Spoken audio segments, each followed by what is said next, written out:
Welcome to another soothing journey through the most boring parts of history. Tonight, we'll explore the mundane lives of medieval peasants and other tedious historical topics. As we delve into these dull details, you'll find yourself drifting off to sleep in no time. Our first snoozeworthy tale takes us back to the Middle Ages, where we'll discover why being a peasant was far from glamorous. We'll trudge through their daily routines, examine their bland diets, and ponder their limited life choices. But that's not all. We'll also meander through other yawn-inducing historical facts, guaranteed to lull you into a peaceful slumber. So get comfortable, close your eyes, and prepare to be bored to sleep by the most unexciting aspects of human history. Remember, the more you try to stay awake, the faster you'll drift off. Now, let's begin our drowsy descent into the dreary world of medieval peasantry. As we embark on this journey through the mundane aspects of history, I invite you to engage with our content in a way that suits you best. If you find yourself drifting off to sleep, that's perfectly fine. It's what we're here for. However, if you're still awake and find any part of this video interesting, please consider leaving a like or a comment. Your feedback helps us understand what topics resonate with our audience, allowing us to create more content tailored to your preferences. Whether you're here for a good night's rest or to learn some obscure historical facts, your support means a lot to us. Remember, subscribing to our channel ensures you never miss out on our latest sleep-inducing historical narratives. Now, let's delve into the first topic of tonight's boring history lesson, the less than glamorous life of a medieval peasant. As the first rays of sunlight peek through the cracks of your humble dwelling, you, a medieval peasant, stir from your slumber. Your day is about to begin, and it's far from the romanticized version often portrayed in movies or books. Let's delve into the morning routine of a typical medieval peasant, shall we? First, you open your eyes not to the comfort of a soft, warm bed, but to the harsh reality of a straw-filled mattress laid directly on the dirt floor.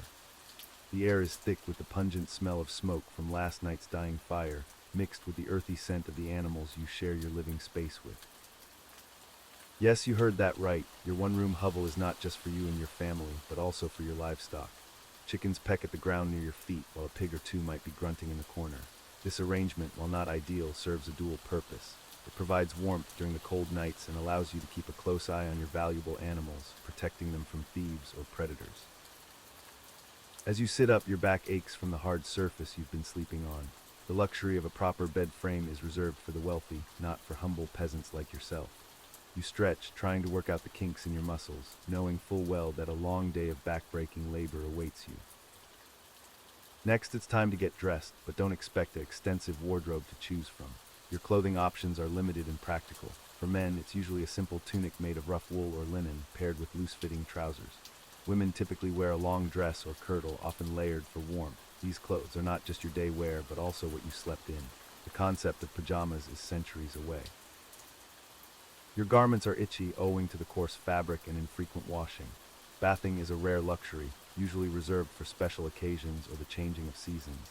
The notion of daily showers or baths would be considered absurd and potentially dangerous, as many believe that too much water could lead to illness. Speaking of hygiene, let's address the elephant in the room, or rather, the lack of a room. There's no bathroom as we know it today. Instead, you might have a chamber pot tucked away in a corner, which needs to be emptied each morning.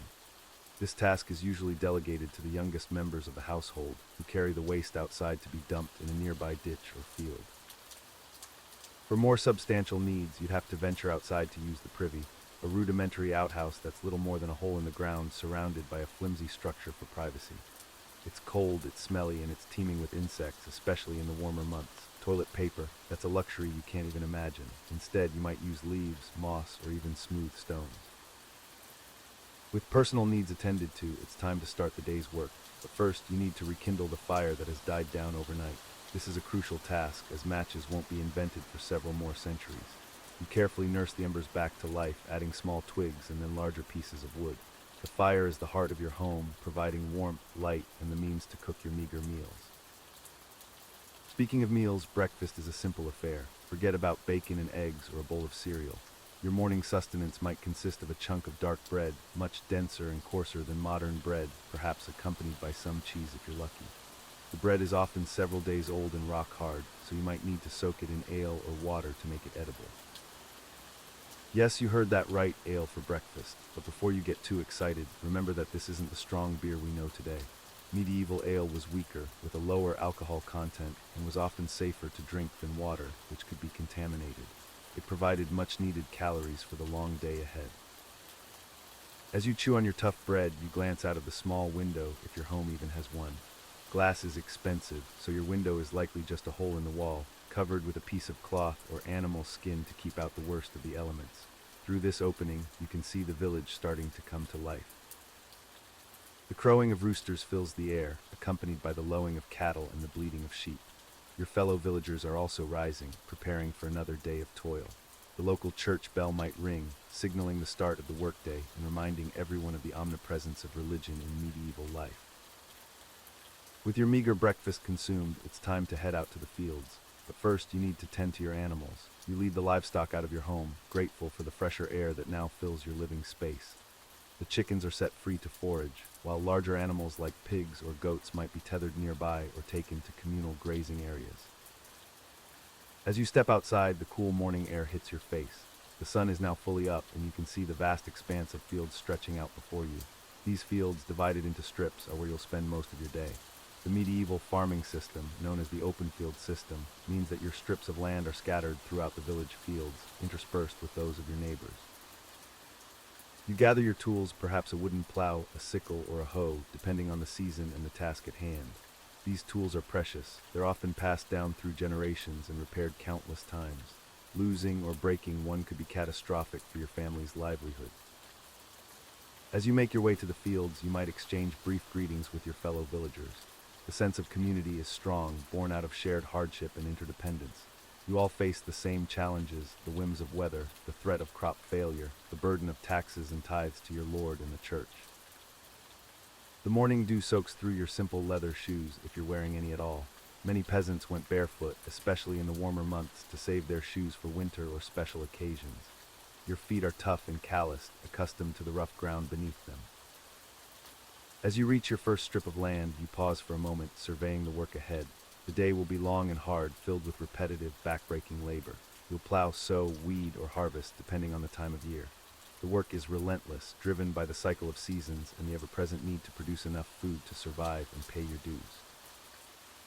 And so, with a deep breath and a silent prayer for a good harvest, you begin your day's work.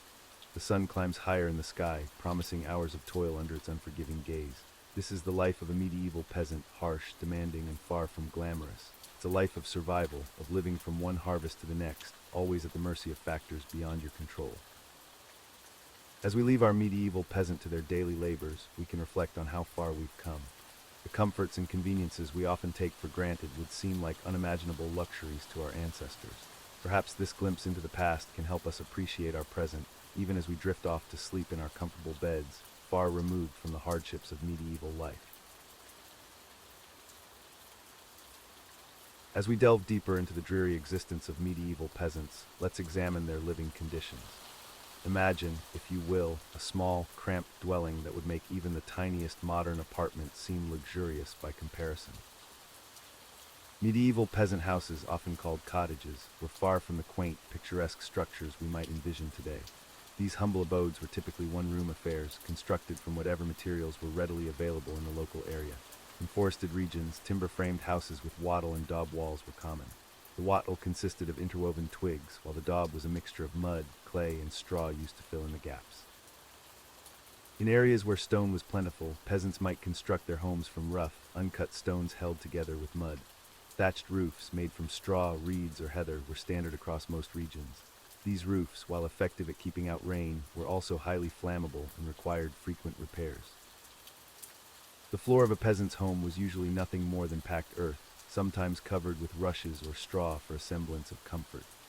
Windows, if they existed at all, were tiny openings covered with animal hide or shutters, as glass was far too expensive for the average peasant. Now let's consider the sleeping arrangements in these humble dwellings. The concept of privacy as we know it today was virtually non-existent. The entire family, which could include multiple generations, would sleep together in the same room. Beds, in the modern sense, were a luxury reserved for the wealthy. Peasants typically slept on straw-filled mattresses or simple pallets on the floor. In colder regions or during winter months, animals such as pigs, goats, or chickens might be brought inside to share the living space. While this might seem unhygienic by our standards, it served a practical purpose. The body heat from the animals helped keep the house warm during cold nights. Sanitation was another significant issue in medieval peasant housing. The concept of indoor plumbing was centuries away, and most peasant homes lacked even basic facilities like privies. Instead, chamber pots were used indoors, with their contents often thrown directly onto the streets or into nearby rivers. This lack of proper waste management led to unsanitary conditions both inside and outside the home. Diseases spread rapidly in these environments, contributing to the generally short life expectancy of medieval peasants. Cooking was done over an open hearth, which served as both the home's primary source of heat and its cooking area. Smoke from the fire would fill the house, eventually escaping through a hole in the roof or seeping out through the thatching. This constant exposure to smoke led to respiratory problems for many peasants. The hearth was the center of family life, providing warmth, light, and a place to prepare meals. However, it also presented a constant fire hazard, especially given the flammable nature of the building materials used in peasant homes. Furniture in a peasant's home was sparse and rudimentary. A simple table and benches or stools might be present, along with a few storage chests for clothing and other possessions. Hooks on the walls would be used to hang tools, clothing, and perhaps a few cooking utensils. Despite the cramped and often unsanitary conditions, the home was still a place of refuge for medieval peasants. It provided shelter from the elements and a space where families could gather after long days of labor in the fields. As we continue our journey through the tedious details of medieval peasant life, let's pause to consider how these living conditions affected daily life. The lack of privacy, comfort, and basic amenities that we take for granted today would have been a constant reality for these individuals. Imagine trying to get a good night's sleep on a lumpy straw mattress with the sounds and smells of your entire family and possibly some livestock surrounding you. The constant presence of smoke, the dampness seeping through poorly constructed walls, and the ever-present threat of vermin would have made rest a challenge. Moreover, the limited space meant that most activities of daily living had to take place outdoors. This exposure to the elements would have made even simple tasks like food preparation or mending clothes more difficult, especially during harsh weather conditions. The poor housing conditions also had significant implications for health and hygiene. The lack of proper ventilation, combined with the presence of animals and inadequate waste disposal, created an environment ripe for the spread of disease. Respiratory ailments, parasitic infections, and various skin conditions were common among medieval peasants. It's worth noting that while these conditions might seem unbearable to us, they were the norm for the vast majority of people living in medieval Europe. The peasant class, which made up about 90% of the population, had little choice but to accept these living arrangements as part of their daily existence. As we draw this segment to a close, consider how these housing conditions reflect the broader societal structure of medieval Europe. The stark contrast between the cramped, unsanitary dwellings of peasants and the grand castles and manors of the nobility serves as a physical manifestation of the rigid class system that defined this era. In our next segment, we'll explore another aspect of medieval peasant life, delving deeper into the monotonous details that made their existence so challenging. But for now, let the image of these humble cottages, with their thatched roofs and earthen floors, lull you into a peaceful slumber. As we delve deeper into the dreary existence of medieval peasants, let's explore one of the most fundamental aspects of their daily lives, food and nutrition. Prepare yourself for a monotonous journey through the bland and often insufficient diet that sustained these hardworking individuals. Picture, if you will, a world without supermarkets, refrigerators, or even basic understanding of nutrition. This was the reality for medieval peasants, whose meals were dictated by the harsh limitations of their environment and social status. The staple of the peasant diet was bread, but not the soft, fluffy loaves we enjoy today. No, their bread was a dense, coarse affair made from lower quality grains like rye or barley. Wheat was typically reserved for the wealthy, leaving peasants with breads that were often hard enough to use as plates, a practice known as a trencher. These trenchers weren't just plates, they were often the most substantial part of the meal. After soaking up whatever meager stews or sauces were available, they would be eaten, waste not, want not after all. Speaking of stews, let's discuss the vegetables that might have found their way into a peasant's pot. Onions, garlic, and leeks were common, as were beans and peas. Root vegetables like turnips and carrots also featured prominently. However, the variety we're accustomed to today was simply non-existent. Fruits were a rare treat, mostly foraged from wild trees or bushes. Apples, pears, and berries might occasionally grace a peasant's table, but they were far from daily occurrences. And forget about tropical fruits. Oranges and bananas were as foreign to medieval peasants as smartphones would be. Now you might be wondering about meat. Surely, living in the countryside, peasants had access to plenty of animals, right? Well, not quite. While peasants might raise animals like pigs, cows, or chickens, these were valuable resources not to be squandered on regular meals. Most peasants consumed meat only a few times a year, usually during festivals or special occasions. Even then, the cuts they received were often the less desirable parts: offal, feet, and heads. The choicest cuts were reserved for the nobles and clergy. Fish was somewhat more common, especially for those living near rivers or the coast. However, without refrigeration, fresh fish was a luxury. Most peasants had to make do with dried or salted fish, which was certainly not a culinary delight. Let's not forget about dairy. While milk was available from cows, goats, or sheep, it wasn't consumed as we do today. Fresh milk spoiled quickly, so most of it was turned into cheese or butter. These were important sources of fat and protein in the peasant diet.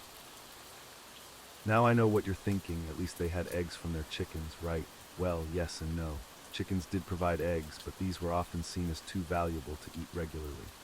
Many eggs were sold at market or given as part of rent payments to the local lord. The medieval peasant's approach to cooking was simple out of necessity. Most meals were one-pot affairs, typically some form of pottage, a thick soup or stew made by boiling whatever vegetables and grains were available. If they were lucky, some salt pork or bones might be added for flavor. Cooking itself was a challenge. Most peasant homes had a central hearth, but no chimney. Smoke from cooking fires would fill the house before escaping through a hole in the roof. Imagine trying to prepare a meal while your eyes stung and your lungs burned from the acrid smoke. The concept of balanced nutrition was, of course, completely unknown. Peasants ate what they could get when they could get it. This led to significant nutritional deficiencies, particularly in the winter months when fresh produce was scarce. Vitamin C deficiency, or scurvy, was a common problem, leading to bleeding gums, joint pain, and even death if left untreated. Iron deficiency anemia was also widespread, particularly among women of childbearing age. The lack of proper nutrition had far-reaching effects on peasant health. It weakened their immune systems, making them more susceptible to the myriad diseases that plagued medieval society. It also affected their physical development, with many peasants being notably shorter than their noble counterparts. Malnutrition was particularly devastating for children. Many didn't survive infancy, and those who did often faced stunted growth and cognitive development. The cycle of poverty and poor nutrition was a difficult one to break. Now you might be wondering about water. Surely they had clean water to drink. Well, not exactly. Many water sources were contaminated, leading to widespread waterborne diseases. As a result, many peasants drank weak ale instead, which was safer due to the brewing process. This weak ale, known as small beer, was consumed by everyone, including children. It had a very low alcohol content and provided some calories and nutrients. However, it was a far cry from being a healthy beverage by today's standards. The monotony of the peasant diet was occasionally broken by religious festivals and holidays. These rare occasions might see the addition of meat to the menu, or perhaps some honey for sweetening. However, these moments of relative abundance were few and far between. It's worth noting that the peasant diet wasn't all bad. The reliance on whole grains and vegetables, coupled with the relative scarcity of meat, might actually be considered heart-healthy by modern nutritionists. However, the lack of variety and frequent periods of near starvation far outweighed any inadvertent benefits. As we draw this segment to a close, take a moment to appreciate the vast array of foods available to us today. The next time you're faced with a full refrigerator and can't decide what to eat, remember the medieval peasant, for whom such a dilemma would have been an unimaginable luxury. In our next segment, we'll explore another thrilling aspect of medieval peasant life, the back-breaking labor that consumed their days from dawn to dusk. But for now, let the dull drone of medieval dietary details lull you closer to sleep.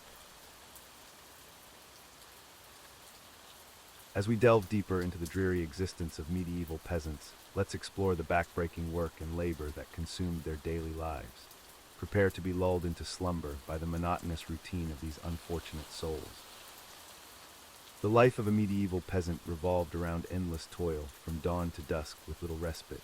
Their primary occupation was agriculture, the backbone of feudal society. Peasants were responsible for cultivating the land owned by their lords, a task that demanded immense physical exertion and consumed most of their waking hours. The agricultural calendar dictated the rhythm of peasant life. In spring, they would begin by preparing the fields for planting. This involved the arduous task of plowing, often using rudimentary wooden plows pulled by oxen or horses. The soil had to be turned over and broken up, a process that could take weeks of grueling effort. Once the fields were prepared, it was time for sowing. Peasants would scatter seeds by hand, walking up and down the furrows, carefully distributing the precious grains. This method was inefficient and labor-intensive, but it was the best they had at the time. Throughout the growing season, peasants had to tend to their crops vigilantly. This meant endless hours of weeding, a monotonous task that required bending over for hours on end, plucking unwanted plants from between the rows of crops. The summer sun beat down mercilessly as they toiled, with little protection from the elements. Irrigation was another crucial aspect of medieval agriculture. In drier regions, peasants had to devise ways to bring water to their fields. This often involved digging channels or carrying heavy buckets of water from nearby streams or wells. The constant struggle against drought was a never-ending battle for these hardworking individuals. As autumn approached, the time for harvest arrived. This was perhaps the busiest and most crucial period in the peasant's calendar. Every able-bodied person in the village would be involved in bringing in the crops. They would use simple tools like sickles to cut down the wheat or barley, working from sunrise to sunset to ensure nothing was wasted. After cutting, the crops had to be gathered and tied into sheaves. These would then be transported to a central location for thrashing, a process that involved beating the grain to separate it from the straw. This was typically done on a hard surface called a thrashing floor, using flails or by having animals trample over the harvested crops. Once the grain was separated, it had to be winnowed to remove the chaff. This was often done by tossing the grain into the air on a breezy day, allowing the wind to blow away the lighter chaff while the heavier grain fell back to the ground. It was a time-consuming process that required patience and skill. But the work didn't end with the harvest. Peasants also had to preserve food for the winter months. This involved pickling vegetables, smoking meats, and storing grains in dry, secure places to prevent spoilage and protect against rodents. The fear of famine was ever present, driving peasants to work tirelessly to ensure they had enough food to last through the lean months. In addition to crop cultivation, many peasants also tended to livestock. This included cows, sheep, pigs, and chickens. Animal husbandry was a year-round responsibility that added to their already heavy workload. They had to feed and water the animals, clean their living areas, assist with births, and protect them from predators. Sheep were particularly important as they provided both wool for clothing and meat for sustenance. Shearing sheep was a springtime activity that required skill and patience. The wool then had to be cleaned, carded, and spun into yarn, tasks that often fell to the women of the household. Speaking of household tasks, these too were never-ending for medieval peasants. Women were responsible for a multitude of chores in addition to helping in the fields. They had to prepare meals, often over open fires, using whatever meager ingredients were available. Bread making was a frequent task, involving grinding grain into flour, mixing dough, and baking in communal ovens. Laundry was another laborious chore. Without modern detergents or washing machines, clothes had to be scrubbed by hand in streams or with water hauled from wells. The process was time-consuming and physically demanding, especially in colder months when hands would become chapped and painful from exposure to cold water and harsh soaps made from lye and animal fat. Childcare was also a constant responsibility. Women had to balance their numerous tasks while looking after young children, who were often put to work as soon as they were able. Even toddlers might be assigned simple tasks like gathering eggs or feeding smaller animals. For men, additional labor often included maintenance and repair work. They had to keep their simple homes in good condition, patching roofs, repairing fences, and maintaining tools. Many peasants were also skilled in basic carpentry, metalworking, or other crafts necessary for village life. The feudal system imposed additional burdens on peasants in the form of labor services owed to their lords. This could include working on the Lord's personal lands, known as the domain, for a certain number of days each week. They might also be required to perform other services, such as repairing roads, bridges, or the Lord's manor house. During times of conflict, male peasants could be called upon to serve as foot soldiers in their lord's army. This not only put their lives at risk, but also took them away from their crucial agricultural work, potentially jeopardizing the survival of their families. The changing seasons brought different types of work, but there was never truly a time of rest for medieval peasants.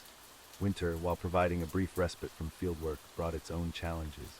This was the time for repairing tools, spinning wool, and engaging in indoor crafts to produce items for use or barter. It's important to note that the work of medieval peasants was not just physically demanding, but also technologically limited. They lacked the advanced tools and machinery we take for granted today. Most tasks were accomplished through sheer human or animal power, making every job more time-consuming and exhausting. The relentless nature of peasant work took a severe toll on their bodies.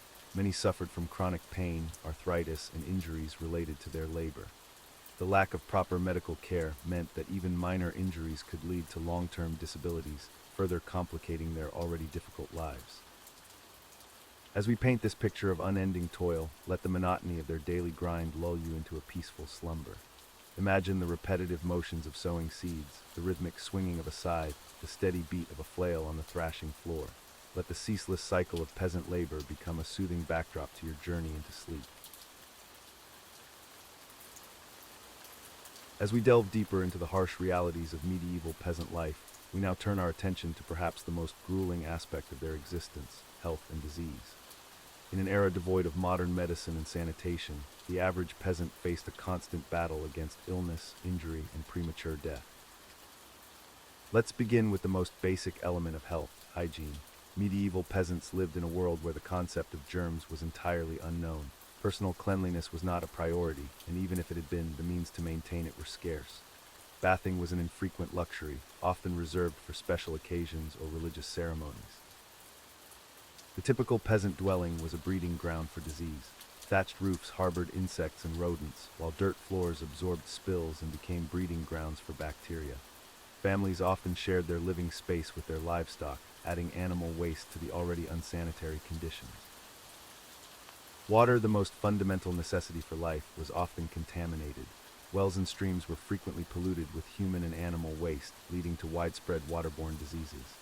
Dysentery, cholera, and typhoid fever were common afflictions, causing severe dehydration and often proving fatal, especially for the young and elderly. Speaking of the young, infant mortality was heartbreakingly high. It's estimated that up to 30% of children died before their first birthday, and nearly half didn't survive to adulthood. Those who did make it past childhood faced a life expectancy of around 35 years, though this average was skewed by high infant mortality rates. If a peasant survived childhood, they might live into their 50s or 60s, but this was considered a remarkably long life. Malnutrition was another constant threat to peasant health. The medieval diet was largely based on grains, particularly rye and barley, which were often contaminated with ergot, a fungus that caused hallucinations, convulsions, and even death. Protein was scarce, and fresh fruits and vegetables were seasonal luxuries. This poor diet led to widespread vitamin deficiencies, weakening immune systems and leaving peasants more susceptible to disease. One of the most feared and devastating diseases of the medieval period was the bubonic plague, also known as the Black Death. This pandemic swept through Europe in the mid-14th century, killing an estimated 30–60% of the population. The disease was spread by fleas living on rats, which thrived in the unsanitary conditions of medieval towns and villages. Peasants had little understanding of how diseases spread and even less knowledge of how to treat them. Medical care, such as it was often based on superstition and folklore rather than scientific understanding. Bloodletting, for example, was a common treatment for many ailments, based on the belief that an imbalance of bodily humors caused illness. This practice often weakened patients further, making recovery even less likely. Herbal remedies were widely used, and while some had genuine medicinal properties, many were ineffective or even harmful. The church played a significant role in healthcare, with many monasteries operating infirmaries. However, these were often focused more on spiritual healing than physical treatment. Injuries were another constant threat to peasant health. Agricultural work was physically demanding and dangerous. Accidents with tools and farm animals were common, and even minor injuries could become life-threatening due to the risk of infection. A simple cut could lead to sepsis, potentially resulting in amputation or death. Dental health was particularly poor among medieval peasants. The lack of proper oral hygiene, combined with a diet high in coarse grains, led to severe tooth wear and decay. Tooth loss was common, and dental pain was a constant companion for many. Extractions were often performed by barber surgeons, without anesthesia and with rudimentary tools, making the experience excruciating. The medieval period also saw several epidemics besides the Black Death. Leprosy, for instance, was a greatly feared disease that led to the social ostracization of its victims. Leper colonies were established to isolate the infected, often on the outskirts of towns or in remote areas. Smallpox was another devastating illness that periodically swept through communities. Its high mortality rate and the disfiguring scars it left on survivors made it one of the most dreaded diseases of the time. Influenza, too, caused regular epidemics, particularly dangerous in a population weakened by poor nutrition and living conditions. Mental health issues, while not well understood, were certainly present among medieval peasants. The constant struggle for survival, coupled with the harsh realities of their lives, likely led to high levels of stress and anxiety. However, mental illnesses were often attributed to supernatural causes, such as demonic possession, rather than being recognized as medical conditions. Pregnancy and childbirth were particularly dangerous times for peasant women. The lack of proper medical care and poor nutrition led to high maternal mortality rates. Many women died in childbirth or from postpartum infections. Those who survived often faced a lifetime of physical ailments resulting from multiple pregnancies and difficult deliveries. As peasants aged, they faced additional health challenges. Arthritis, exacerbated by years of hard physical labor, was common. Poor nutrition throughout life often led to weakened bones, making fractures more likely and more difficult to heal. Cataracts and other eye problems were widespread, potentially rendering older peasants blind and unable to work. In the face of such overwhelming health challenges, it's remarkable that medieval peasants managed to survive at all. Their resilience in the face of constant threats from disease, injury, and malnutrition is a testament to human endurance. However, it also serves as a stark reminder of how far medical science and public health measures have come in improving our quality of life and longevity. As we conclude this segment on the health and disease challenges faced by medieval peasants, we can't help but feel a sense of gratitude for the advancements in medicine and hygiene that we often take for granted. The struggles of our ancestors serve as a poignant reminder of the progress we've made and the importance of continued efforts in public health and medical research. Medieval peasants occupied the lowest rung of the social ladder in feudal society. Their status was barely above that of slaves, with limited rights and almost no opportunities for social mobility. Let's delve into the harsh realities of their social standing and how it impacted every aspect of their lives. Firstly, it's crucial to understand that medieval society was strictly hierarchical. At the top were the nobility and clergy, followed by merchants and craftsmen, and at the bottom were the peasants. This rigid structure was believed to be divinely ordained, making it nearly impossible for peasants to challenge or change their position. Peasants were born into their status and typically remained there for life. The concept of social mobility as we understand it today was virtually non-existent. A peasant child would grow up to be a peasant adult, and their children would follow the same path. This lack of opportunity for advancement was a defining feature of medieval peasant life. The social status of peasants was closely tied to the land they worked. Most peasants were serfs, which meant they were bound to the land owned by their lord. They couldn't leave without permission, and if the land was sold, they were transferred to the new owner along with it. This system, known as serfdom, effectively tied peasants to their social position for generations. Peasants had very limited legal rights. They couldn't own land, and their lord had significant control over their lives. For instance, peasants often needed their lord's permission to marry, and in some cases the lord had the right to choose a peasant's spouse. This level of control extended to many aspects of their personal lives, further emphasizing their low social status. The clothing worn by peasants was another clear indicator of their social standing. Sumptuary laws in many regions dictated what different social classes could wear. Peasants were often restricted to rough, homespun fabrics in dull colors. They were prohibited from wearing fine materials like silk or bright colors that were reserved for the upper classes. This visual distinction served as a constant reminder of their place in society. Education was another privilege that was largely denied to peasants. Most were illiterate, as formal schooling was reserved for the clergy and nobility. This lack of education further limited their opportunities and reinforced their low social status. Knowledge was power, and peasants were deliberately kept in the dark. The living conditions of peasants also reflected their social standing. They typically lived in small, cramped cottages with dirt floors and thatched roofs. These dwellings were a far cry from the stone castles and manor houses of the nobility.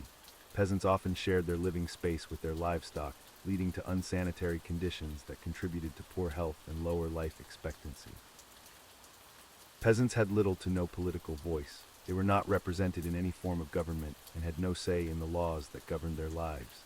Decisions that directly impacted their existence were made by those in higher social classes, often without consideration for the peasants' well-being or opinions.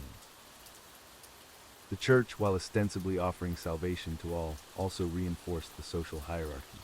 Peasants were taught that their suffering in this life would be rewarded in the afterlife, encouraging them to accept their lot without question. This religious doctrine helped maintain the status quo and discouraged rebellion against the established order. Peasants were often subject to harsh punishments for minor infractions. The justice system heavily favored the nobility, and peasants could face severe consequences for actions that would result in minimal punishment for those of higher status. This unequal application of justice further emphasized the vast gulf between peasants and the rest of society. Social interactions between peasants and higher classes were strictly regulated. Peasants were expected to show deference to their social superiors, bowing or curtsying in their presence, and using respectful forms of address.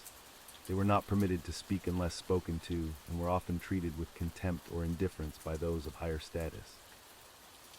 The concept of honor, which was highly valued in medieval society, was largely denied to peasants. They were often viewed as dishonorable by nature of their birth and occupation. This perception further isolated them from the rest of society and limited their ability to improve their social standing.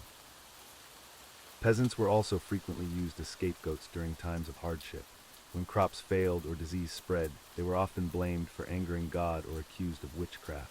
This further marginalized their position in society and made them vulnerable to persecution. Despite their low social status, peasants played a crucial role in medieval society. They were the primary food producers, and their labor sustained the entire feudal system. However, this importance was rarely acknowledged, and they received little recognition or reward for their essential work.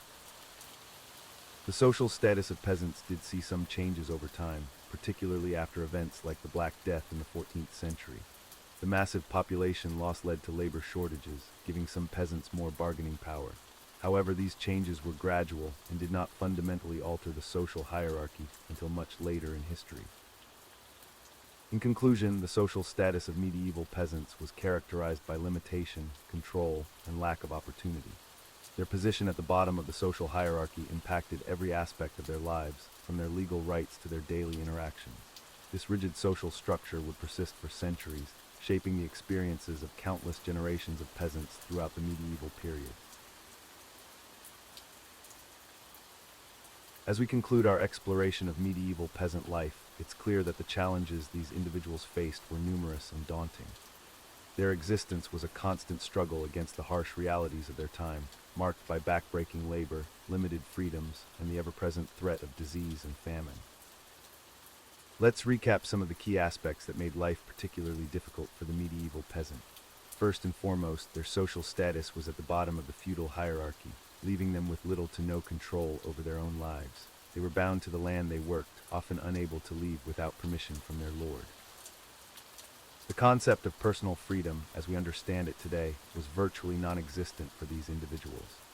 Their daily routines, obligations, and even personal choices were largely dictated by the feudal system and the whims of those above them in the social hierarchy.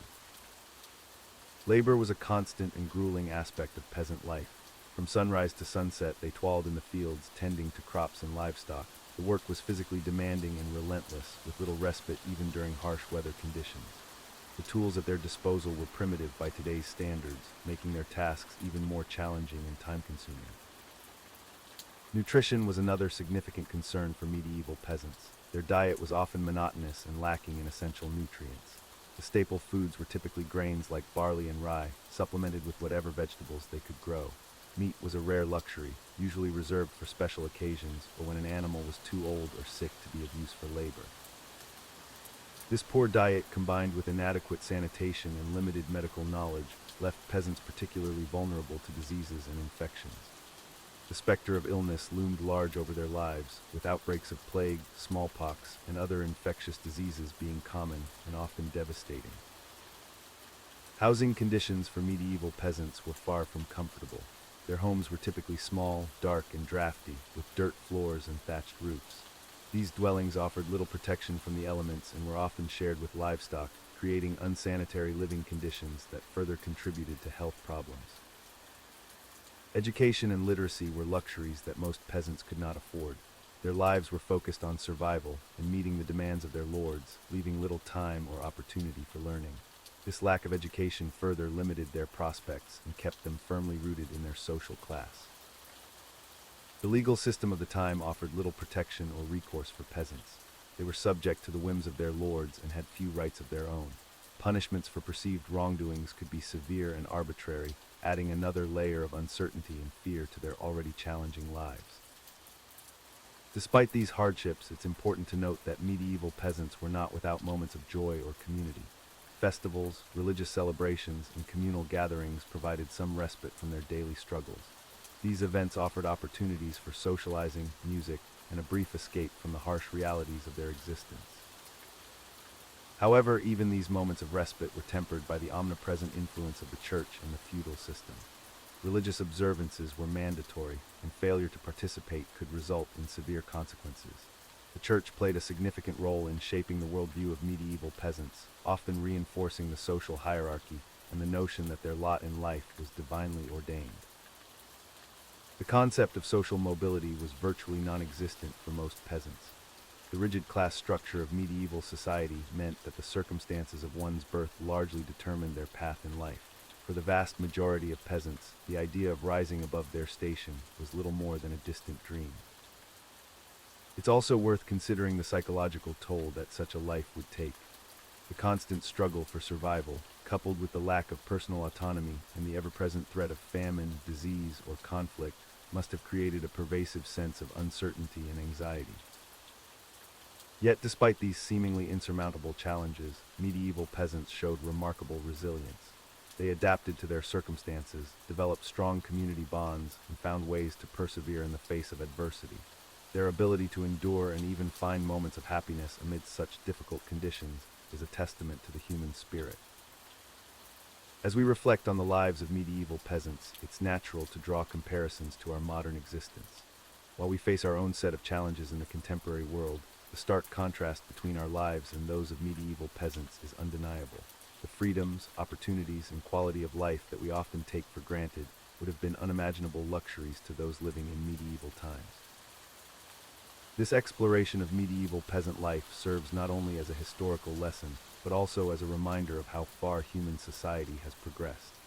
The advancements in technology, medicine, education, and social structures have dramatically improved the human condition over the centuries.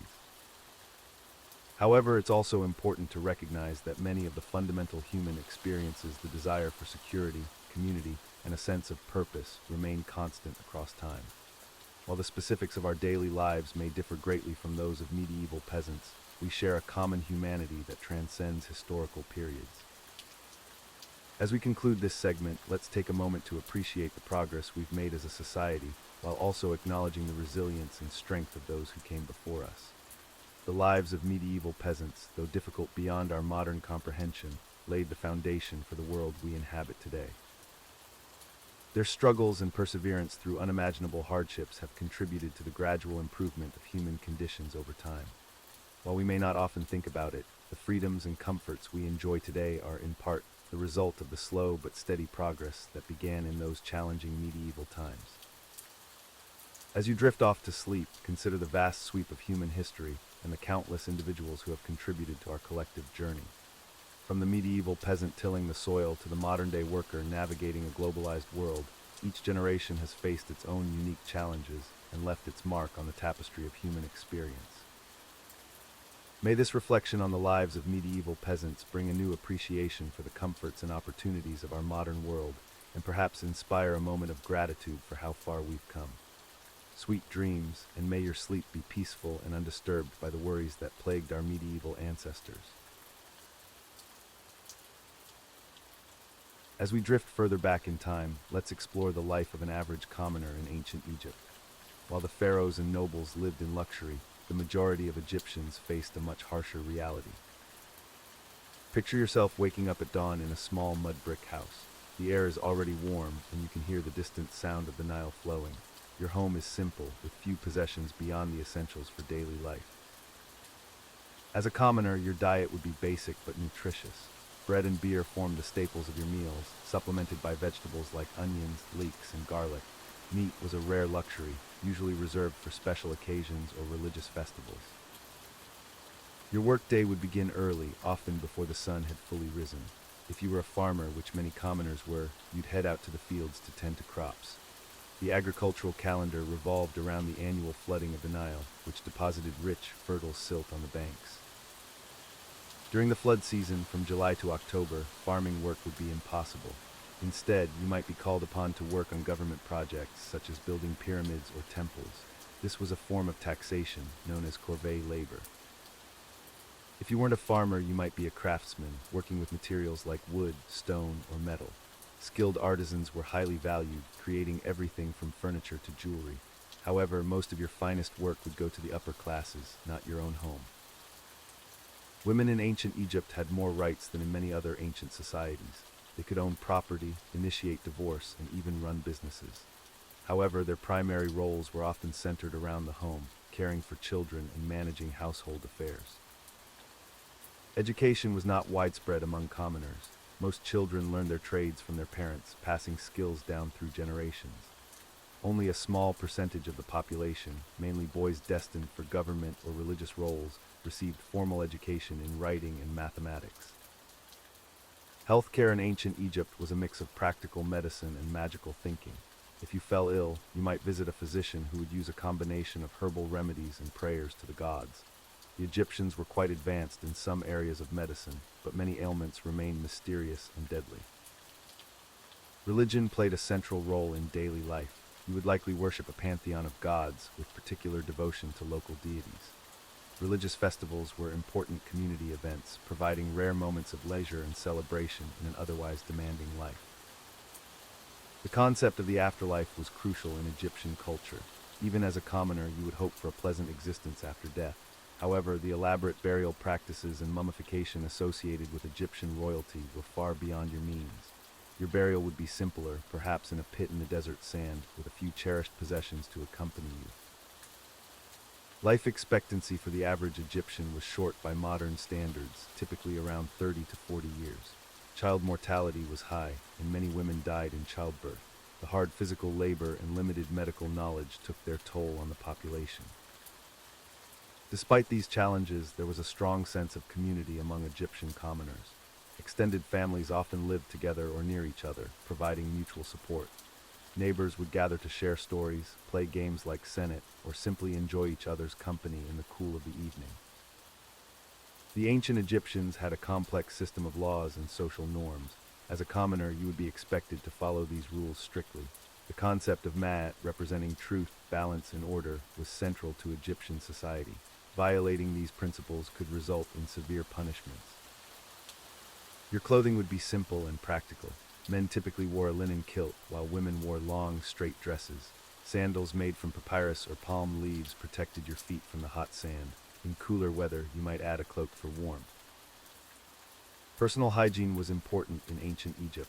Despite limited access to running water, you would bathe regularly, using natron, a naturally occurring salt, as a cleansing agent. Oils and perfumes were used to combat body odor and protect the skin from the harsh sun. As we conclude our journey through the life of an ancient Egyptian commoner, it's clear that while their existence was challenging, it was also rich with tradition, community, and a deep connection to the natural world. The rhythms of the Nile, the cycles of the sun, and the presence of the gods shaped every aspect of daily life. In many ways, the struggles and aspirations of these ancient people mirror our own. They sought security, happiness, and meaning in their lives just as we do today. As you drift off to sleep, imagine the quiet streets of an ancient Egyptian village, the gentle lapping of the Nile and the timeless stars above, connecting us across millennia to those who came before. As we continue our journey through the less glamorous aspects of history, let's turn our attention to ancient Egypt. While pharaohs and nobles lived in opulent palaces, the average Egyptian's living conditions were far from luxurious. Let's explore the housing of ancient Egyptian commoners, a stark contrast to the grand pyramids and temples we often associate with this civilization. Most ancient Egyptians lived in simple mud brick houses. These structures were a far cry from the stone monuments that have survived for millennia. The use of mud bricks was practical, as the materials were readily available and suited to the hot, dry climate of Egypt. To construct these homes, Egyptians would mix Nile mud with straw and water, forming bricks that were then dried in the sun. This method was inexpensive and relatively quick, allowing for rapid construction of dwellings. However, these mud brick houses were not particularly durable and required frequent maintenance and rebuilding. The typical layout of a commoner's house was quite basic. Most homes consisted of just 2 or 3 rooms, often arranged in a linear fashion. The main room served as a living area and kitchen, while a smaller room or two might be used for sleeping or storage. Some houses had flat roofs that could be accessed by a ladder, providing an additional space for activities like sleeping on hot nights or drying food. Windows were small and few in number, primarily to keep out the intense heat and dust. This resulted in rather dark interiors, with most light coming from the doorway or small openings near the roof. Oil lamps were used for additional illumination, but their use was limited due to the cost of fuel. Furniture in these homes was sparse and simple. Most people slept on reed mats laid directly on the floor. Wealthier families might have wooden bed frames with linen cord webbing to support straw or wool mattresses. Chairs were uncommon. Instead, people sat on low stools or cushions. Storage was often in the form of baskets, pottery jars, or simple wooden chests. The floors of these houses were typically made of packed earth, sometimes covered with reed mats. In more affluent homes, limestone chips might be used to create a smoother surface. Walls were generally left undecorated, though some families might apply a layer of gypsum plaster and paint it with simple designs or scenes from daily life. Cooking was done in the main room or in an outdoor courtyard if the family was fortunate enough to have one. The typical cooking setup consisted of a hearth made of mud bricks where fires were lit for warmth and food preparation. Smoke from these fires would often fill the house, as there were no chimneys, leading to respiratory issues for many inhabitants. Sanitation in these homes was rudimentary at best. Most houses did not have indoor toilets. Instead, people used designated areas outdoors or ceramic pots that were emptied regularly. Waste disposal was a significant issue, particularly in more densely populated areas, contributing to the spread of diseases. Water for drinking and household use was typically collected from the Nile or from wells. Women and children would carry water in large pottery jars balanced on their heads or shoulders. This water was stored in the house in large ceramic containers, which helped keep it cool in the hot climate. The climate of Egypt posed several challenges for these mud brick homes. During the rare rainy seasons, the structures were vulnerable to water damage. The annual flooding of the Nile, while crucial for agriculture, could be devastating for homes built too close to the river banks. Additionally, the intense heat meant that the interiors of these houses could become stifling, especially during the hottest parts of the day. To combat the heat, Egyptians employed various strategies. They would often sleep on the roof during hot nights, taking advantage of the cooler air. Some homes had courtyards that allowed for better air circulation. Wealthier families might have had small pools or fountains in their courtyards, which helped cool the air through evaporation. The construction and maintenance of these homes was an ongoing process. The mud bricks were not particularly durable, especially when exposed to moisture. As a result, walls needed to be repaired or rebuilt frequently. This constant upkeep was a significant part of daily life for many ancient Egyptians. It's worth noting that housing conditions varied depending on social status and location. Urban dwellings tended to be more crowded, with houses built close together in narrow streets. Rural homes, on the other hand, might have more space and be surrounded by fields or gardens. For the poorest Egyptians, housing could be even more basic. Some lived in simple huts made of reeds and mud, or in caves carved into hillsides. These dwellings offered minimal protection from the elements and were often shared with animals, leading to unsanitary conditions. Despite the simplicity of these homes, they played a crucial role in ancient Egyptian society. They were not just places to sleep, but centers of family life. Many daily activities, from cooking and eating to crafting and child-rearing, took place within or just outside these modest dwellings. The contrast between the housing of commoners and the grand monuments of ancient Egypt is striking. While we often focus on the impressive temples and tombs, it's important to remember that the vast majority of ancient Egyptians lived in much humbler circumstances. These simple mud brick homes tell us a great deal about the daily lives of ordinary people in this fascinating civilization. As we reflect on the housing of ancient Egyptian commoners, we're reminded of the vast differences between their lives and our modern existence. The challenges they faced in their daily lives, from the struggle against the climate to the constant need for home repairs, paint a picture of a life that was far from easy. Yet these simple dwellings were home to millions of people over thousands of years, witnessing the rise and fall of dynasties and the ebb and flow of the mighty Nile. In our next segment, we'll continue our exploration of the less glamorous aspects of history, turning our attention to another civilization and another set of everyday challenges faced by ordinary people. But for now, let the image of these humble mud brick homes, standing in the shadow of grand pyramids, lull you into a peaceful sleep. As we journey further back in time, let's explore the daily grind of ancient Egyptian commoners. While pharaohs and nobles lived in luxury, the average person's life was far from glamorous. Prepare to be lulled to sleep by the monotonous routines of these ancient workers. In ancient Egypt, the majority of the population consisted of farmers, craftsmen, and laborers.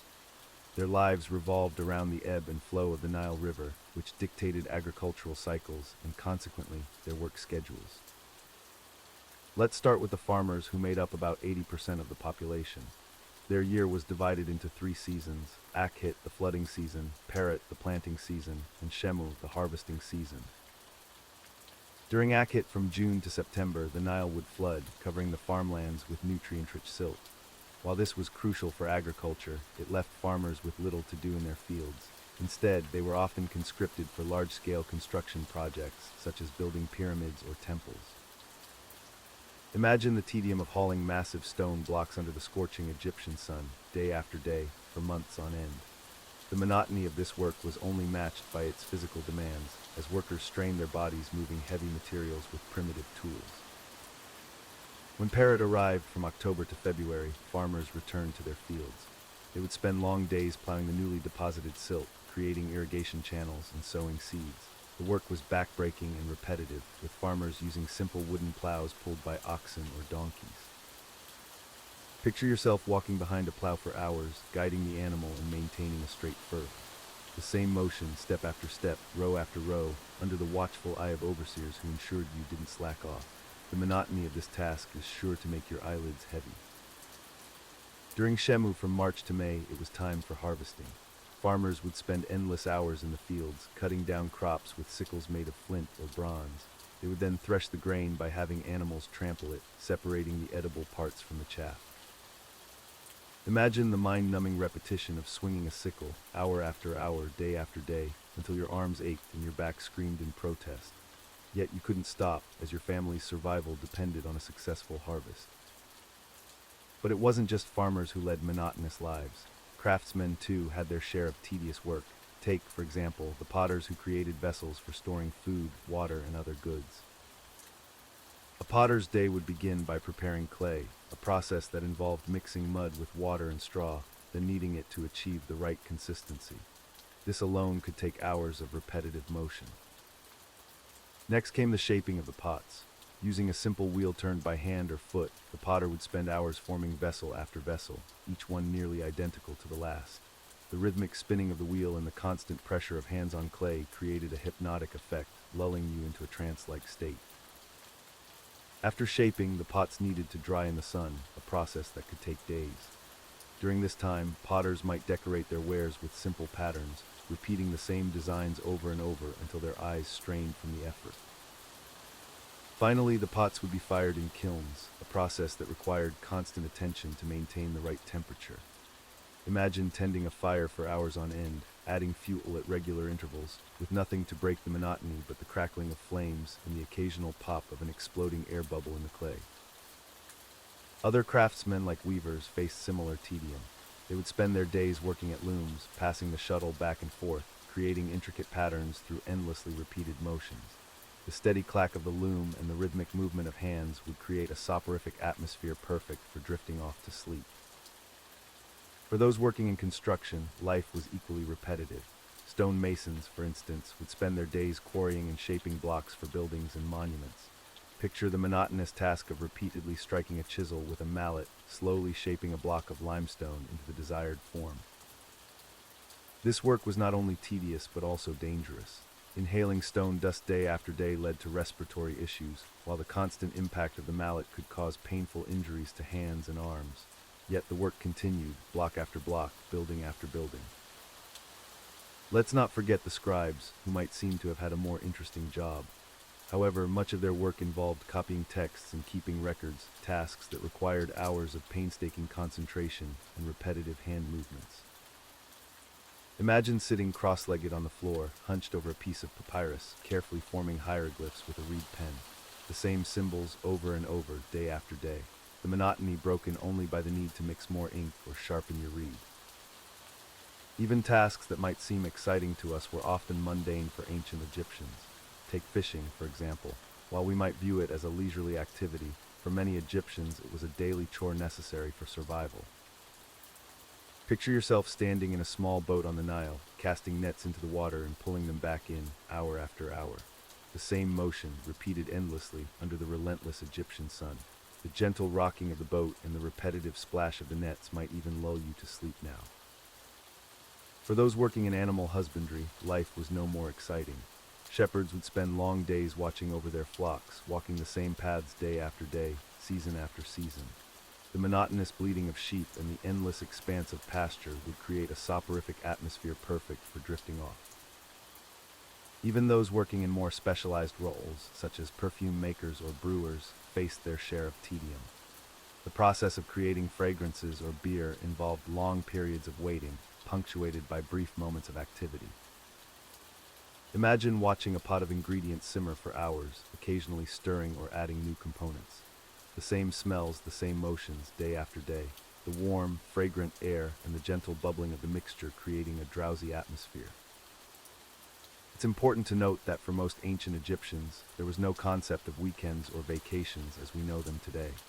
Work was a constant, day in and day out affair, broken only by religious festivals that occurred a few times a year. These festivals, while a break from the usual routine, often involved their own forms of repetitive activity. Religious processions, for instance, might involve hours of slow walking, chanting the same prayers over and over. As we drift off to sleep, let's reflect on the monotonous lives of these ancient workers. Their days filled with endless repetition, their years marked by the same cycles of planting and harvesting, building and crafting. The tedium of their existence a stark contrast to the grandeur of the monuments they helped create. In our next segment, we'll explore another aspect of boring history, but for now, let the rhythmic routines of ancient Egyptian commoners lull you into a peaceful slumber. As we conclude our exploration of the life of an ancient Egyptian commoner, it's clear that their existence was far from the glamorous depictions we often see in movies or read about in popular culture. The reality was a life of hard work, limited opportunities, and constant struggle against the forces of nature and society. Let's recap some of the key aspects we've discussed about the life of an average ancient Egyptian. First and foremost, their daily routine was dominated by agricultural labor. From sunrise to sunset, they toiled in the fields along the Nile River, planting, tending, and harvesting crops that would feed not only their families, but also the elite classes in the pharaoh's court. The agricultural calendar was dictated by the annual flooding of the Nile, a cycle that brought both blessings and challenges. While the flood waters deposited rich, fertile silt that nourished the crops, it also meant periods of intense labor to prepare the fields, followed by anxious waiting as the waters receded. Any deviation from the expected flood levels could spell disaster, leading to either drought or destructive flooding. Housing for the common Egyptian was basic and functional. Mud brick homes with reed roofs provided shelter from the scorching sun and occasional rains. These dwellings were often small and cramped, with extended families sharing limited space. Furniture was minimal, usually consisting of reed mats for sleeping and simple wooden stools or benches. The diet of the average Egyptian was monotonous by modern standards. Bread and beer formed the staples, supplemented by vegetables like onions, leeks, and garlic. Meat was a rare luxury, usually reserved for special occasions or religious festivals. Fish from the Nile provided an occasional protein source, but it was often considered unclean by the upper classes. Health and hygiene were constant concerns. The close proximity to animals, lack of proper sanitation, and limited understanding of disease transmission meant that infections and parasites were common afflictions. While the ancient Egyptians had developed some impressive medical knowledge, much of this was reserved for the elite, leaving the common people to rely on folk remedies and religious practices for healing. Education was not a priority for the average Egyptian commoner. Most children learned their trade from their parents, continuing the family occupation for generations. Formal education was primarily reserved for those destined for scribal or religious roles, leaving the majority of the population illiterate. The social structure of ancient Egypt was rigid and hierarchical. Commoners had little hope of advancing their social status, with most remaining in the same social class they were born into. The concept of Ma'at, or cosmic order, reinforced this social stratification, teaching that everyone had their designated place in society. Religion played a central role in the lives of ancient Egyptians, regardless of social status. While the grand temples and elaborate rituals were the domain of the priests and pharaohs, commoners had their own ways of connecting with the divine. Household shrines, local deities, and participation in religious festivals provided spiritual comfort and a sense of community. The ancient Egyptian commoner's relationship with death and the afterlife was complex. While the elaborate tombs and mummification practices of the elite are well known, the average Egyptian had much simpler burial customs. However, they still held a strong belief in the afterlife and took what steps they could to prepare for it, often saving for years to afford basic funerary goods and services. Despite the hardships, it's important to note that ancient Egyptian society did have some positive aspects for commoners. The concept of Ma'at also emphasized social justice and fairness, at least in theory. There were legal systems in place that could, at times, protect the rights of common people, even against more powerful individuals. Additionally, the stability of Egyptian civilization over thousands of years provided a degree of predictability and security that was rare in the ancient world. While life was hard, it was often preferable to the uncertainties faced by nomadic peoples or those living in more volatile regions. The role of women in ancient Egyptian society was also relatively progressive for its time. While still subject to patriarchal norms, women had more legal rights and social freedoms than in many other ancient cultures. They could own property, engage in business transactions, and even pursue legal action if necessary. As we reflect on the life of an ancient Egyptian commoner, it's tempting to draw comparisons to our modern world. While we've made tremendous advances in technology, medicine, and social equality, some of the fundamental challenges faced by the average person remain surprisingly similar. The struggle for daily sustenance, the desire for security and stability, and the search for meaning in life are themes that resonate across millennia. It's also worth considering how future generations might look back on our current era. Just as we view the lives of ancient Egyptians through the lens of our modern understanding, future historians may see aspects of our daily lives as equally foreign or challenging. In conclusion, the life of an ancient Egyptian commoner was one of hard work, limited opportunities, and significant challenges. Yet it was also a life lived in one of the most enduring and influential civilizations in human history. The legacy of these countless unnamed individuals who built the pyramids, farmed the Nile Valley, and maintained the complex society of ancient Egypt continues to fascinate and inspire us to this day. As we drift off to sleep, let's take a moment to appreciate the comforts and opportunities of our modern lives, while also reflecting on the timeless human experiences that connect us to our ancient ancestors along the banks of the Nile. As we continue our journey through the less glamorous aspects of history, let's turn our attention to the Viking Age. While we often think of Vikings as fierce warriors and explorers, their society also had a dark underbelly, slavery. The slaves in Viking society were known as thralls, and their daily lives were far from the heroic sagas we typically associate with Norse culture. Thralls were at the bottom of Viking society, with no rights and no freedom. They were considered property, much like livestock or tools. The life of a thrall was one of constant labor, hardship, and uncertainty. Let's delve into what a typical day might have looked like for these unfortunate individuals. Dawn would break early in Scandinavian summers, and with the first light, thralls would be roused from their sleep. They didn't enjoy the comfort of proper beds or private quarters. Instead, they often slept on straw pallets in the corners of their master's longhouse or in separate, crude outbuildings. Thrall, yawning and stretching, another day of toil begins. Best get moving before the overseer comes. The thrall's first task of the day would likely be tending to the animals. This meant feeding the livestock, cleaning out stables, and milking cows or goats. The work was physically demanding and often took place in the cold, damp conditions typical of northern Europe. Thrall, grunting with effort, these pigs won't feed themselves. At least their grunting drowns out the growling of my empty stomach. Breakfast, if it could be called that, would be a meager affair. Thralls were typically given the poorest quality food, often consisting of leftover porridge or bread from the previous day, perhaps supplemented with some watery ale. Nutrition was not a priority for slave owners, only providing enough to keep their human property functioning. As the morning progressed, thralls would be assigned various tasks depending on the needs of the household or farm. For those working in agricultural settings, this might involve plowing fields, planting crops, or tending to existing plants. The work was backbreaking, done with primitive tools and under the watchful eye of overseers. Thrall, wiping sweat from brow, the sun's barely risen, and my back already aches. How many more furrows before midday?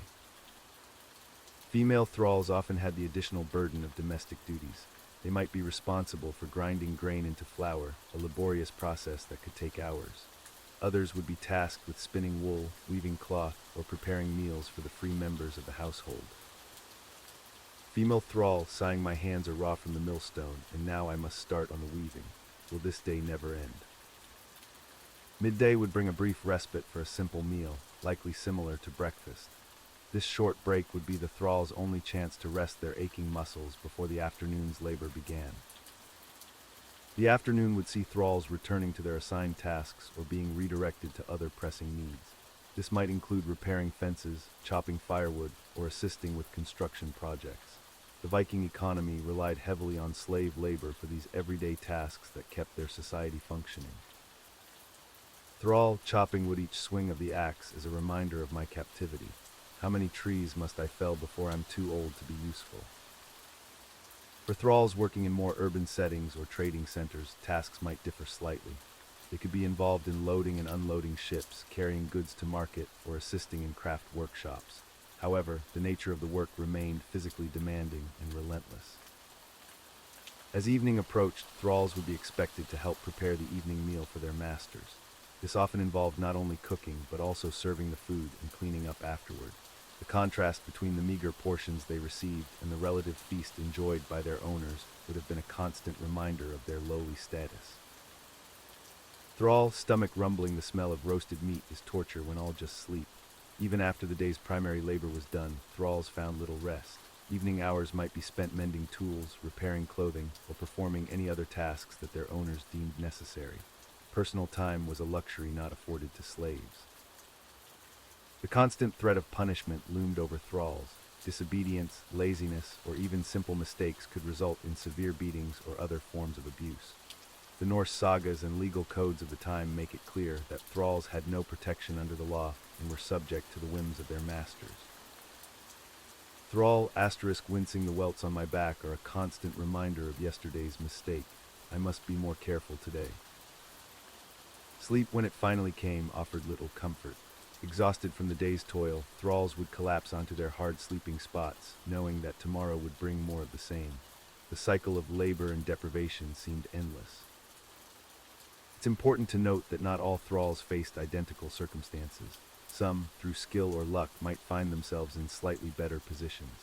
A thrall with particular talents, such as metalworking or healing, might be treated marginally better due to their value.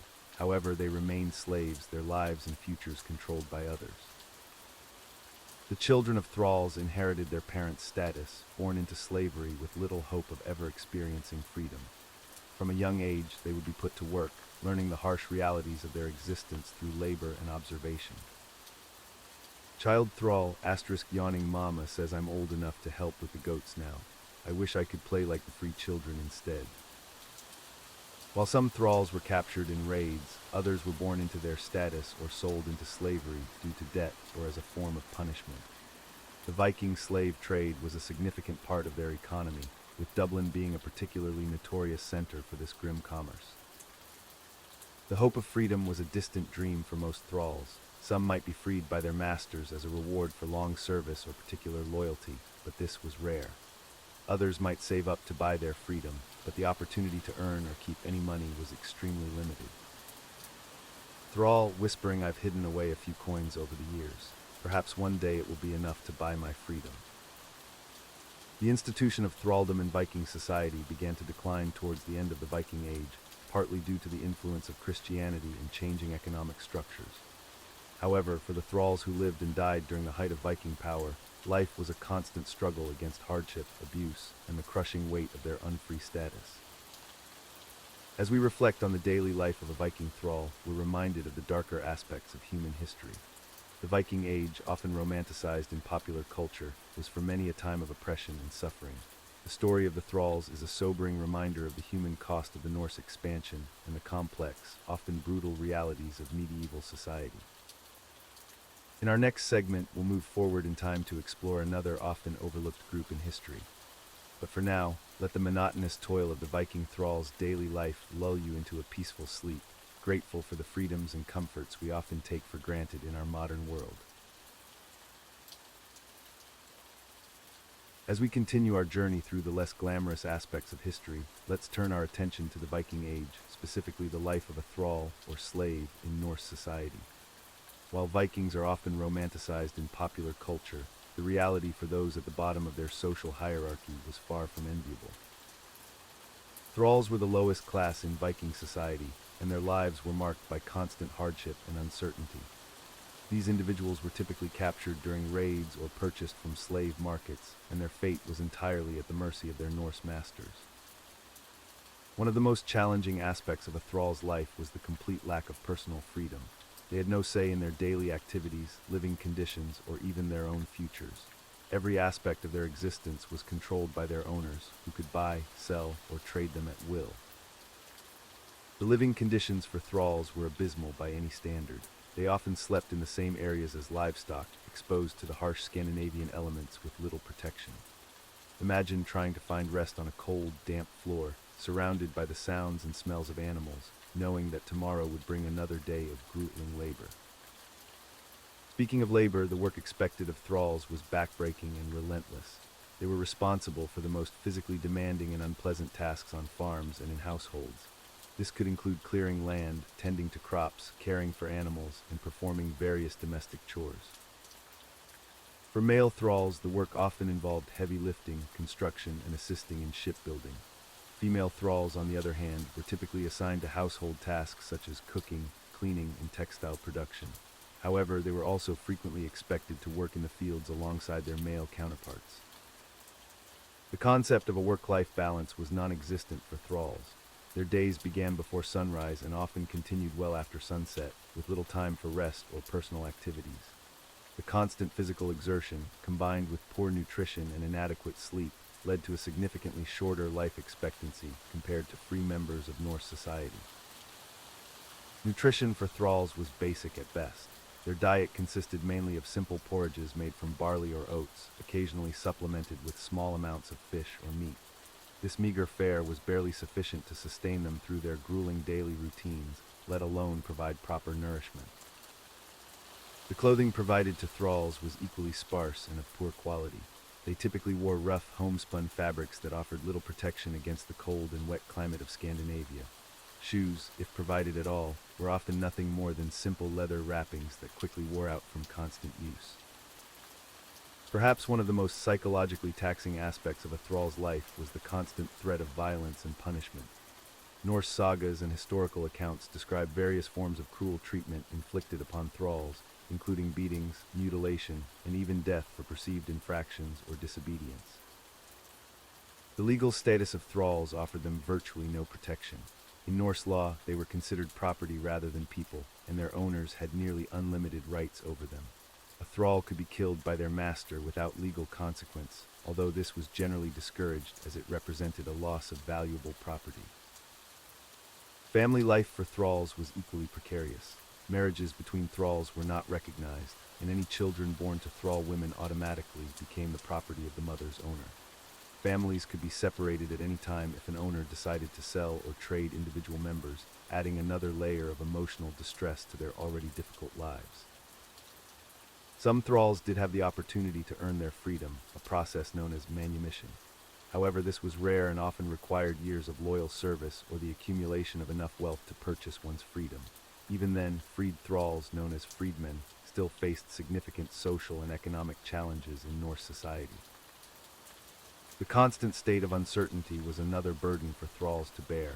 At any moment, they could be sold to a new owner, potentially separating them from familiar surroundings and any semblance of stability they might have established.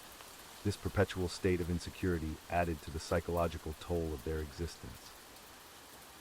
Thralls were also at risk during times of conflict.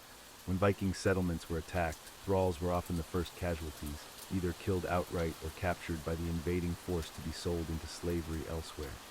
Their lives were considered expendable, and they had little means to defend themselves in such situations. Religious life was another area where thralls faced exclusion. While Norse society had a rich spiritual tradition, thralls were generally not allowed to participate in religious ceremonies or rituals. This spiritual isolation further reinforced their status as outsiders within the community. The harsh realities of a thrall's life often led to attempts at escape. However, the consequences of being caught were severe. Runaway thralls could face brutal punishments, including mutilation or execution, to serve as a deterrent to others. The difficult terrain and harsh climate of Scandinavia also made successful escapes extremely challenging. It's worth noting that the institution of slavery in Viking society was not unique to the Norse. Many cultures throughout history have practiced slavery, but this doesn't diminish the individual suffering experienced by those trapped within such systems.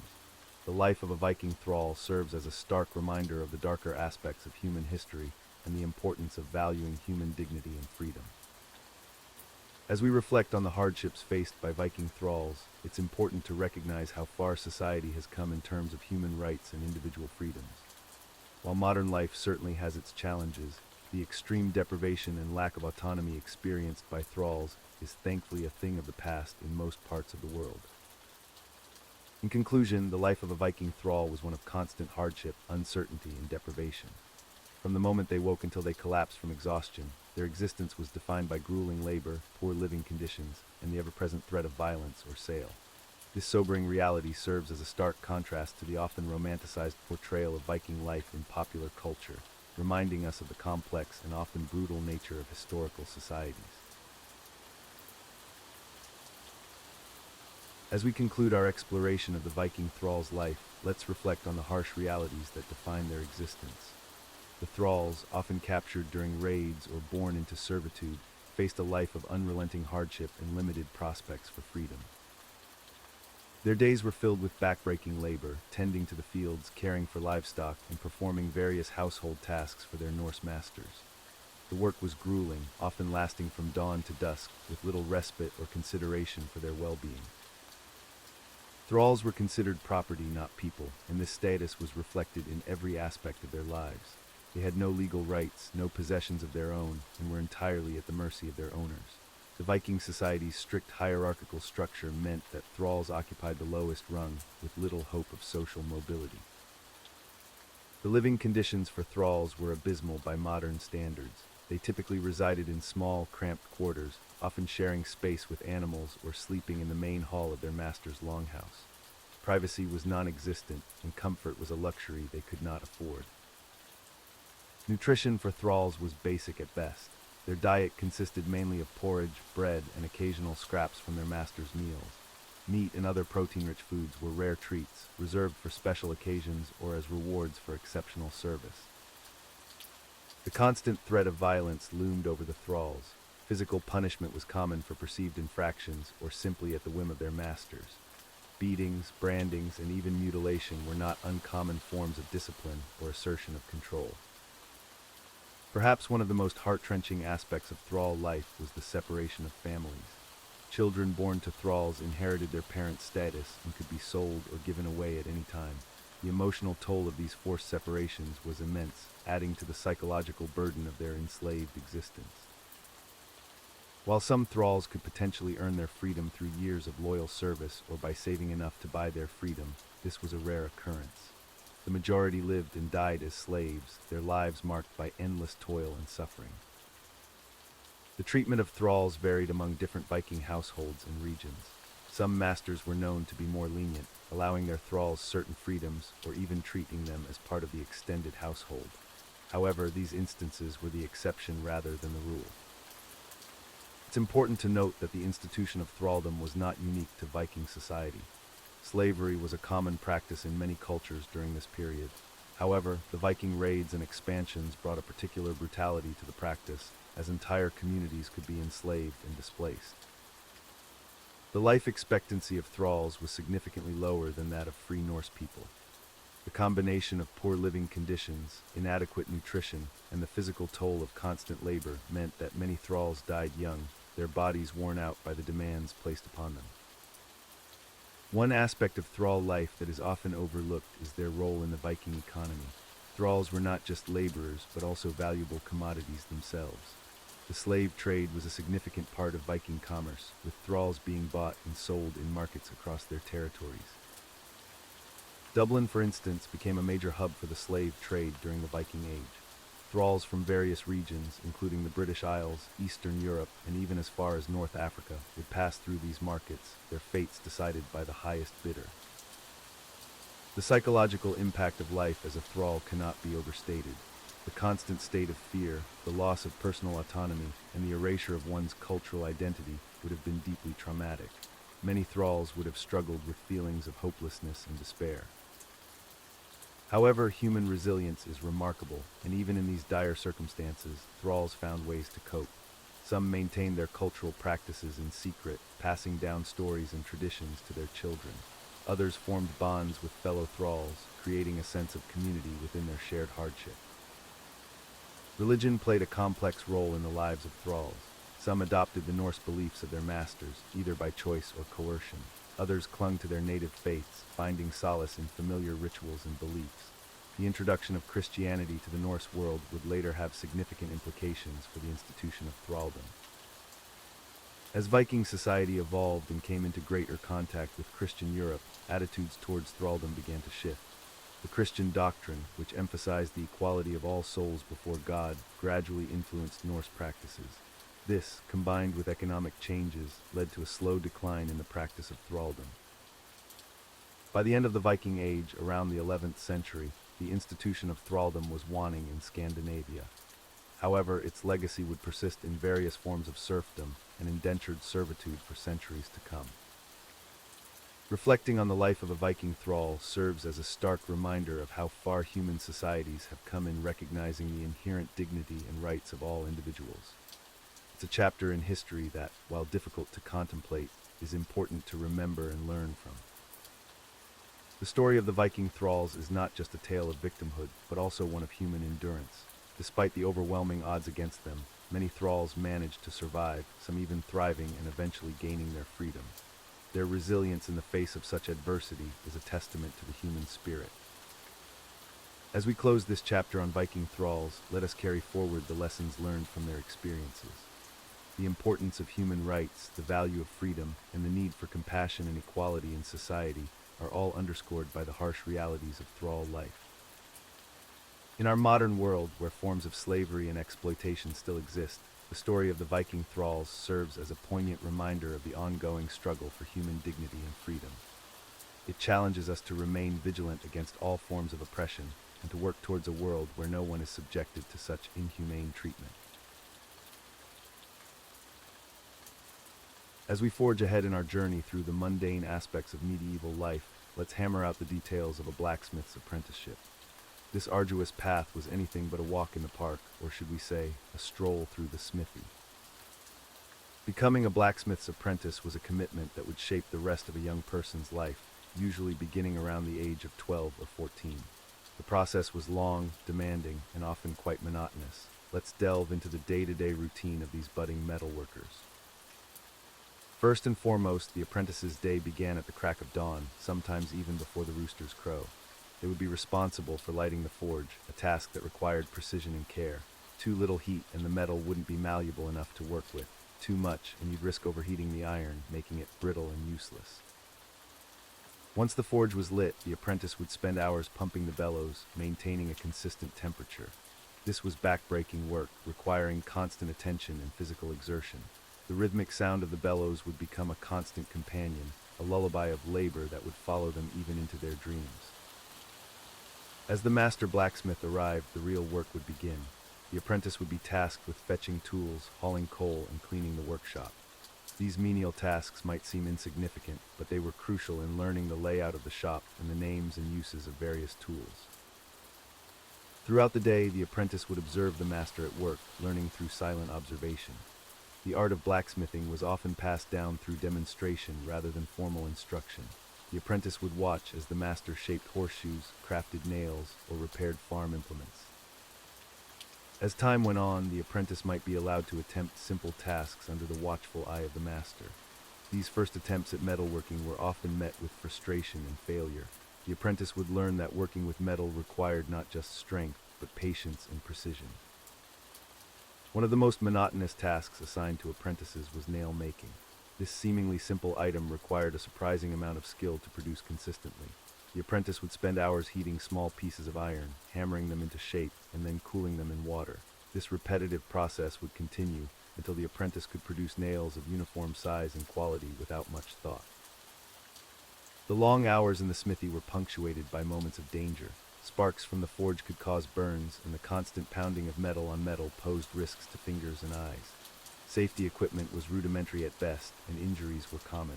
The apprentice would quickly learn to respect the power of the forge and the importance of caution in their work. As the days turned into weeks and weeks into months, the apprentice would slowly begin to understand the properties of different metals. They would learn how iron behaved when heated, how steel could be tempered for strength, and how to judge the quality of raw materials by sight and sound. The apprenticeship wasn't just about learning a trade, it was also about becoming part of a community. The blacksmith shop was often a hub of activity in a medieval village. Farmers would come to have their tools repaired, travelers might stop by to have their horses reshod, and local gossip would be exchanged over the rhythmic sound of hammer on anvil. As the apprentices' skills grew, so too did their responsibilities. They might be tasked with more complex projects, such as crafting simple tools or assisting in the creation of more intricate items like locks or weapons. Each successful project was a small victory, a step closer to mastery of the craft. The relationship between master and apprentice was complex. While the master was responsible for teaching the trade, they were also employers and often acted as surrogate parents. The apprentice lived with the master's family, ate at their table, and was subject to their discipline. This arrangement could lead to close bonds, but it could also result in tension and conflict. The apprenticeship period typically lasted 7 years, though it could be longer or shorter depending on the master's assessment of the apprentice's skills. During this time, the apprentice received no wages, only room, board, and the promise of future employment. It was a significant investment of time and effort, with no guarantee of success. As the apprenticeship neared its end, the young blacksmith would be expected to produce a masterpiece, a demonstration of all they had learned. This might be a complex tool, a decorative piece of ironwork, or a particularly challenging repair job. The masterpiece would be judged by other blacksmiths in the area, determining whether the apprentice was ready to become a journeyman. If the masterpiece was deemed acceptable, the apprentice would graduate to the status of journeyman. This marked the end of their formal training, but not the end of their learning. As a journeyman, they would travel to other towns, working in different shops to broaden their skills and knowledge. The life of a blacksmith's apprentice was far from glamorous. It was a life of early mornings, long hours, and constant physical exertion. The work was dirty, hot, and often dangerous. Yet for many, it offered a path to a respected profession and a degree of financial stability that was rare in medieval society. As we extinguish the fires of our forge and lay down our hammers, let's reflect on the dedication and perseverance required of these young apprentices. Their journey from novice to skilled craftsman was a testament to the human capacity for learning and adaptation, even in the face of challenging circumstances. And so, as the last embers of our blacksmith's tale fade away, we too can rest, our minds cooled by the waters of history, ready to drift off into dreams of simpler, if not easier, times. As the sun rises over the medieval village, the blacksmith's day begins long before most others. Let's delve into the daily routine of these essential craftsmen, whose work was crucial to the functioning of medieval society. The blacksmith's day typically started at dawn, around 5 or 6 in the morning. The first task was to stoke the forge, a process that could take up to an hour. The blacksmith would carefully arrange charcoal in the hearth and use bellows to fan the flames, gradually building up the intense heat needed for metalworking. Once the forge was hot enough, usually reaching temperatures between 1,500 and 2,000 degrees Fahrenheit, the blacksmith would begin work on their first project of the day. This could be anything from crafting horseshoes to repairing farm tools or creating weapons for the local lord. The process of shaping metal was physically demanding and required great skill. The blacksmith would heat a piece of iron or steel in the forge until it glowed red hot, then remove it with tongs and place it on an anvil.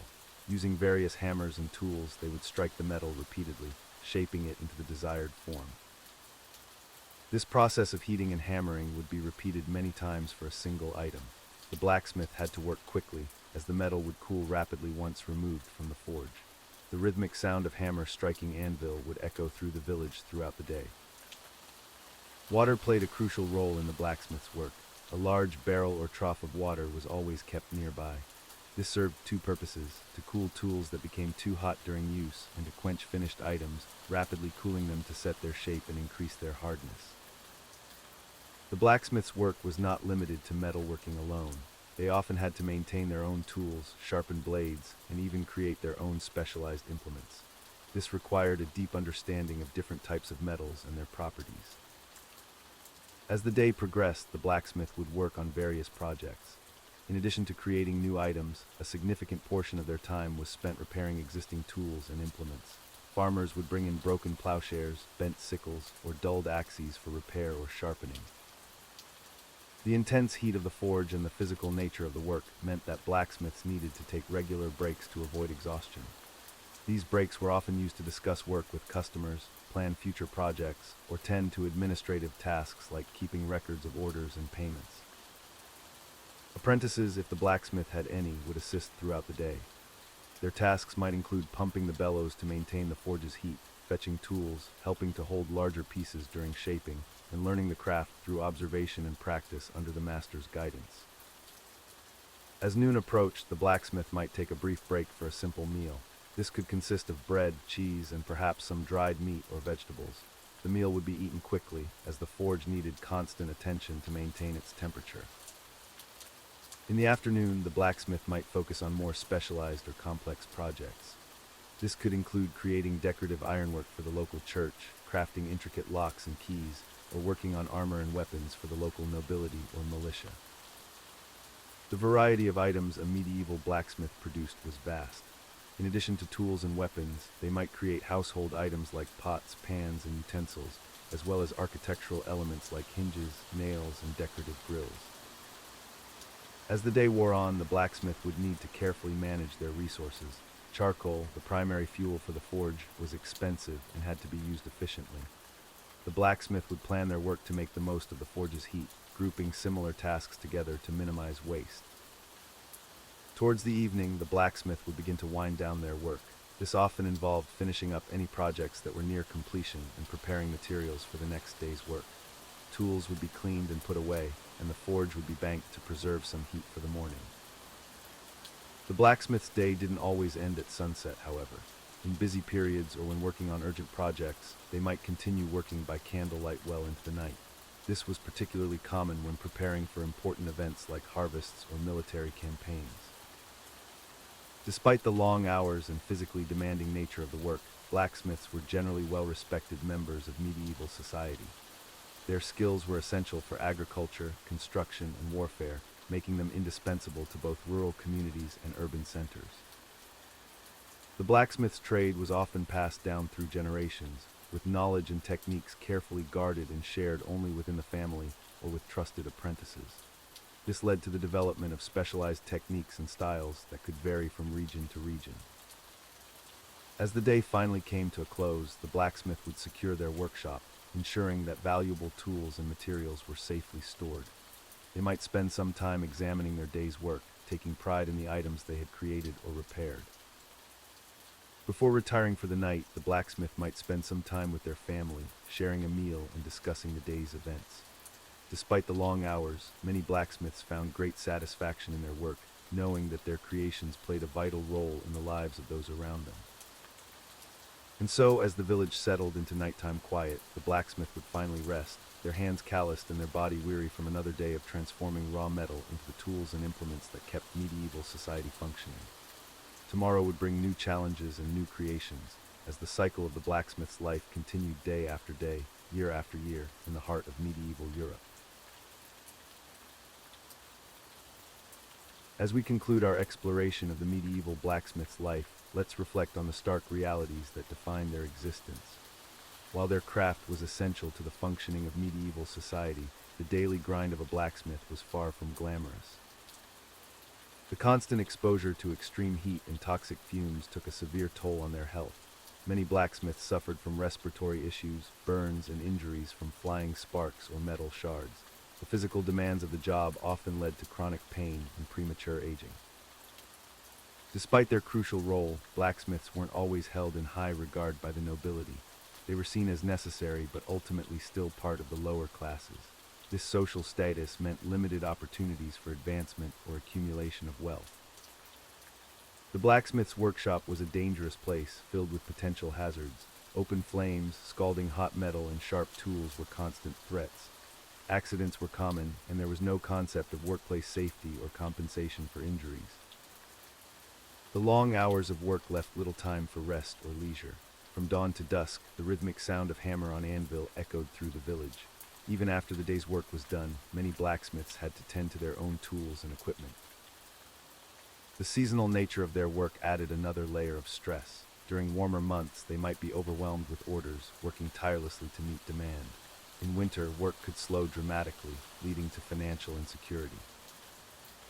Let's not forget the constant pressure of meeting the demands of local lords and knights. Failure to produce weapons or armor of sufficient quality could result in severe punishment or loss of livelihood. The blacksmith's trade was often passed down through generations.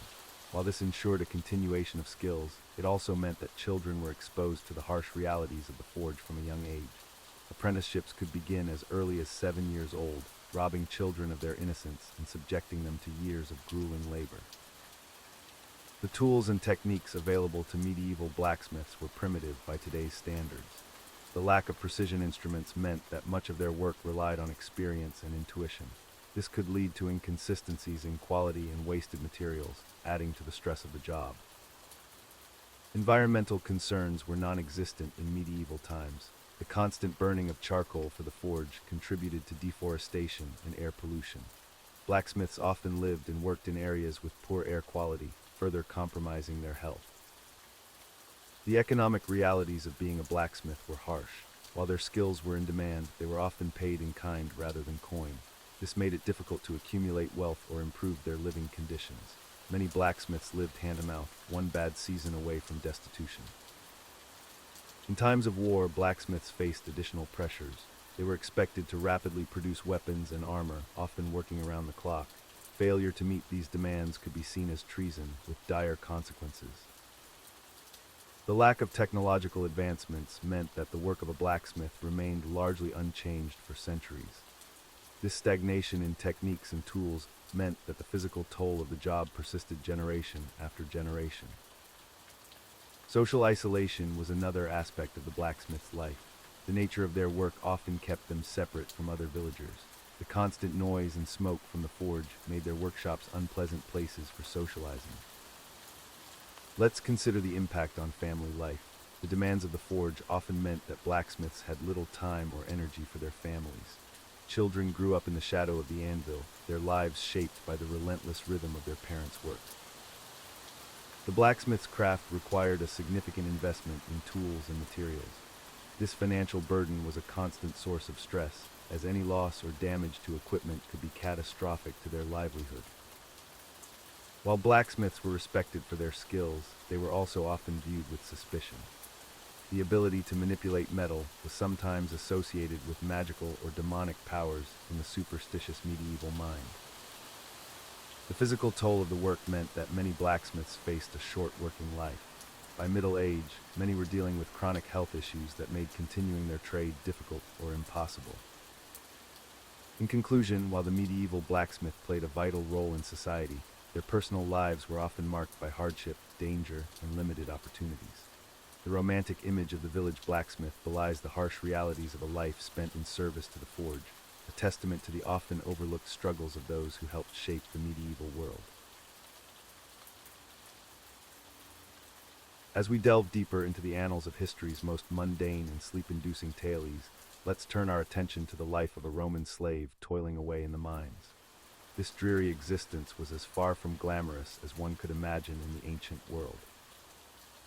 Picture, if you will, the dark, damp corridors of a Roman mine, somewhere in the vast expanse of the empire. Perhaps it's a gold mine in Spain or a copper mine in Britain. The location hardly matters, for the life of a mine slave was universally miserable. Our unfortunate protagonist, let's call him Quintus, though his real name has long been lost to history, would begin his day long before the sun rose. The crack of a whip or the harsh shout of an overseer would rouse him from his fitful slumber on the hard, rocky ground of the mine shaft where he and his fellow slaves were forced to sleep. Quintus would slowly sit up, his body aching from the previous day's labor and the cold, unyielding stone that served as his bed. He would blink away the sleep from his eyes, though in the pitch darkness of the mine, it made little difference whether his eyes were open or closed. As he stumbled to his feet, Quintus would feel around for the crude tool he used for his work, perhaps a pick or a shovel.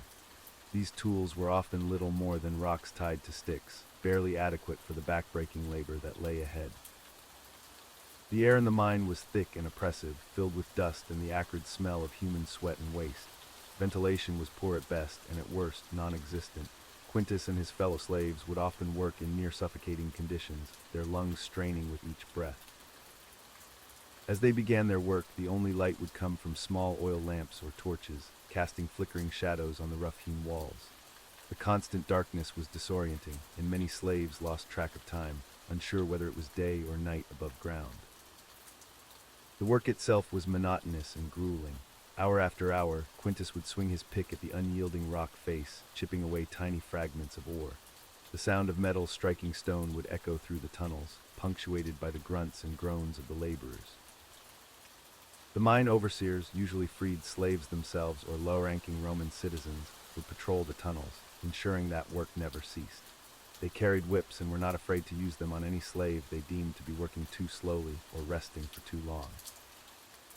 Quintus and his fellow slaves would work for hours on end without rest. There were no breaks for meals or water. If they were lucky, they might be allowed a few sips of water from a skin passed around by a guard, but this was a rare luxury. The heat in the mines was often unbearable. As they dug deeper into the earth, the temperature would rise, and the air would become even more stifling.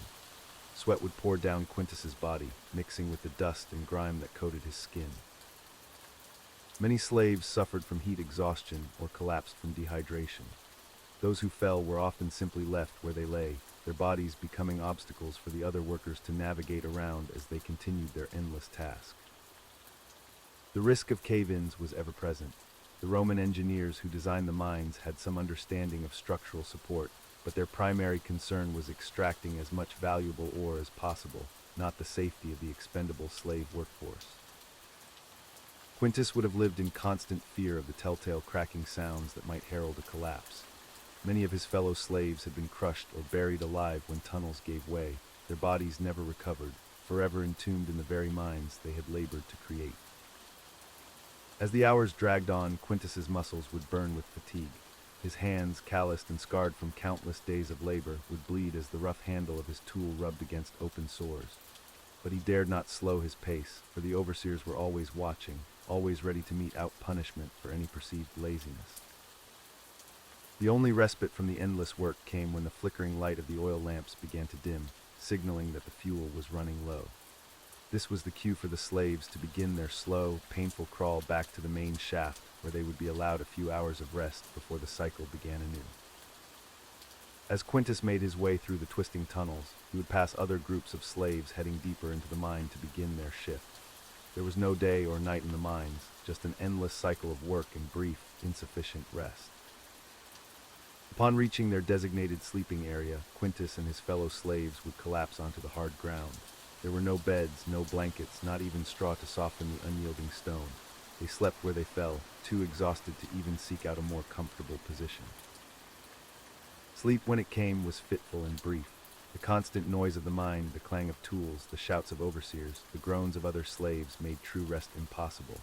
And always there was the knowledge that in just a few short hours they would be roused to begin the whole miserable process again. Food, when it was provided, was barely enough to sustain life. A meager portion of gruel or a hard crust of bread might be tossed to the slaves once a day. Many suffered from malnutrition, their bodies wasting away even as they were forced to continue their backbreaking labor. Disease was rampant in the close, unsanitary conditions of the mines. Skin infections, respiratory illnesses, and parasites were common afflictions. Medical care was non-existent. A slave too ill to work was simply left to die. Quintus, like many of his fellow slaves, would have held on to the faint hope of one day being freed. But the reality was that most mine slaves died in the tunnels, their bodies discarded like the worthless rock they spent their lives sifting through. The Roman Empire's insatiable appetite for precious metals and stones meant that the mines never closed, never stopped producing. As one slave fell, another would be brought in to take his place. The machine of Roman industry ground on, heedless of the countless lives it consumed. And so, day after day, year after year, Quintus and countless others like him would toil in the darkness, their lives as expendable as the tools they wielded. Their suffering was a footnote in the grand narrative of Roman prosperity, their names and stories lost to time. As we drift off to sleep, let us be grateful that we do not share the fate of Quintus and his fellow mine slaves. Their dreary, monotonous existence serves as a stark reminder of how far we've come and how fortunate we are to rest in comfort and safety. As we continue our journey through the less glamorous aspects of history, let's turn our attention to the life of a Roman slave in a household. While slavery is a horrific institution that has thankfully been abolished in most of the world, it was an integral part of Roman society. The daily existence of a household slave in ancient Rome was far from enviable, filled with endless tasks, little personal freedom, and constant uncertainty. Imagine waking up before dawn, not in a comfortable bed, but on a thin mat in a cramped, windowless room shared with other slaves. Your day begins long before your masters stir, as you must prepare the house for their awakening. The first task might be to rekindle the fire in the hearth, carefully nurturing the embers from the night before into a steady flame. As a household slave, your duties would vary depending on your specific role and the size of the household. Some slaves were assigned to cooking, others to cleaning, and some to more specialized tasks like accounting or tutoring. Regardless of your specific role, one thing remained constant: your time was not your own. For those working in the kitchen, the day would start by preparing breakfast for the master and his family. This might involve grinding grain for bread, preparing fruit, or cooking porridge. The quality and quantity of food varied greatly between wealthy and less affluent households, but as a slave, you would typically eat only after your masters had finished, often subsisting on leftovers or simple, less desirable foods. Cleaning was a never-ending task in Roman households. Without modern conveniences like vacuum cleaners or washing machines, keeping a home clean was labor-intensive. Floors needed to be swept and scrubbed daily, as dust and dirt from the streets easily made their way inside. Laundry was a particularly arduous task, often involving carrying heavy loads of clothing to public fountains or streams, scrubbing them with a mixture of urine and fuller's earth, a type of clay, and then rinsing and drying them. Personal hygiene was another area where slaves were expected to assist their masters. You might be tasked with helping your master bathe, applying oils and perfumes, or assisting with grooming. This could involve intimate and potentially uncomfortable situations, as personal boundaries were often disregarded when it came to slaves. For those slaves fortunate enough to have more specialized roles, such as tutors or scribes, the work might be less physically demanding but no less time-consuming. A tutor slave would be responsible for educating the master's children, teaching them reading, writing, arithmetic, and sometimes Greek. Scribe slaves might spend their days managing household accounts, writing letters, or copying texts. One of the most challenging aspects of being a household slave was the lack of personal time or privacy. You were essentially on call 24 hours a day, expected to respond immediately to any request from your master or other family members. This constant state of readiness meant that even when you weren't actively working, you couldn't truly relax or pursue your own interests. The relationship between slaves and their masters could vary widely. Some masters were known to treat their slaves with a degree of kindness, while others were cruel and abusive. However, it's important to remember that even in the best circumstances, slaves were still considered property, not people, under Roman law.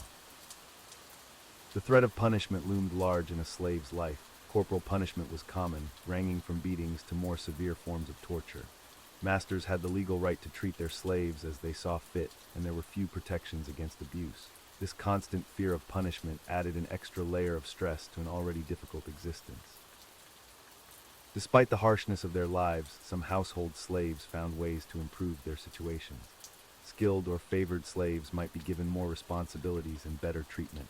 Some were even able to earn or save money with the hope of eventually purchasing their freedom. However, this was far from guaranteed, and many slaves spent their entire lives in servitude. The concept of family was complicated for Roman slaves.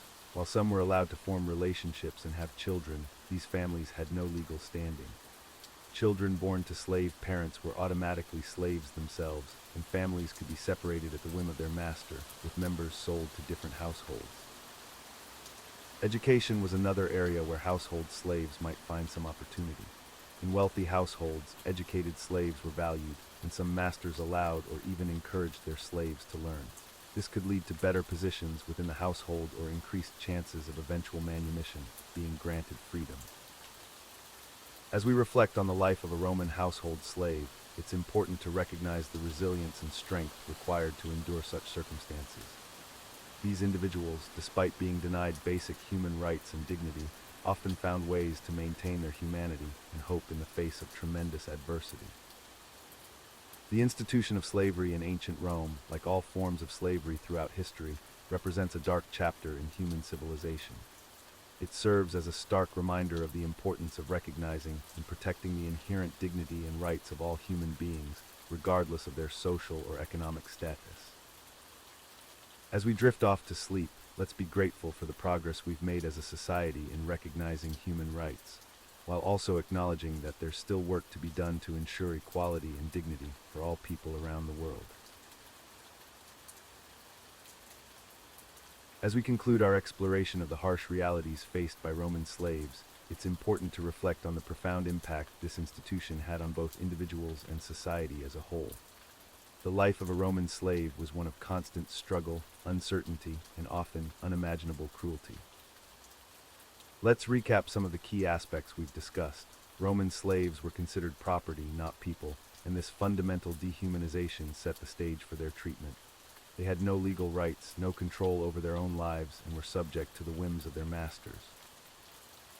The origins of Roman slaves were diverse. Many were captured in wars, victims of Rome's relentless expansion. Others were born into slavery, inheriting their status from enslaved parents. Some were even former citizens who fell into debt and were forced to sell themselves into bondage. This diversity meant that slaves came from all walks of life, including educated individuals who sometimes became valued for their skills. The work assigned to slaves varied greatly, but it was almost always demanding and often dangerous. Agricultural slaves toiled in the fields from dawn to dusk, exposed to the elements and the constant threat of exhaustion or injury. Miners faced perhaps the most perilous conditions, working in dark, cramped tunnels with the ever-present risk of cave-ins or toxic fumes. Domestic slaves, while perhaps not facing the same physical dangers, were subject to the constant scrutiny and often capricious demands of their masters. They had to be available at all hours, with little to no personal time or privacy. Some were fortunate enough to work as teachers, accountants, or physicians, but even these more prestigious positions did not guarantee good treatment or the possibility of freedom. The living conditions for most slaves were abysmal. Many were housed in cramped, unsanitary quarters with minimal provisions.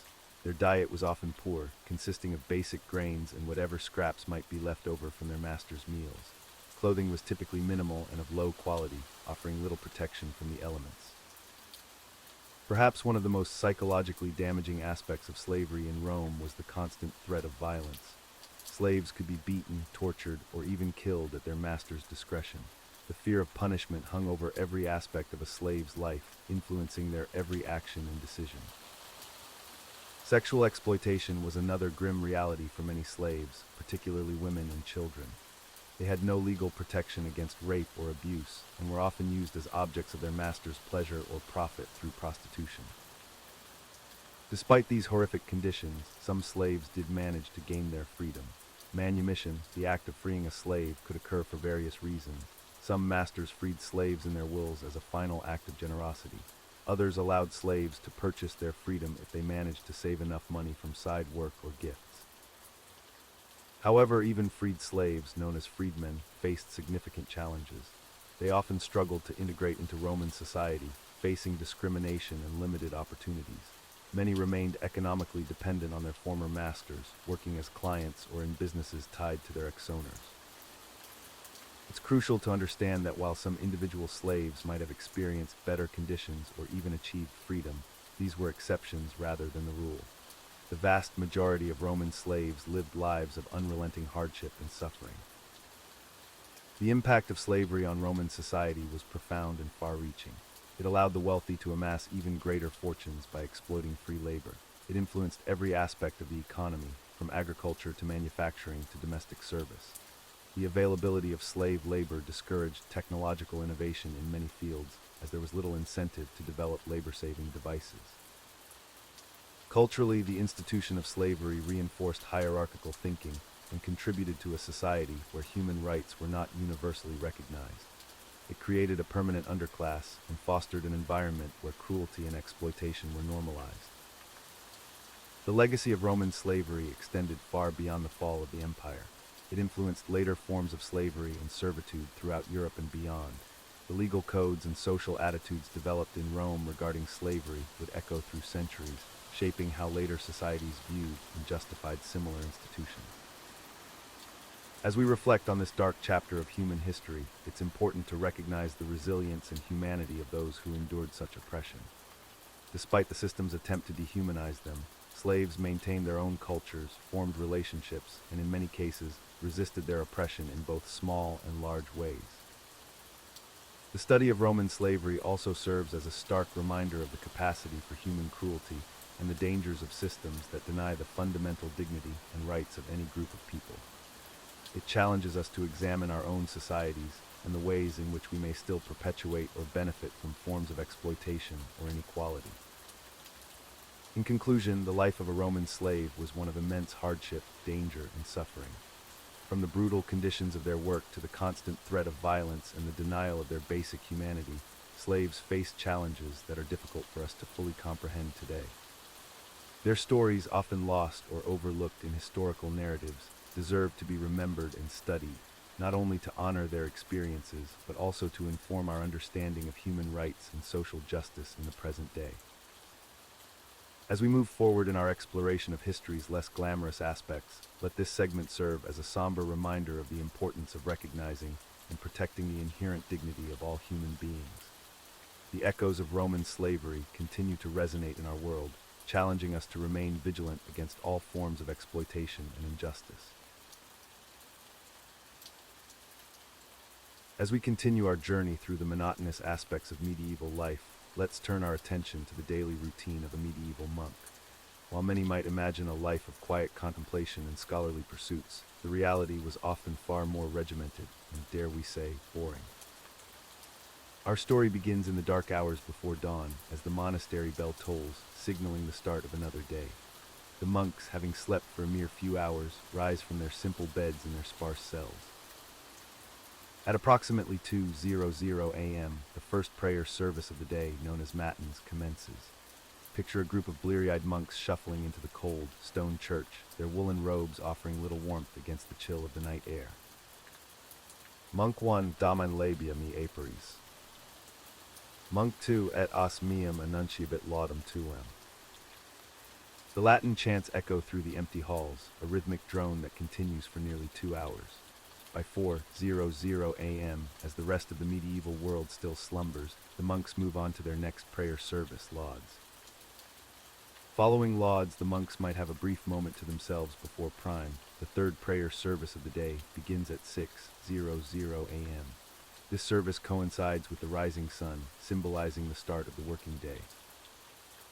After prime, the monks would typically gather for a chapter meeting, where the day's tasks would be assigned and any monastery business discussed. This might include deciding who would work in the scriptorium copying manuscripts, who would tend to the vegetable gardens, or who would assist in the infirmary. Abbot, Brother Thomas, you will assist in the kitchens today. Brother John, please tend to the herb garden, and Brother William, you're needed in the scriptorium to continue work on the illuminated manuscript. With their tasks assigned, the monks would disperse to their various duties. However, their work would be frequently interrupted by more prayer services. Terce would be held at 9:00 a.m., followed by sext at noon and none at 3:00 p.m. Let's take a moment to consider the monotony of this schedule. Day in and day out, these men would follow the same routine, their lives dictated by the tolling of the monastery bell. The concept of free time or personal pursuits as we understand them today was largely non-existent. Between prayer services, monks would engage in their assigned tasks. Those working in the scriptorium would spend hours hunched over desks, meticulously copying texts by hand. The repetitive nature of this work, combined with the dim lighting provided by candles or narrow windows, often led to eye strain and back problems. Monk 3, my eyes grow weary and my back aches, but I must finish this page before Vespers. In the gardens, monks would perform the back-breaking labor of tending to crops and medicinal herbs. This work was crucial for the monastery's self-sufficiency, but it was far from glamorous. Monk 4, another day of pulling weeds and turning soil. The rhythm of the seasons changes, but our tasks remain ever the same. As the day progressed, the monks would gather once again for Vespers at 6:00 p.m. This evening prayer service would be followed by a simple meal, often consisting of bread, vegetables, and perhaps some fish. Meat was generally reserved for special occasions or for ill monks in need of strengthening. After the meal, the monks would have a brief period for reading or study before the final prayer service of the day, Compline, held at 9:00 p.m. Following Compline, the monks would retire to their cells for the night, only to repeat the entire process again the next day. It's worth noting that this routine rarely varied. The cycle of prayer, work, and more prayer continued day after day, week after week, year after year. Holidays and feast days might bring some variation, but these were relatively few and far between. The monotony was not just in the daily schedule, but also in the environment.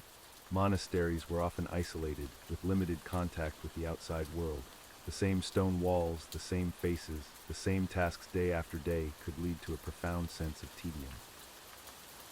Monk 5, another day passes, indistinguishable from the last, yet we find meaning in our devotion and service. While some monks found genuine fulfillment in this lifestyle, viewing it as a path to spiritual enlightenment, others struggled with the repetitive nature of their existence. The concept of acedia, a state of listlessness or torpor, was well known in monastic circles and was considered a serious spiritual ailment. It's also important to remember that many individuals didn't choose this life voluntarily. Younger sons of noble families were often sent to monasteries to prevent the division of family lands. Others joined out of economic necessity, seeing the monastery as a means of survival in harsh times. The rigidity of monastic life extended beyond just the daily schedule. Monks were expected to maintain a vow of silence except when absolutely necessary, further contributing to the monotonous atmosphere. Communication was often limited to hand gestures or written notes. Monk 6, gesturing silently to indicate he needs help carrying a heavy load. Monk 7, nodding in understanding and moving to assist. Even sleep was regulated. Monks typically slept in their habits, fully clothed on simple pallets. They were often required to sleep in a specific position, with their arms crossed over their chests, ready to rise at a moment's notice for night prayers. As we reflect on this regimented existence, it's easy to see why the life of a medieval monk might be considered boring by modern standards. The lack of variety, personal choice, and stimulation stands in stark contrast to our contemporary lifestyles.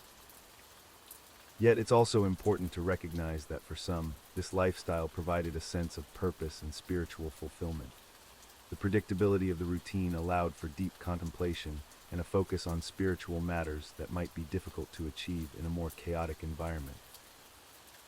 As we conclude this segment on the daily routine of medieval monks, let's take a moment to appreciate the stark differences between their lives and our own. While we might find their existence tedious, it serves as a reminder of how much our expectations and experiences of daily life have changed over the centuries. In our next segment, we'll explore another aspect of medieval life that might make you grateful for modern conveniences. But for now, let the rhythmic routine of monastic life lull you into a peaceful slumber. As we continue our journey through the monotonous lives of medieval folk, let's turn our attention to the daily routines of medieval monks. These devout individuals dedicated their lives to religious service, but their days were filled with far more than just prayer and contemplation. Monasteries were not just places of worship, but also centers of learning and productivity. Monks played a crucial role in preserving knowledge and advancing various fields of study. Their daily schedule, known as the horarium, was rigidly structured and left little room for idleness. The day for a medieval monk typically began well before dawn, around 2:00 a.m., with the night office called matins. This early wake-up call ensured that the monks were ready to start their day with prayer and devotion. After matins, the monks would return to their beds for a brief rest before rising again at dawn for the office of lauds. This marked the true beginning of their day, filled with a mix of prayer, work, and study. Following lauds, the monks would gather for a chapter meeting where they would discuss monastery business, confess their faults, and receive instructions for the day's tasks. This meeting helped maintain order and discipline within the monastic community. The monks would then proceed to their assigned tasks, which varied depending on the needs of the monastery and the individual skills of each monk. Some common duties included tending to the monastery's gardens, caring for livestock, or working in the scriptorium. The scriptorium was a vital part of monastic life, where monks would painstakingly copy and illuminate manuscripts. This work was not only time-consuming, but also required great skill and patience. Monks would spend hours hunched over their writing desks, carefully transcribing texts onto parchment using quills and ink they often made themselves. The process of creating a single manuscript could take months or even years, depending on its complexity and length. Monks would work in silence, their quills scratching against the parchment as they meticulously copied religious texts, classical works, and historical documents. In addition to copying texts, some monks specialized in illumination, the art of decorating manuscripts with intricate designs, miniature paintings, and gold leaf. This delicate work required steady hands and a keen eye for detail, as even the slightest mistake could ruin hours of labor. Throughout the day, the monks' work would be punctuated by regular prayer services. These offices, including prime, terce, sext, and nun, were spread throughout the day to ensure that the monks maintained their spiritual focus amidst their other duties. Meals in the monastery were simple affairs, often taken in silence while one monk read aloud from religious texts. The diet of medieval monks was generally austere, consisting mainly of bread, vegetables, and occasionally fish. Meat was typically reserved for special occasions or for sick monks in need of extra nourishment. Despite the rigorous schedule and simple lifestyle, monasteries were also centers of innovation and learning. Many monks engaged in scholarly pursuits, studying subjects such as theology, philosophy, mathematics, and natural sciences. Some monasteries maintained extensive libraries, housing precious manuscripts on a wide range of topics. These libraries served as repositories of knowledge, preserving ancient texts and contributing to the intellectual development of medieval Europe. Monks also played a significant role in education, often running schools for novices and sometimes for children from the surrounding community. They taught reading, writing, arithmetic, and Latin, helping to spread literacy and learning beyond the monastery walls. In addition to their intellectual pursuits, many monks were skilled craftsmen and artisans. They engaged in various trades such as metalworking, woodcarving, and glassmaking. The beautiful stained glass windows found in many medieval churches were often the work of talented monastic artisans. Monasteries were also known for their herbal gardens and medical knowledge. Monks studied the healing properties of various plants and compiled extensive herbals, detailing the uses of different herbs for medicinal purposes. Many monasteries had infirmaries where sick monks and sometimes members of the local community could receive care. As the day progressed, the monks would gather for vespers in the late afternoon, followed by a light supper. The final office of the day, Compline, would be held in the evening before the monks retired to their dormitories for the night. It's worth noting that while this structured lifestyle might seem restrictive to modern sensibilities, many monks found great fulfillment in their daily routines. The rhythm of prayer, work, and study provided a sense of purpose and spiritual growth. However, monastic life was not without its challenges. The long hours of work, limited sleep, and austere living conditions could take a toll on the monks' physical and mental well-being. Some struggled with the strict discipline and isolation from the outside world. Despite these challenges, monasteries continued to play a crucial role in medieval society. They served as centers of spiritual guidance, preserved knowledge through their libraries and scriptoria, and often provided essential services to the surrounding communities. As we reflect on the daily lives of medieval monks, we can appreciate the dedication and discipline required to maintain such a rigorous lifestyle.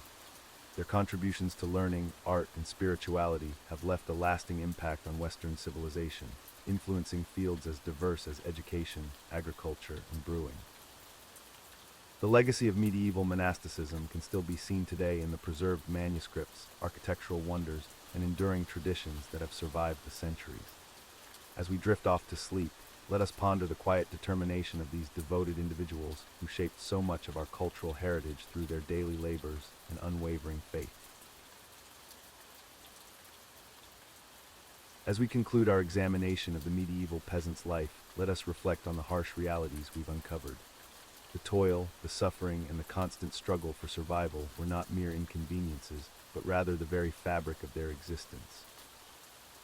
Indeed, Brother Thomas, it's clear that the life of a medieval peasant was far from the romanticized notions often portrayed in modern media.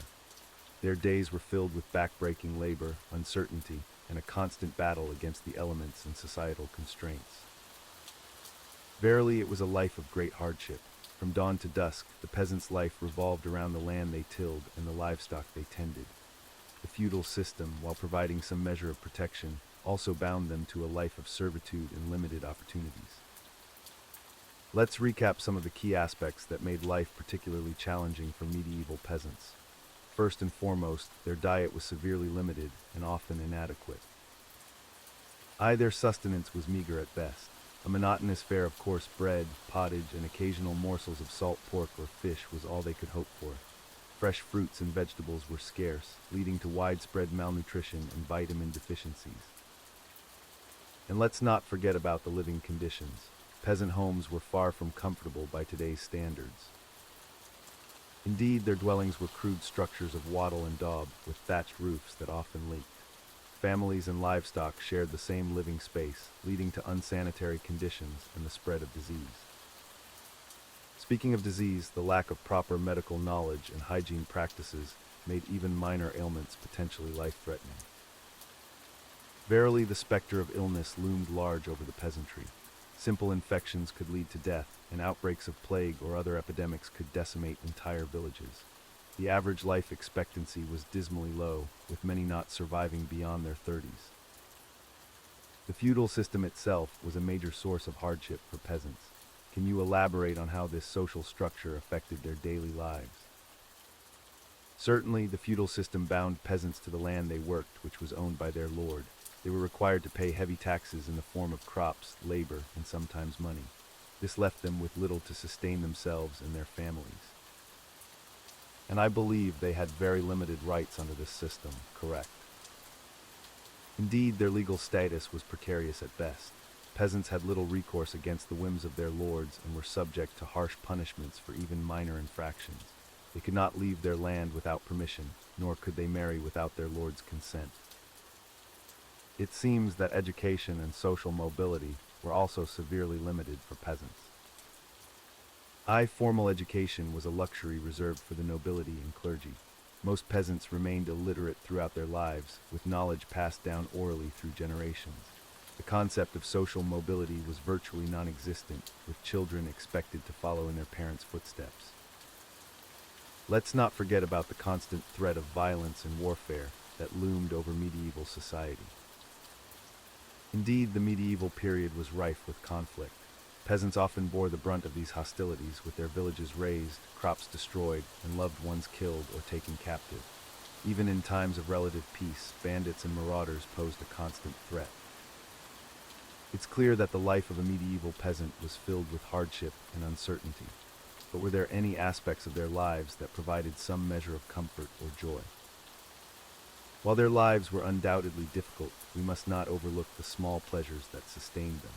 The sense of community within villages was strong, with neighbors often coming together to help one another during times of need.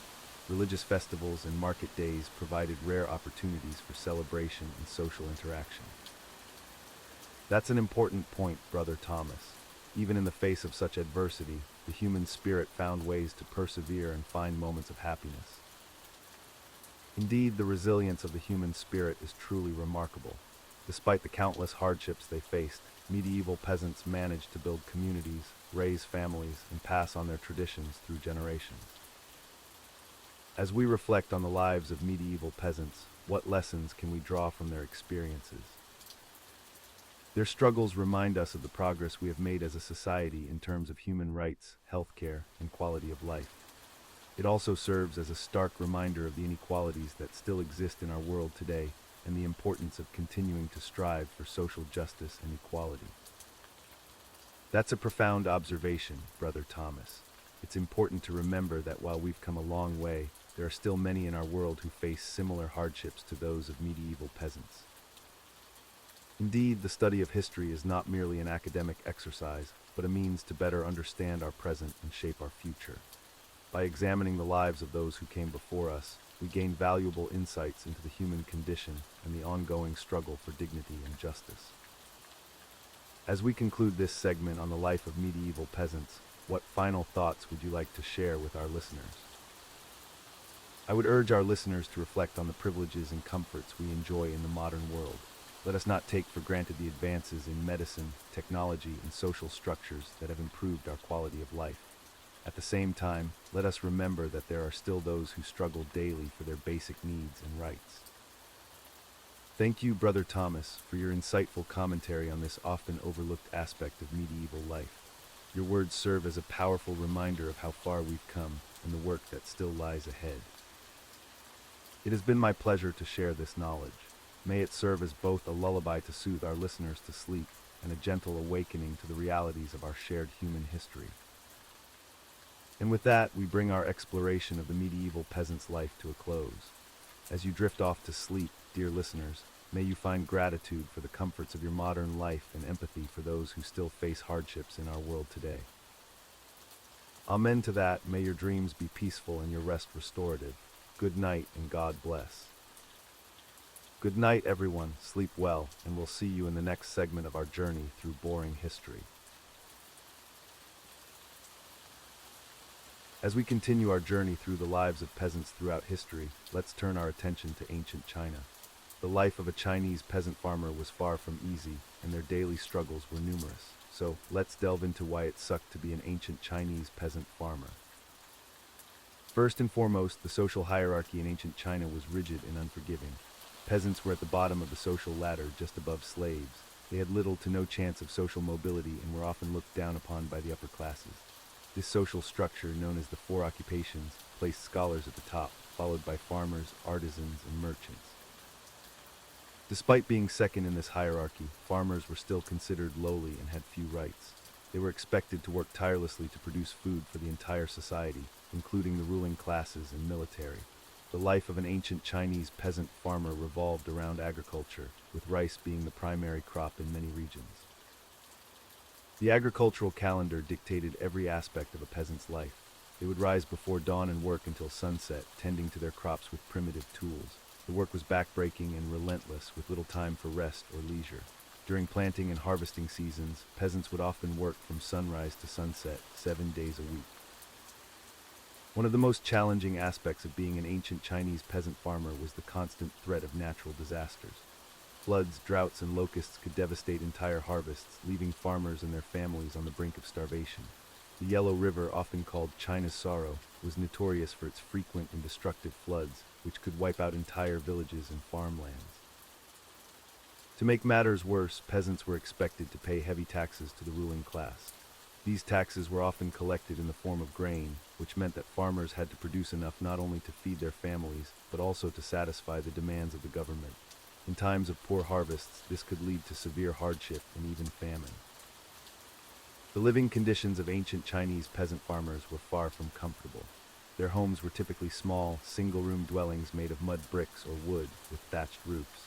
These structures offered little protection from the elements and were often shared with livestock, leading to unsanitary conditions and the spread of diseases. Speaking of diseases, healthcare for peasants was practically non-existent. While traditional Chinese medicine was well developed, access to proper medical care was limited for the lower classes. Many relied on folk remedies and superstitions to treat illnesses, often with little success.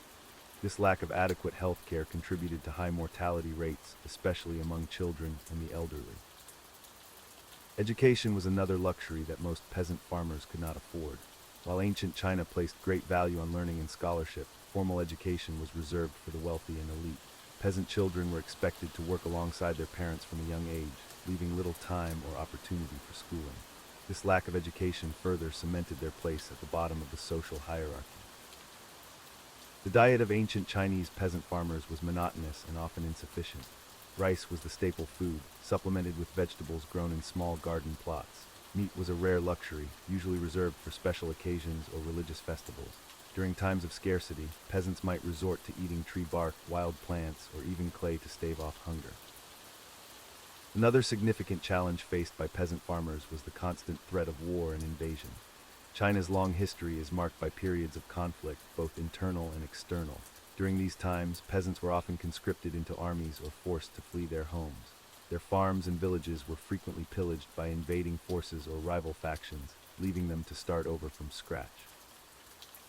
The legal system in ancient China offered little protection for peasants. While there were laws in place, they often favored the wealthy and powerful. Peasants had limited access to justice and could face severe punishments for minor offenses. Corporal punishment was common, and peasants could be subjected to brutal torture or execution for crimes that would receive much lighter sentences for members of the upper classes. Family life for peasant farmers was also challenging. The concept of filial piety, or respect for one's parents and ancestors, was deeply ingrained in Chinese culture. While this fostered strong family bonds, it also placed immense pressure on individuals to care for their elderly relatives, often at great personal sacrifice. Large families were common, as children were seen as additional labor for the farm and a form of social security for parents in their old age. Marriage for peasant farmers was rarely a matter of love or personal choice. Arranged marriages were the norm, with matches often made based on practical considerations such as combining family resources or forging alliances between households. Women, in particular, had little say in their marital fate and were expected to be obedient to their husbands and in-laws. The role of women in peasant society was particularly difficult. In addition to working in the fields alongside men, women were responsible for household chores, childcare, and often cottage industries such as weaving or making handicrafts to supplement the family's income. The practice of foot binding, which began in the upper classes but eventually spread to peasant communities, caused immense suffering for women and further limited their mobility and independence. Environmental degradation was another factor that made life difficult for ancient Chinese peasant farmers. As the population grew and more land was cultivated, deforestation became a serious issue. This led to soil erosion, loss of biodiversity, and increased vulnerability to natural disasters. Peasants were often forced to farm marginal lands, further exacerbating these environmental problems. Despite these numerous hardships, peasant farmers in ancient China did find ways to cope and even find moments of joy. Festivals and religious observances provided brief respites from the daily grind, allowing communities to come together and celebrate. Folk arts such as storytelling, music, and dance offered outlets for creativity and expression, even in the midst of difficult circumstances. In conclusion, the life of an ancient Chinese peasant farmer was indeed filled with hardship and struggle. From backbreaking labor and natural disasters to social inequality and lack of basic rights, these individuals faced numerous challenges that made their existence a constant battle for survival. Yet their resilience and perseverance in the face of such adversity played a crucial role in shaping Chinese civilization and culture over the millennia.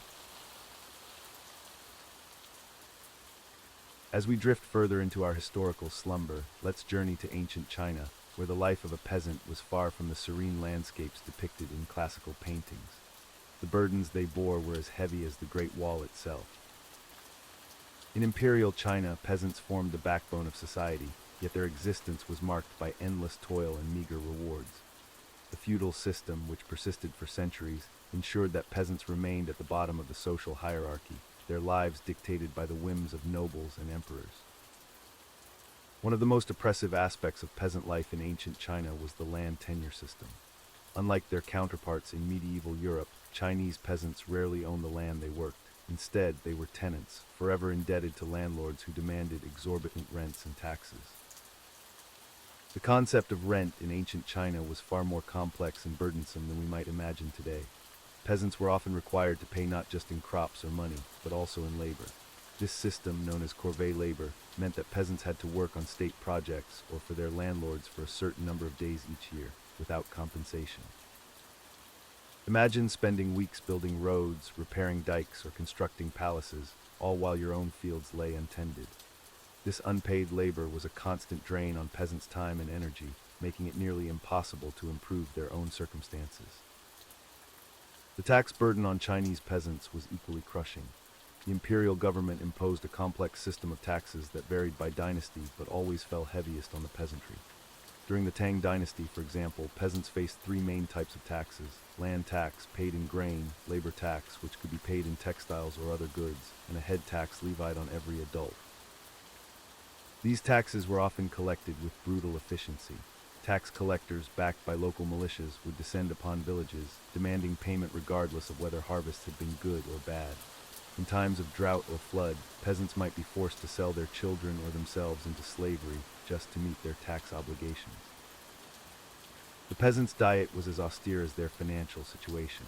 Rice was the staple food in southern China, while wheat and millet dominated in the north. However, for many peasants, even these basic grains were luxuries. They often subsisted on less desirable grains like sorghum or barley, supplemented with whatever vegetables they could grow or forage. Meat was a rare treat, usually reserved for special occasions like the New Year festival. Most protein came from small animals like chickens or ducks, which were easier to raise and required less feed. Fish was more common in coastal areas, but inland peasants might go months without tasting any animal protein at all. The hardships of peasant life were compounded by the constant threat of natural disasters. China's vast territory encompassed diverse climates and landscapes, each with its own challenges. In the north, droughts could turn fertile fields into dust bowls. In the south, floods regularly devastated crops and villages along major rivers like the Yangtze. The Yellow River, often called China's Sorrow, was particularly notorious for its destructive floods. Its silt-laden waters would burst its banks, drowning entire communities and leaving survivors to rebuild from scratch. Peasants living along its course lived in constant fear, never knowing when the river might rise and wash away their livelihoods. Earthquakes, too, were ever-present danger in many parts of China. The 1556 Shanxi earthquake, estimated to have killed over 800,000 people, disproportionately affected peasants living in cave dwellings carved into less hillsides. Such catastrophes could wipe out generations of work in an instant, leaving peasants with nothing but debt and despair. Disease was another relentless foe of the Chinese peasantry. Living in close quarters with poor sanitation, peasants were particularly vulnerable to epidemics. Malaria was endemic in many regions, sapping the strength of those who needed it most for their backbreaking labor. Smallpox, cholera, and typhoid fever swept through villages with alarming regularity, often leaving more dead than alive. The peasants' vulnerability to disease was exacerbated by their limited access to medical care. While China had a sophisticated system of traditional medicine, its practitioners were concentrated in cities and served primarily the elite. Peasants had to rely on folk remedies and local healers, whose treatments were often based more on superstition than science. Education, which might have offered a path out of poverty, was largely inaccessible to peasant children. The Confucian examination system theoretically allowed anyone to rise to the highest ranks of government service, but in practice, only the children of the wealthy could afford the years of study necessary to pass the grueling tests. Most peasant children began working in the fields as soon as they were physically capable, usually around the age of 6 or 7. Their education, if any, was limited to basic agricultural skills passed down from their parents. The idea of learning to read and write was as distant as the emperor's palace in the Forbidden City. The lives of peasant women were particularly harsh. In addition to sharing in agricultural labor, they were responsible for household chores, childcare, and textile production. The practice of foot binding, which began among the elite but spread to peasant communities, left many women crippled and in constant pain, all in the name of meeting societal beauty standards. Peasant families often saw their daughters as economic burdens, as they would eventually marry out of the family, taking their labor with them. This led to the tragic practice of female infanticide, especially in times of hardship when families felt they couldn't afford to raise a girl. The weight of tradition and superstition added another layer of difficulty to peasant life. Elaborate funeral rites, required to ensure the proper passage of ancestors to the afterlife, could plunge families into debt. Failure to perform these rites was believed to invite supernatural retribution, leaving peasants caught between financial ruin and spiritual peril. Despite these overwhelming challenges, peasants were not entirely without recourse. Throughout Chinese history, there were numerous peasant rebellions, some of which succeeded in overthrowing dynasties. The Red Turban Rebellion of the 14th century, which led to the fall of the Mongol-led Yuan dynasty, began as a peasant uprising. Similarly, the Taiping Rebellion of the 19th century, one of the deadliest conflicts in human history, was led by a peasant who claimed to be the younger brother of Jesus Christ. However, even successful rebellions often failed to significantly improve the lot of the average peasant. New dynasties would rise, promising reform, only to fall into the same patterns of exploitation as their predecessors. The cycle of hardship seemed endless, stretching from dynasty to dynasty, century to century. As we conclude this segment on the burdens of ancient Chinese peasants, we're left with a profound appreciation for the resilience of those who toiled in obscurity, their labor forming the foundation upon which one of the world's great civilizations was built. Their stories, though often overlooked in the grand narratives of emperors and philosophers, are a testament to the enduring human spirit in the face of seemingly insurmountable odds. In our next segment, we'll travel westward to explore another often overlooked aspect of ancient life. As we conclude our examination of the life of ancient Chinese peasants, it's clear that their existence was far from enviable. The harsh realities of their daily lives paint a picture of struggle, hardship, and constant toil. Let's recap some of the key aspects that made life particularly challenging for these individuals. First and foremost, the overwhelming majority of ancient Chinese peasants were bound to the land they worked on. This system of serfdom meant that they had little to no personal freedom or opportunity for social mobility. Generation after generation remained tied to the same plots of land, working for the benefit of landowners and the imperial government. The concept of land ownership was largely foreign to these peasants. Instead, they were essentially tenants on the land they cultivated, paying hefty taxes and tributes to their lords and the state. This arrangement left them with barely enough to sustain themselves and their families, let alone accumulate any wealth or improve their living conditions. The backbreaking labor required to maintain their agricultural lifestyle was relentless. From dawn to dusk, peasants toiled in the fields, planting, tending, and harvesting crops. The primary crop was rice, which demanded intensive labor throughout its growing cycle. The process of preparing paddy fields, transplanting seedlings, and maintaining water levels was physically demanding and time-consuming. Moreover, ancient Chinese peasants faced the constant threat of natural disasters and unpredictable weather patterns. Floods, droughts, and pest infestations could devastate entire harvests, leading to widespread famine and suffering. In such times of crisis, the peasants were often left to fend for themselves, with little support from the ruling classes. The living conditions of these peasants were rudimentary at best. Their homes were typically small, single-room dwellings made of mud bricks or wood, with thatched roofs. These structures offered minimal protection from the elements and were often shared with livestock, leading to unsanitary conditions and the spread of diseases. Speaking of health, medical care for peasants was virtually non-existent. Traditional Chinese medicine, while advanced for its time, was largely inaccessible to the lower classes. Instead, they relied on folk remedies and superstitions to combat illnesses and injuries. This lack of proper health care contributed to high mortality rates, especially among children and the elderly. Education was another luxury that most peasants could not afford. The vast majority were illiterate, with formal education reserved for the elite classes. This lack of education further limited their opportunities for advancement and left them vulnerable to exploitation by those in positions of power. The diet of ancient Chinese peasants was monotonous and often insufficient.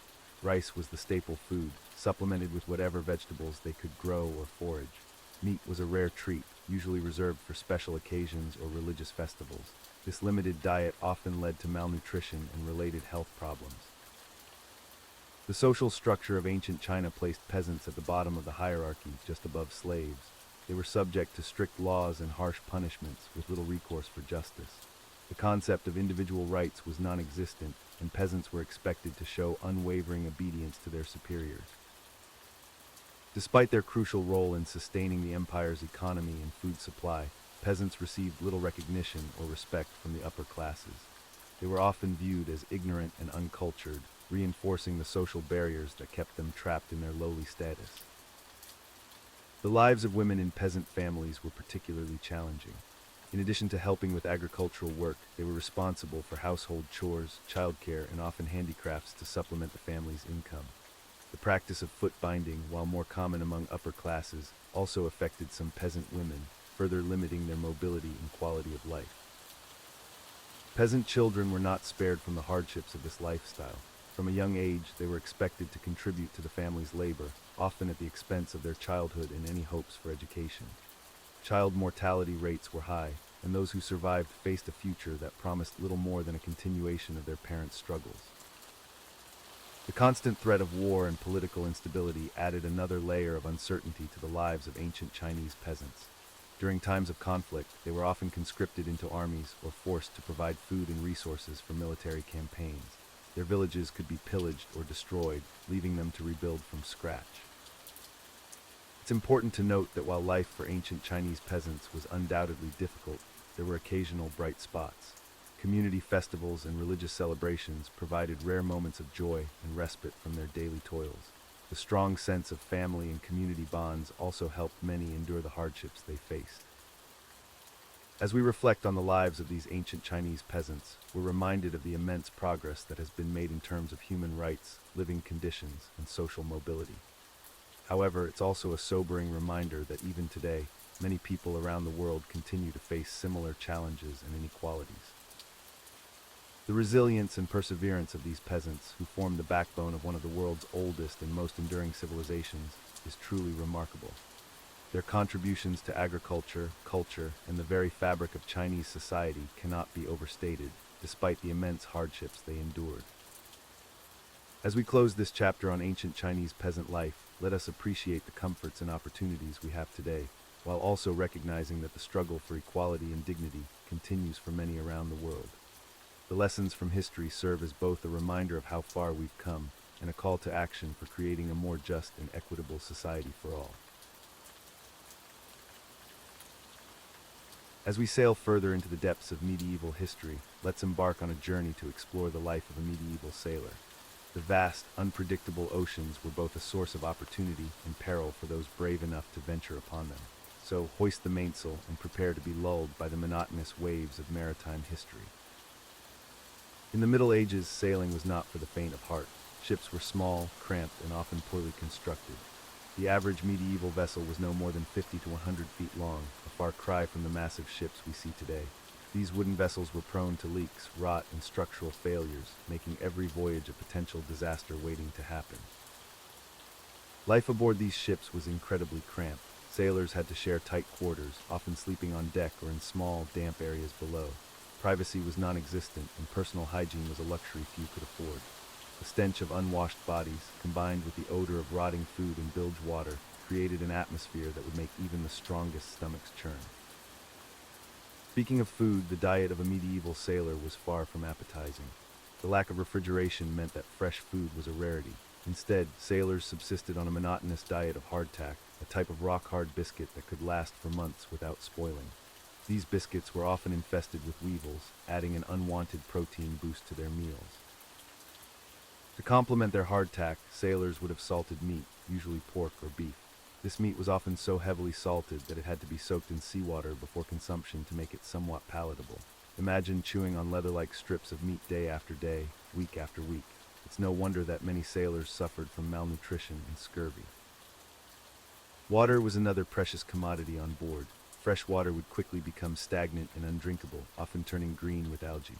To combat this, sailors would mix their water with alcohol, usually in the form of grog, a mixture of rum and water. This practice not only made the water more palatable, but also helped to kill some of the harmful bacteria lurking within.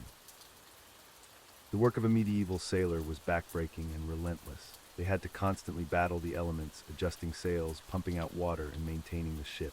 The concept of shifts or regular working hours didn't exist. When duty called, sailors had to respond, regardless of the time of day or night.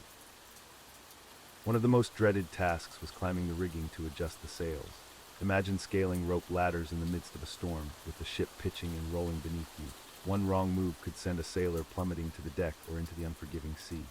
Many sailors met their end this way, their bodies lost to the depths without so much as a proper burial. Navigation was a constant challenge for medieval sailors. Without modern instruments, they relied on primitive tools like the astrolabe and the magnetic compass.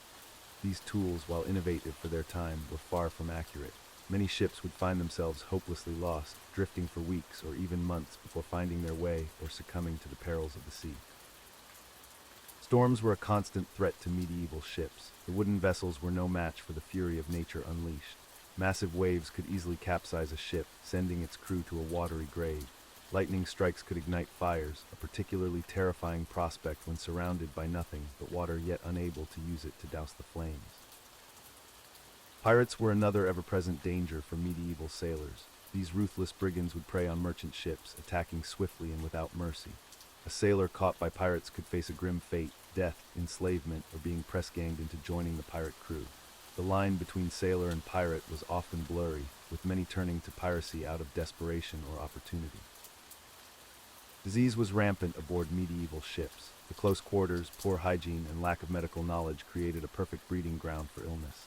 Outbreaks of dysentery, typhus, and other infectious diseases could decimate a ship's crew in a matter of days. With no proper medical care available, many sailors succumbed to ailments that would be easily treatable today. The risk of shipwreck was always looming. Uncharted reefs, hidden sandbars, and treacherous coastlines claimed countless ships and lives. Even if a sailor survived the initial wreck, their chances of rescue were slim. Many would drift for days or weeks, clinging to floating debris, before finally succumbing to exposure, dehydration, or sharks. Despite all these hardships, there were those who found beauty in the sailor's life. The vast expanse of the open ocean, the star-filled nights far from land, and the camaraderie forged through shared adversity could create a sense of freedom and adventure that was hard to find elsewhere in medieval society. For some, the sailor's life was an escape from the rigid social structures of medieval Europe. At sea, a man's worth was measured by his skills and experience rather than his birth. A talented sailor could rise through the ranks, potentially even becoming a ship's captain, regardless of his humble origins. However, this potential for advancement came at a steep price. The life expectancy of a medieval sailor was shockingly low. Many didn't live to see their 30th birthday, falling victim to the myriad dangers of life at sea. Those who did survive often bore the physical scars of their profession, missing limbs, chronic injuries, and the weathered appearance of someone who had aged far beyond their years. As we drift gently on the waves of history, let the monotony of the medieval sailor's life lull you into a peaceful slumber. Imagine the creaking of the ship's timbers, the gentle lapping of waves against the hull, and the rhythmic flapping of sails in the breeze. Allow the tedium of their daily routines to wash over you, carrying you off to the land of dreams, far from the perils and hardships of life on the medieval high seas. As we continue our journey through the less glamorous aspects of history, let's set sail on the treacherous waters of medieval maritime life. Being a sailor in the Middle Ages was far from the romanticized tales of adventure we often hear. Instead, it was a perilous occupation fraught with danger at every turn. First and foremost, the ships themselves were often poorly constructed and ill-equipped to handle the unpredictable nature of the open sea. Medieval shipbuilding techniques, while advanced for their time, still left much to be desired. Vessels were primarily made of wood, which was susceptible to rot, leaks, and damage from storms. The cog, a common trading vessel in medieval Europe, was particularly vulnerable. Its high sides made it prone to capsizing in rough seas, and its single square sail limited maneuverability. Imagine being trapped on such a ship during a violent storm, with waves crashing over the deck and the constant fear of the hull splitting apart. Navigation was another significant challenge for medieval sailors. Without modern instruments like GPS or even accurate maps, they relied heavily on celestial navigation and coastal landmarks. This often led to ships becoming lost at sea or running aground on unfamiliar shores. The astrolabe, an instrument used to determine latitude by measuring the height of celestial bodies, was one of the few tools available to medieval navigators. However, its use required clear skis and a steady hand, both of which were often in short supply on a rolling ship in the middle of the ocean. Medieval sailors also faced the constant threat of piracy. The lack of organized naval forces meant that merchant ships were easy targets for ruthless pirates who roamed the seas. These bandits would attack ships, steal their cargo, and often kill or enslave the crew. The fear of encountering pirates must have weighed heavily on the minds of sailors every time they set out to sea. Disease was another ever-present danger aboard medieval ships. The cramped, unsanitary conditions on board provided the perfect breeding ground for various illnesses. Scurvy, caused by a lack of vitamin C, was particularly common and devastating. Sailors would experience bleeding gums, loose teeth, and eventually death if left untreated. The diet aboard ships was far from appetizing or nutritious. Hardtack, a type of biscuit made from flour, water, and sometimes salt, was a staple food. These rock-hard biscuits were often infested with weevils and other insects, adding an unwelcome source of protein to the sailors' diet. Salted meat, when available, was often rancid and barely edible. Fresh water was a precious commodity on long voyages. As the journey progressed, the water stored in barrels would become stagnant and contaminated. Sailors often had to resort to drinking beer or wine, which, while safer than the water, led to issues with drunkenness and dehydration. The work itself was incredibly demanding and dangerous. Sailors had to climb rigging in all weather conditions, handle heavy cargo, and operate complex systems of ropes and pulleys. Falls from the rigging, being swept overboard by waves, or crushed by shifting cargo were common occurrences. In addition to these physical dangers, medieval sailors also faced significant psychological challenges. Long periods at sea, far from home and loved ones, could lead to intense feelings of isolation and depression. The constant uncertainty of their fate and the ever-present possibility of death must have taken a severe toll on their mental well-being. Superstitions played a significant role in the lives of medieval sailors. Many believed in sea monsters, mermaids, and other mythical creatures that could bring doom to their ships. These beliefs, while seemingly irrational to us now, were a way for sailors to make sense of the unpredictable and often terrifying nature of the sea. One particularly interesting superstition was the belief in the power of whistling. Many sailors thought that whistling could summon winds, which might seem beneficial. However, they also feared that too much whistling might bring about a storm. As a result, whistling was often strictly regulated or outright banned on ships. The threat of naval warfare was another constant concern for medieval sailors. During times of conflict, merchant ships could be caught in the crossfire between warring nations. Naval battles of the time were brutal affairs, often involving boarding actions where hand-to-hand combat would decide the fate of the ship and its crew.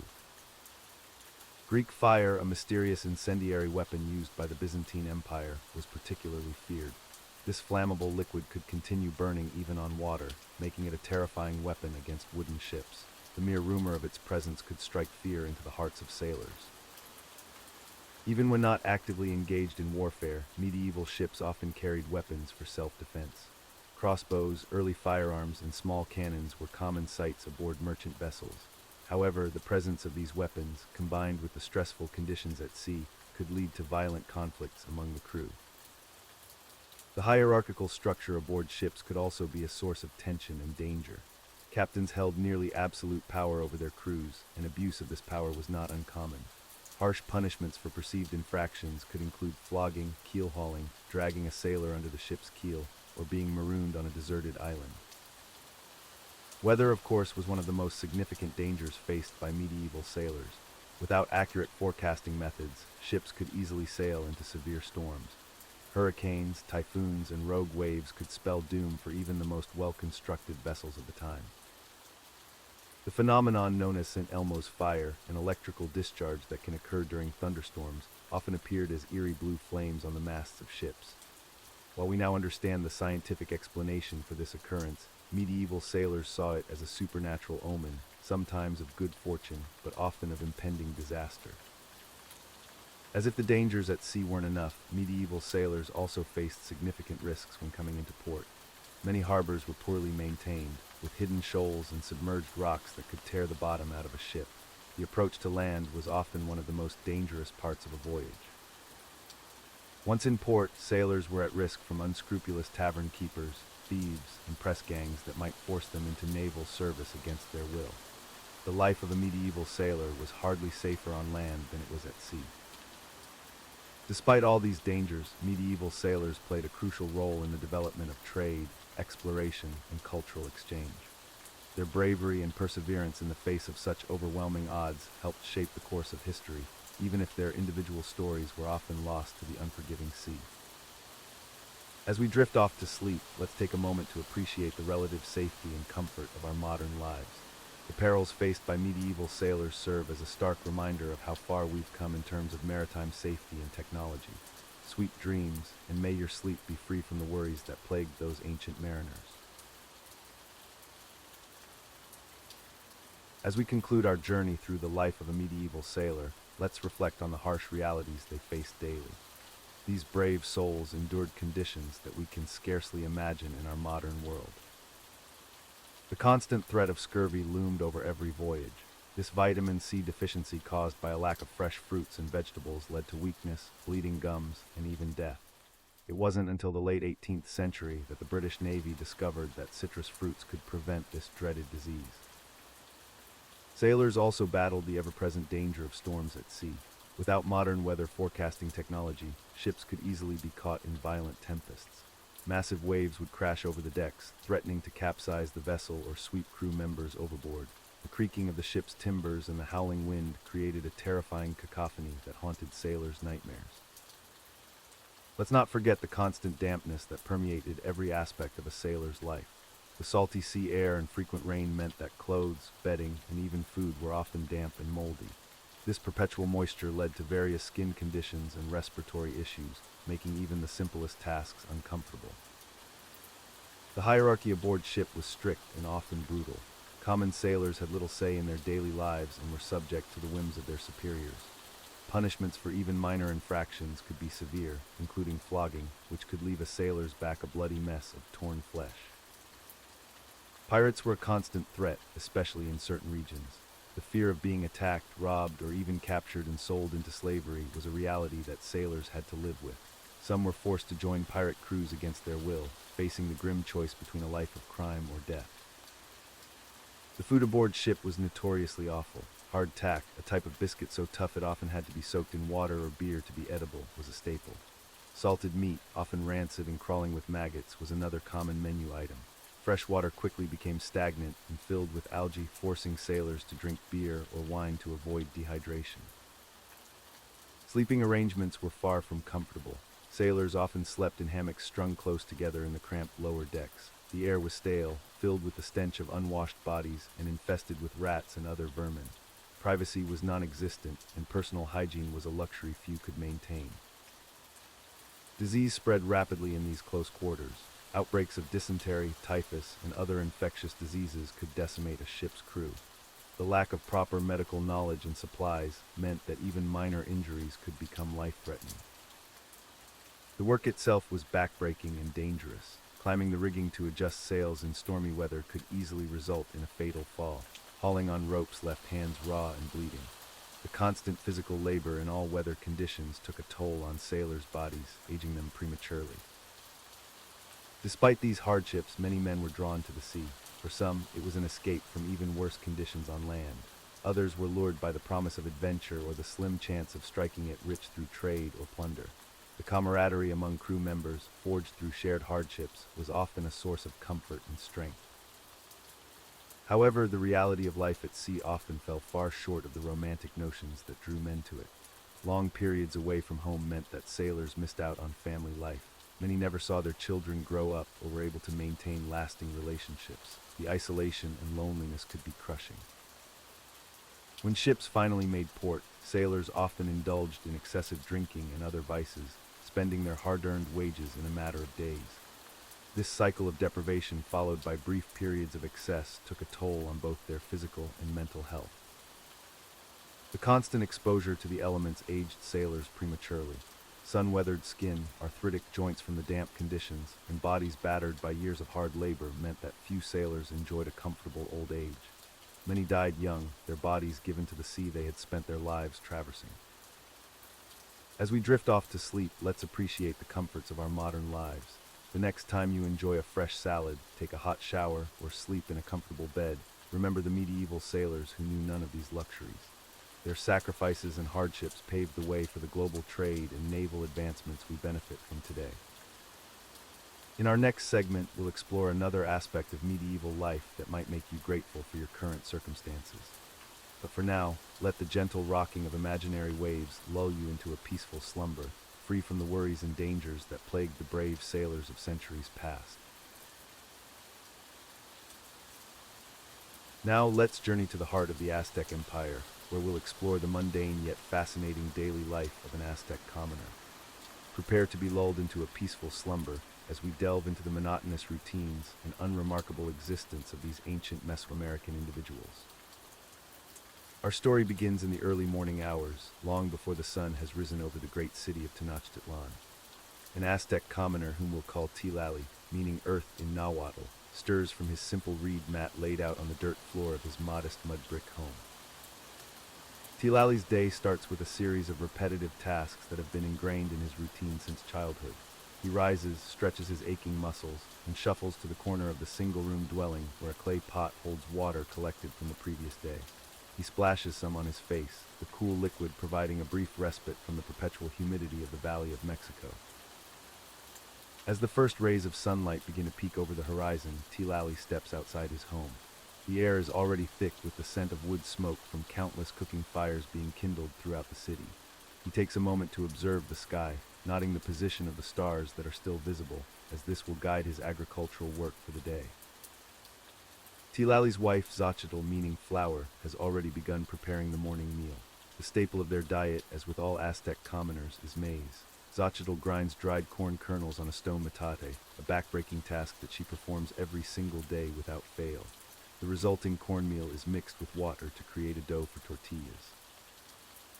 While Xochitl tends to the cooking, Tilali begins his journey to the Chinempas, the artificial agricultural islands that provide much of Tenochtitlan's food supply. He joins a steady stream of other commoners, all making their way to their assigned plots of land.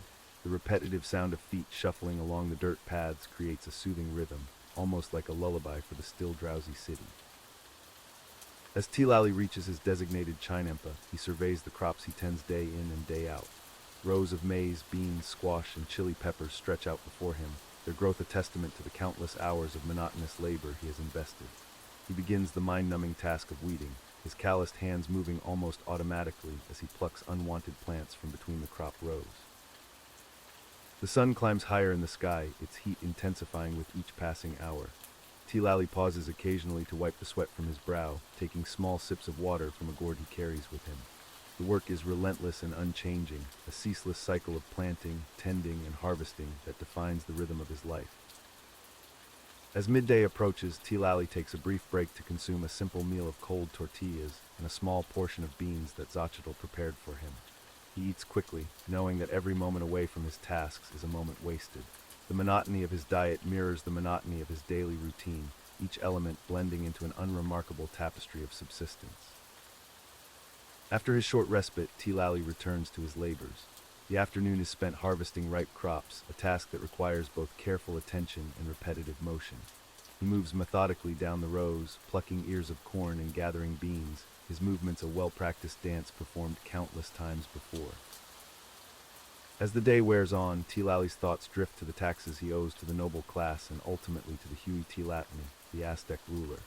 A significant portion of his harvest will be collected as tribute, leaving him with just enough to sustain his family. This constant pressure to produce adds an undercurrent of anxiety to the otherwise mind-numbing routine of his daily life. The sun begins its descent, signaling the end of another long day of toil. Tilali gathers his tools and the day's harvest, preparing for the journey back to his home. His muscles ache from the repetitive motions of bending, lifting, and carrying, a familiar discomfort that has become as much a part of him as his own shadow. As Tilali walks back along the same paths he traversed in the morning, he passes by the grand temples and palaces of Tenochtitlan. These imposing structures serve as a constant reminder of the vast gulf between his humble existence and the opulent lives of the nobility and priests. Yet for Tilali, these magnificent buildings are merely part of the backdrop of his unremarkable life, as common and unchanging as the dirt beneath his feet. Returning home, Tilali finds Xochitl engaged in the endless task of maintaining their modest dwelling. She sweeps the dirt floor with a broom made of stiff grasses, a futile yet necessary daily ritual to keep their living space somewhat tidy. The repetitive swish of the broom adds to the somnolent atmosphere of the evening. As night falls, Tilali and his family gather for their evening meal. Once again, maize forms the foundation of their repast, supplemented by small portions of the day's harvest. The meal is simple and largely flavorless, a perfunctory act of sustenance rather than an occasion for enjoyment or variety. After the meal, Tilali and Xochitl spend a short time mending tools and clothing by the flickering light of a small fire. This nightly ritual of repair is crucial to their survival, ensuring that their meager possessions last as long as possible. The repetitive motions of sewing and whittling are accompanied only by the soft crackle of the fire and the distant sounds of the city settling into night. As the hour grows late, Tilali and his family prepare for sleep. They unroll their reed mats onto the dirt floor, arranging themselves in the small space of their one-room home. The darkness is nearly complete, broken only by the faint glow of embers from the dying fire. Lying on his mat, Tilali reflects on the day that has passed, so similar to countless days before it. He knows that tomorrow will bring the same tasks, the same challenges, the same monotonous routine. Yet he just sleeps. As sleep begins to claim him, Tilali's last thoughts are of the crops he tends, the taxes he owes, and the endless cycle of work that defines his life. In these final moments of consciousness, the mundane details of his daily routine blend together into a lulling tapestry of unremarkable experiences, gently easing him into a deep and restful slumber. And so ends another day in the life of an Aztec commoner, a day indistinguishable from those that came before and those that will follow. In this unchanging routine, we find the soothing monotony that invites sleep, allowing us to drift off into our own peaceful slumber, far removed from the ceaseless toil of ancient Mesoamerica. Now let's journey across the ocean to the heart of Mesoamerica, where we'll explore the demanding life of an Aztec commoner. While the Aztec Empire was known for its grandeur and sophisticated culture, the daily existence of the average person was far from glamorous. Aztec society was highly stratified, with commoners or Mesuelten forming the majority of the population. These individuals were born into their social class and had little opportunity for upward mobility. Their lives were governed by a complex system of obligations and duties that kept them perpetually busy and often struggling to make ends meet. One of the most significant burdens placed on Aztec commoners was the tribute system. Every household was required to pay regular tributes to the ruling class in the form of goods and services. This could include agricultural produce, textiles, or even labor for public works projects. The tribute system was so pervasive that it touched nearly every aspect of a commoner's life. For instance, let's consider a typical Aztec farming family. They would be expected to cultivate their own plot of land, known as a cowpoli, which was assigned to them by the community. However, a portion of their harvest would always be earmarked for tribute. This meant that even in good years, they couldn't fully enjoy the fruits of their labor. But the obligations didn't stop there. Aztec commoners were also required to participate in the construction and maintenance of public buildings and infrastructure. Imagine spending long, grueling days helping to build a new temple or repairing causeways, all while still needing to tend to your own fields and family responsibilities. The Aztec state also demanded military service from its commoners. Young men were expected to undergo basic military training and could be called upon to serve in times of war.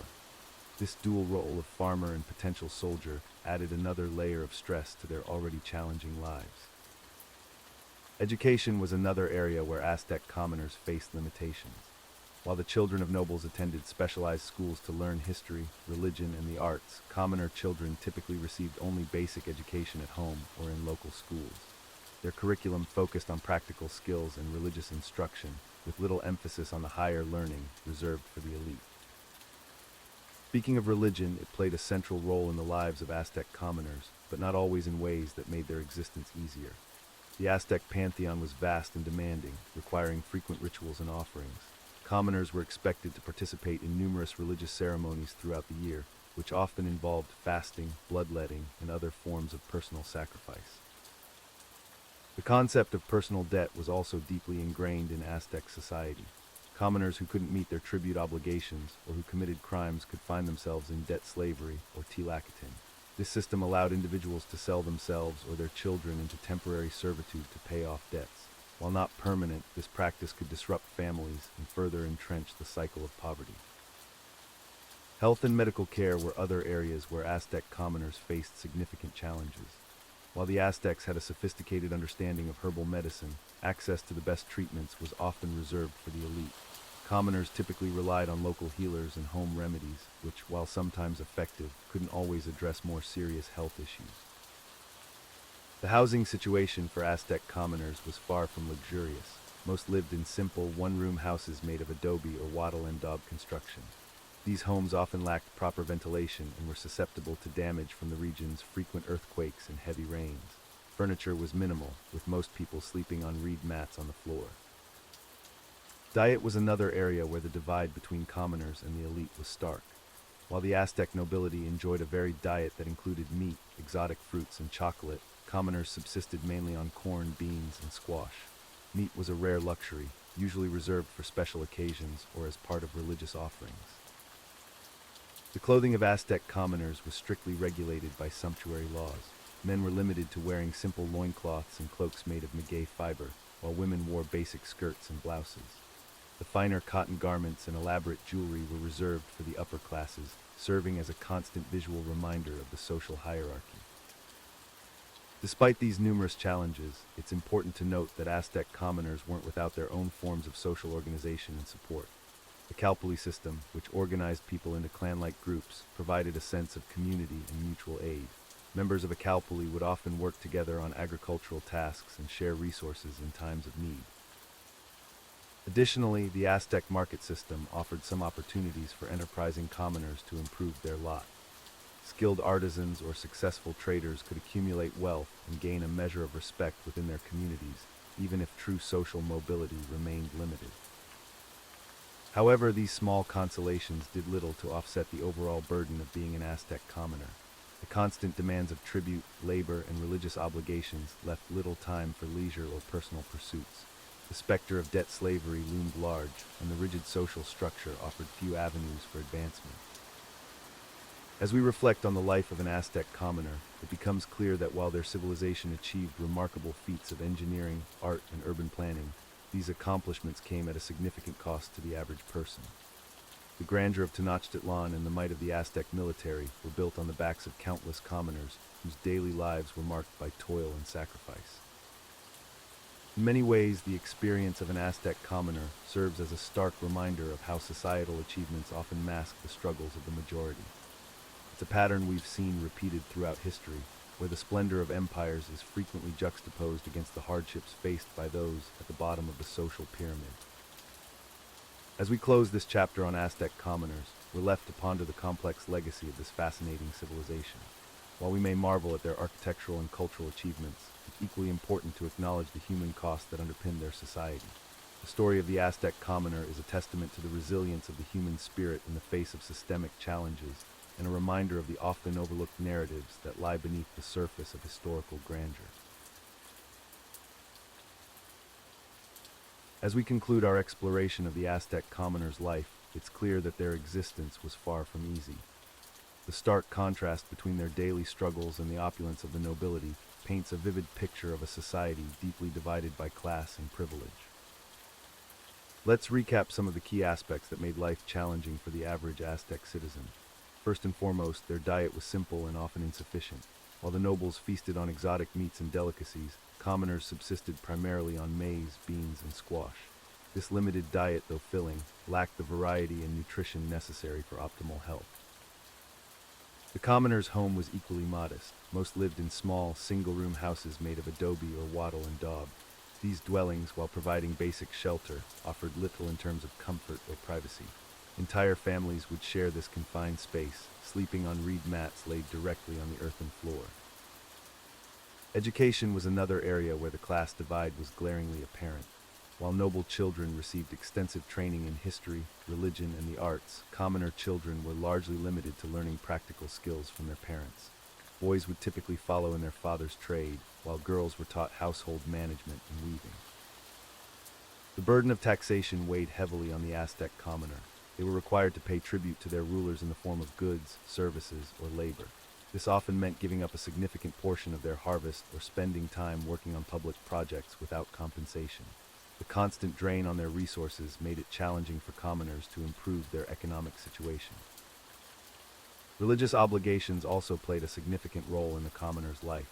While they were generally excluded from the higher mysteries of Aztec religion, they were expected to participate in numerous rituals and ceremonies throughout the year. These events, while spiritually significant, also consumed time and resources that could have been used for more practical pursuits. The threat of becoming a sacrifice loomed over the Aztec commoner. Although nobles and prisoners of war were the preferred candidates for human sacrifice, commoners were not entirely exempt from this fate. The constant awareness of this possibility must have added an extra layer of stress to their already challenging lives. Health and medical care were also areas where commoners faced significant disadvantages. While the Aztecs had developed a sophisticated understanding of herbal medicine, access to the best treatments was often reserved for the elite. Commoners had to rely on folk remedies and less experienced healers, which likely resulted in higher mortality rates and more prolonged illnesses. The judicial system, too, was heavily skewed against the commoner. While nobles often received leniency for their crimes, commoners faced harsh punishments for even minor infractions. This disparity in justice served to reinforce the social hierarchy and keep the lower classes in a state of constant vigilance. Despite these challenges, it's important to note that Aztec commoners were not without their own forms of social mobility. Exceptional warriors could rise through the ranks and gain prestige, while skilled artisans might find patronage from noble houses. However, these opportunities were limited and often required extraordinary talent or luck. The role of women in Aztec commoner society was complex. While they faced many of the same hardships as men, they also held important roles in the household and marketplace. Women were responsible for weaving textiles, a crucial economic activity, and many engaged in trade at local markets. However, they were still subject to strict social norms and expectations that limited their freedoms. One aspect of Aztec commoner life that's often overlooked is their participation in the Pachteca, or long-distance trading expeditions. While primarily the domain of specialized merchant classes, some commoners could join these ventures as porters or assistants. These journeys, while dangerous, offered a rare chance to see the world beyond their immediate community and potentially improve their economic status. The commoners' relationship with nature was also significant. Living in the Valley of Mexico, they were subject to the whims of a sometimes harsh environment. Droughts, floods, and crop failures were constant threats that could plunge entire communities into hardship. This vulnerability to natural disasters added another layer of precariousness to their lives. Despite the many challenges they faced, Aztec commoners developed a rich culture of their own. They had their own forms of art, music, and storytelling that, while less elaborate than those of the nobility, were no less meaningful. These cultural expressions provided a way for commoners to find joy and meaning in their often difficult lives. As we reflect on the life of the Aztec commoner, it's important to remember that their experiences were not uniform. There were variations based on specific occupations, locations within the empire, and individual circumstances. Some commoners, through skill or fortune, managed to live relatively comfortable lives, while others struggled constantly against poverty and hardship. In conclusion, the life of an Aztec commoner was marked by significant challenges and limitations. From their diet and living conditions to their educational opportunities and legal standing, they faced numerous disadvantages compared to their noble counterparts. However, it would be a mistake to view them solely as victims of their circumstances. Aztec commoners were resilient, resourceful, and capable of finding meaning and satisfaction in their lives despite the obstacles they faced. Their story serves as a reminder of the complex nature of historical societies and the importance of considering multiple perspectives when examining the past. While the grandeur of Aztec civilization is often what captures our imagination, it's in the lives of the common people that we can find a more complete understanding of what it truly meant to be part of this ancient and fascinating culture. As we delve deeper into the dreary lives of medieval peasants, let's explore the perilous world of mining. In an era where safety regulations were non-existent and the value of human life was often overlooked, miners faced some of the most hazardous working conditions imaginable. Picture yourself descending into the depths of a medieval mine. The air grows thick and stale as you venture further underground. The flickering light of your tallow candle barely illuminates the narrow passageways, casting eerie shadows on the rough-hewn walls. Mining was a crucial industry in medieval times, providing essential resources like coal, iron, copper, and precious metals. However, the methods used to extract these materials were primitive and extremely dangerous. Let's explore some of the perils that miners faced on a daily basis. First and foremost, there was the constant threat of cave-ins. The structural integrity of medieval mines was often questionable at best. Miners would dig tunnels and chambers with little understanding of proper support techniques. Wooden beams were used to shore up the ceilings and walls, but these were far from foolproof. Imagine the terror of hearing the ominous creaking and groaning of the earth above you, knowing that at any moment, tons of rock and soil could come crashing down. Many miners lost their lives when tunnels collapsed, either crushed by falling debris or trapped and left to suffocate in the darkness. Even if the mine itself remained stable, the air quality posed a significant health risk. Ventilation was poor, and the deeper the mine, the more dangerous the air became. Miners often worked in areas with little to no air circulation, breathing in a toxic mixture of dust, fumes, and gases. One particularly insidious threat was known as fire damp, a flammable gas primarily composed of methane that could accumulate in poorly ventilated areas of coal mines. This invisible, odorless gas could lead to explosions if ignited by a miner's candle or lamp. Many workers lost their lives in these sudden, violent blasts that could also trigger devastating cave-ins. To combat this danger, some mines employed the services of fire viewers, workers whose job it was to test for the presence of fire damp. These unfortunate individuals would enter potentially gas-filled areas of the mine, wearing protective clothing made of wet leather.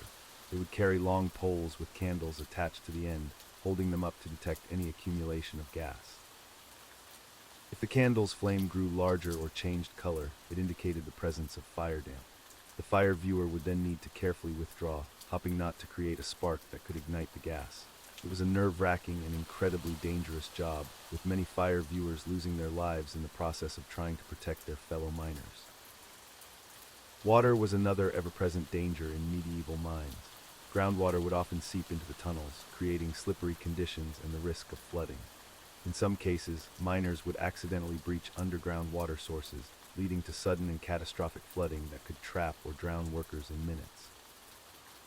To combat this threat, mines employed rudimentary pumping systems, often powered by human or animal labor. Imagine the backbreaking work of continuously operating these pumps, knowing that any lapse in their function could spell doom for you and your fellow miners. The tools used by medieval miners were crude and labor-intensive. Iron picks, shovels, and hammers were the primary implements for breaking and removing rock. The physical toll of swinging these heavy tools for hours on end, often in cramped and awkward positions, led to chronic injuries and early disability for many miners.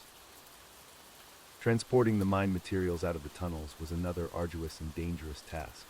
In some mines, workers would carry heavy baskets of ore on their backs, climbing rickety ladders or navigating treacherous inclines. In others, children as young as 6 or 7 years old were employed as hurriers, pushing or pulling carts full of coal through low, narrow passages. These child workers faced not only the general dangers of the mine, but also the risk of being crushed by the heavy carts they maneuvered. The use of child labor in mines was tragically common, with many young lives lost or irrevocably damaged by the harsh conditions. Lighting in medieval mines was primitive and added its own set of dangers. Tallow candles were commonly used, providing weak, flickering illumination that strained the eyes and cast confusing shadows. In coal mines, the more advanced safety lamp, invented in the early 19th century, was still centuries away. The poor lighting not only made the work more difficult and dangerous, but also contributed to long-term health issues. Many miners developed nystagmus, a condition causing involuntary eye movements due to the constant strain of trying to see in the dim light. Beyond the immediate physical dangers, medieval miners also faced long-term health consequences from their work. Prolonged exposure to dust and toxic fumes led to respiratory diseases like silicosis and pneumoconiosis, often called miner's lung.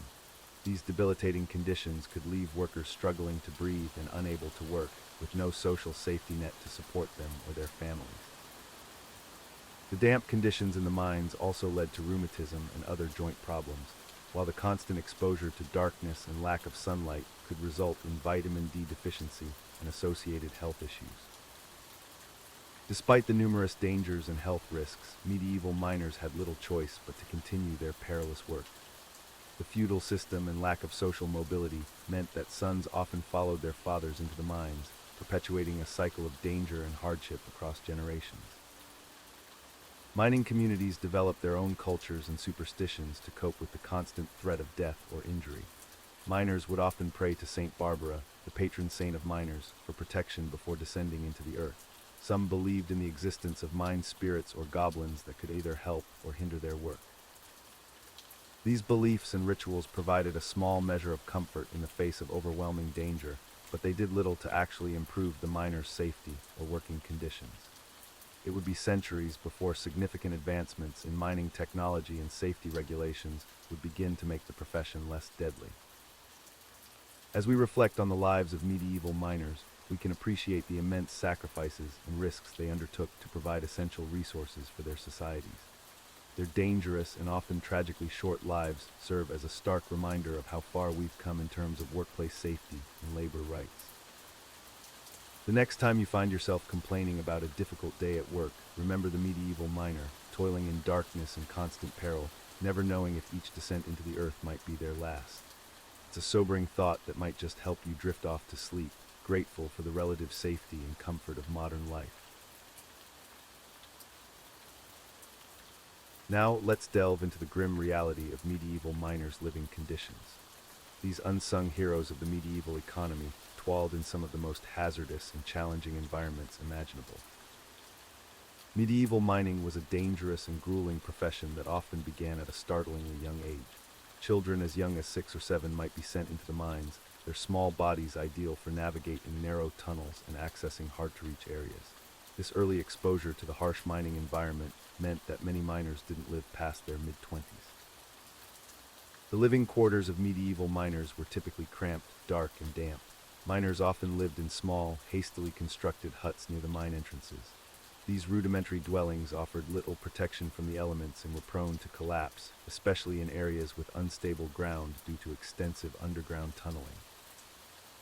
Sanitation was virtually non-existent in these mining communities. Open sewers ran through the streets, and waste was often dumped directly outside homes. This led to frequent outbreaks of disease, with dysentery, cholera, and typhoid being common afflictions among miners and their families. The miners' diet was as bleak as their living conditions. Their meals consisted primarily of coarse bread, thin gruel, and occasionally salted fish or meat. Fresh vegetables were a rarity, leading to widespread malnutrition and vitamin deficiencies. Scurvy, caused by a lack of vitamin C, was particularly prevalent among mining communities. Water sources near mines were often contaminated with heavy metals and other pollutants from the mining process. This meant that even the simple act of quenching one's thirst could lead to long-term health issues. Many miners turned to ale as a safer alternative, though this brought its own set of problems, including alcoholism and its associated social issues.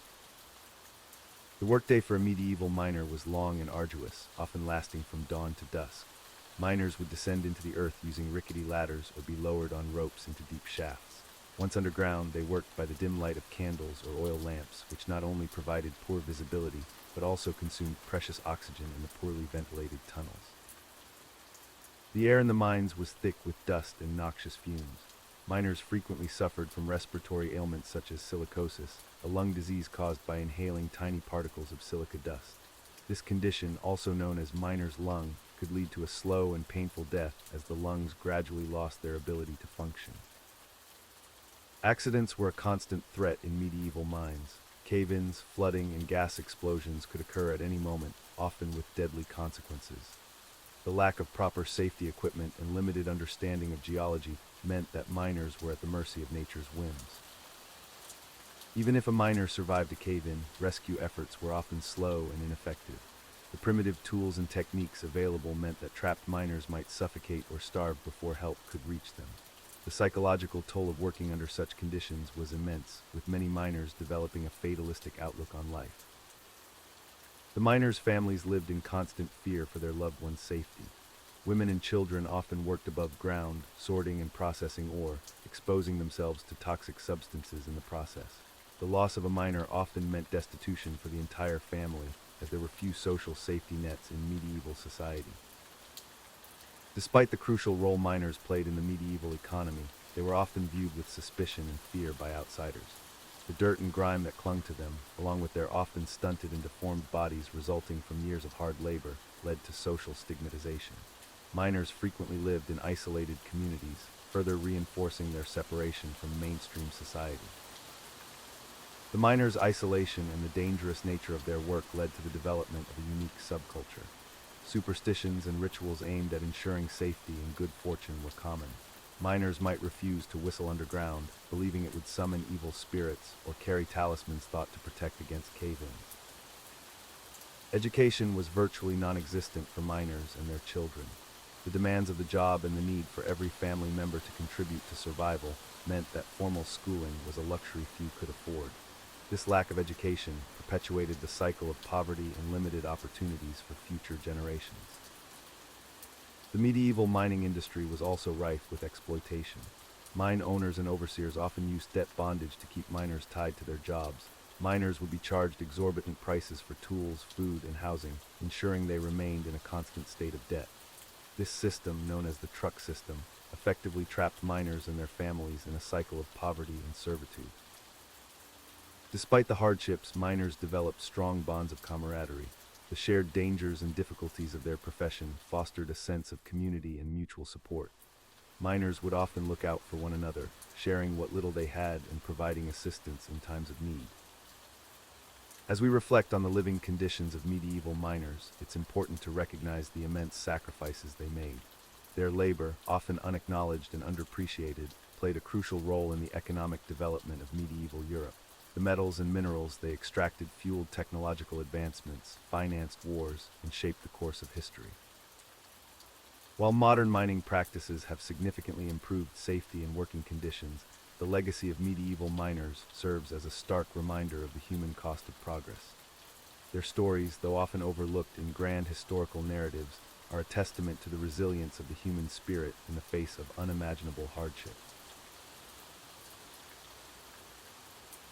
As we conclude our exploration of the medieval miner's life, it's crucial to understand that their hardships extended far beyond the confines of the dark, treacherous mines. The impact of their profession rippled through every aspect of their existence, shaping not only their daily routines, but also their families' futures and the very fabric of medieval society. Let's take a moment to reflect on the broader implications of a miner's life in medieval times. The constant exposure to toxic substances, particularly lead and mercury, didn't just affect the miners themselves. These poisonous elements would often find their way into the miners' homes, contaminating their living spaces and potentially harming their families.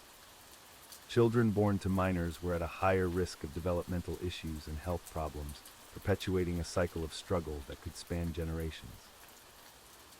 The economic realities of a miner's existence were equally grim. Despite the backbreaking nature of their work and its critical importance to medieval industry, miners were often among the poorest members of society.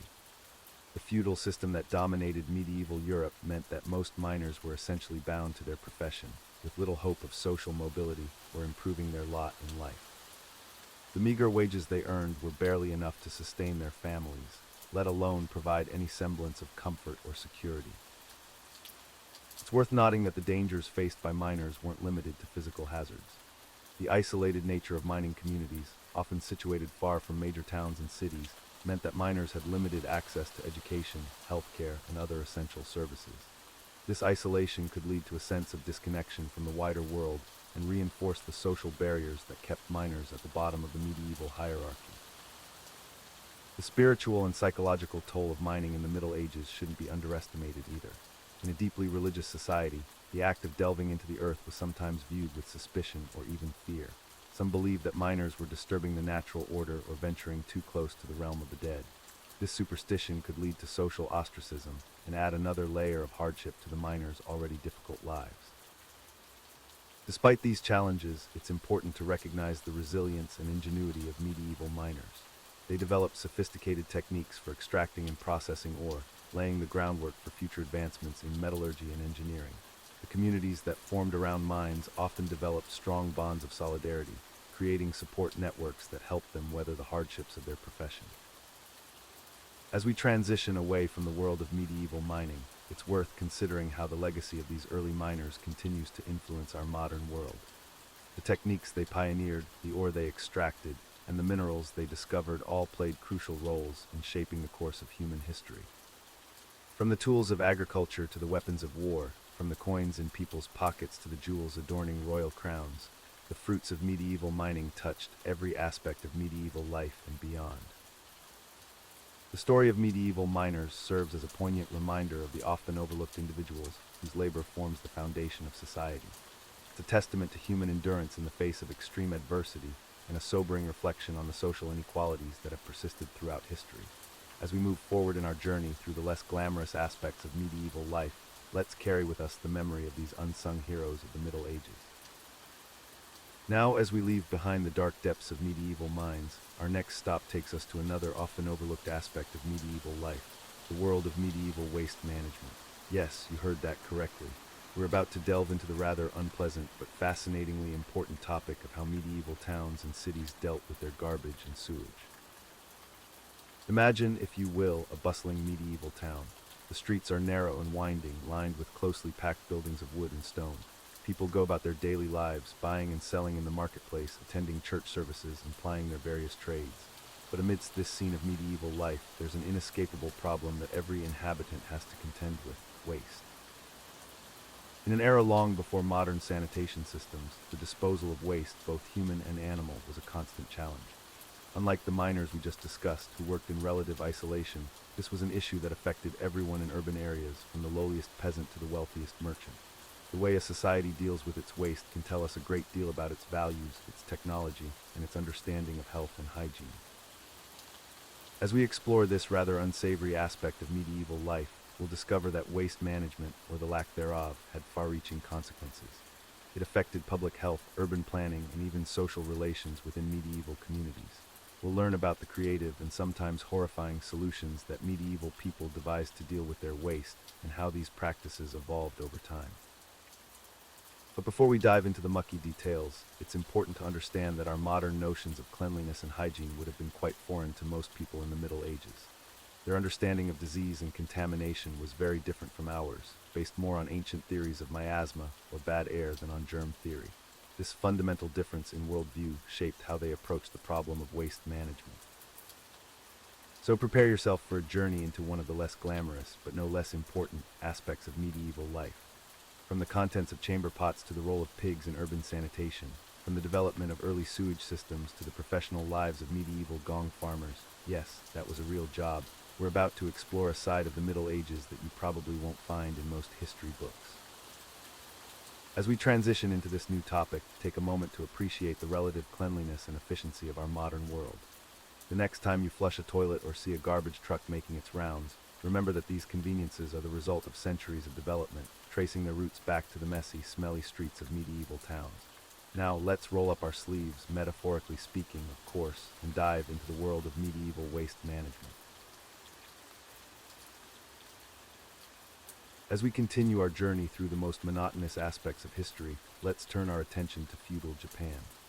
While samurai and daimyo often dominate our perception of this era, the vast majority of the population were peasants, living lives of quiet desperation and mind-numbing routine. In feudal Japan, which lasted roughly from the 12th to the 19th century, peasants made up about 80% of the population. Their lives were far from the romanticized notions of cherry blossoms and tea ceremonies we often associate with Japan. Instead, they were characterized by backbreaking labor, oppressive taxation, and a rigid social hierarchy that offered little hope for advancement. Let's start with their living conditions. Peasant homes were simple, one-room affairs constructed of wood, bamboo, and thatch. These dwellings, known as minka, were drafty in winter and sweltering in summer. The floors were typically bare earth, and families would sleep on thin mats called tatami. Furniture was virtually non-existent, with most activities taking place on the floor. The day for a Japanese peasant began before dawn. As the first rays of sunlight peeked over the horizon, they would already be preparing for a long day of toil in the rice paddies. Rice cultivation was the primary occupation for most peasants, and it was an incredibly labor-intensive process. The agricultural year was divided into several stages, each more tedious than the last. In spring, peasants would prepare the fields by plowing and flooding them. This involved hours of standing knee-deep in cold, muddy water, guiding stubborn oxen or water buffalo through the paddies. Next came the planting of rice seedlings. Imagine spending days hunched over in the flooded fields, meticulously placing each tiny plant in neat rows. The work was backbreaking, and the constant exposure to water led to numerous health issues, including parasitic infections. Throughout the growing season, peasants had to maintain a delicate balance of water levels in the paddies, constantly adjusting irrigation systems. They also had to vigilantly remove weeds, a task that required painstaking attention to detail and countless hours of monotonous labor. When autumn arrived, it was time for the harvest. While this might seem like a joyous occasion, for peasants it merely meant more grueling work. They would spend long days cutting the rice stalks with small hand sickles, tying them into bundles, and carrying heavy loads to the thrashing grounds. But the work didn't end there. After harvesting, peasants had to thresh the rice, separating the grains from the stalks. This was typically done by beating the stalks against a wooden frame or using foot-powered pedal threshers. The repetitive nature of this task, combined with the clouds of dust it created, made for an utterly miserable experience. You might think that after all this hard work, peasants would at least get to enjoy the fruits of their labor. Unfortunately, that was far from the case. The feudal system in Japan imposed heavy taxes on peasants, often taking up to 40% or even 50% of their rice crop. These taxes were collected by samurai, who served as both warriors and administrators for their daimyo lords. The tax collectors were notoriously strict, and peasants lived in constant fear of not being able to meet their quotas. Failure to pay taxes could result in severe punishments, including confiscation of land or even imprisonment. To make matters worse, peasants were often required to perform corvée labor, unpaid work for their lords. This could involve construction projects, road maintenance, or even serving as porters for samurai on military campaigns. These additional duties further stretched their already limited time and resources. The diet of Japanese peasants was as monotonous as their daily routine. Rice, the crop they spent so much time cultivating, was often too valuable to eat regularly. Instead, they subsisted on less prestigious grains like millet or barley, supplemented with whatever vegetables they could grow in small kitchen gardens. Protein was a rare luxury, usually limited to small amounts of fish or occasionally wild game. Meat from domesticated animals was generally off-limits due to Buddhist dietary restrictions and the animal's value as working beasts. The resulting diet was nutritionally poor, leading to widespread malnutrition and stunted growth among the peasant population. Clothing for peasants was simple and functional, made from homespun cotton or hemp. Men typically wore a loincloth and a short jacket, while women wore wraparound skirts and loose tops. Footwear consisted of simple straw sandals that wore out quickly and had to be constantly repaired or replaced. Personal hygiene was a challenge for peasants. While the upper classes of Japanese society were known for their cleanliness, peasants had limited access to bathing facilities. Most would wash in rivers or use small amounts of heated water at home. The combination of hard physical labor and infrequent bathing meant that most peasants lived in a constant state of grime and odor. Education was virtually non-existent for peasant children. From a young age, they were expected to contribute to the family's labor, learning agricultural skills through observation and practice. Literacy was rare among peasants, with formal education reserved for the samurai class and wealthy merchants. The lack of education and the rigid social hierarchy meant that there was almost no opportunity for peasants to improve their lot in life. The feudal system strictly enforced class distinctions, and it was nearly impossible for a peasant to rise above their station. This created a sense of hopelessness and resignation that permeated peasant communities. Entertainment and leisure time were luxuries that most peasants could ill afford. The few moments of respite they had were often centered around religious observances or seasonal festivals. These events provided brief respites from the drudgery of daily life, but were far too infrequent to offer any real relief. One of the few forms of entertainment available to peasants was storytelling. In the evenings, after the day's work was done, families might gather to share folk tales, legends, and ghost stories. These oral traditions served not only as entertainment, but also as a way to pass down cultural values and practical knowledge. The health of peasants was constantly under threat. Hard labor, poor nutrition, and unsanitary living conditions led to a host of medical issues. Common ailments included parasitic infections, respiratory diseases, and various forms of malnutrition. Medical care was primitive at best, often relying on folk remedies and superstition rather than scientific understanding. Natural disasters posed another significant threat to peasant life. Japan's geography makes it prone to earthquakes, tsunamis, and volcanic eruptions. These events could destroy crops, homes, and entire villages in an instant, leaving peasants to face famine and homelessness. Even in years without major disasters, crop failures due to drought, floods, or pests were a constant worry. A poor harvest could mean the difference between survival and starvation for many peasant families. The precariousness of their existence added a layer of chronic stress to their already difficult lives. As we near the end of our exploration of feudal Japanese peasant life, it's worth reflecting on the sheer monotony and hardship that characterized their existence. Day after day, year after year, Generation after generation, they toiled in the fields, trapped in a cycle of poverty and subservience that seemed impossible to break. The legacy of this feudal system would have long-lasting effects on Japanese society, even after its official dissolution in the late 19th century. The work ethic, respect for authority, and emphasis on collective harmony that we often associate with Japanese culture have roots in this period of history.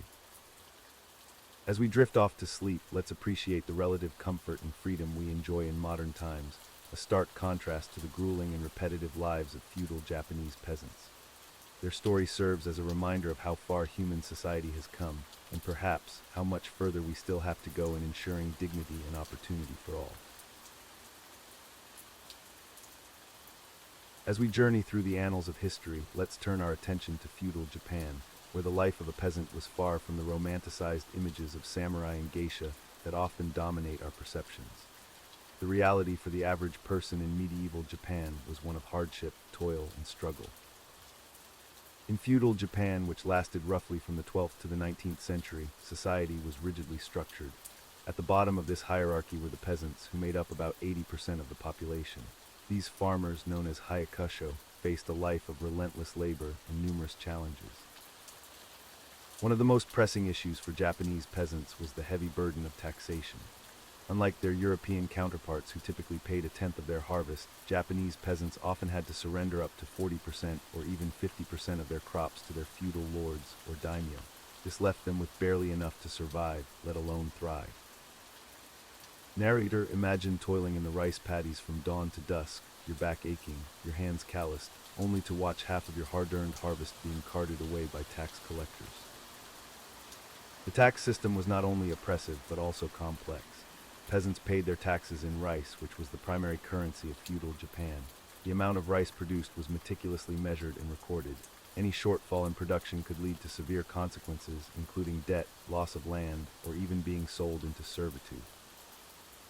Beyond taxation, Japanese peasants faced numerous other hardships. Their diet was extremely limited, consisting mainly of millet, barley, and other grains. Rice, despite being the main crop they cultivated, was often too expensive for them to eat regularly. Instead, it was reserved for the upper classes or used to pay taxes.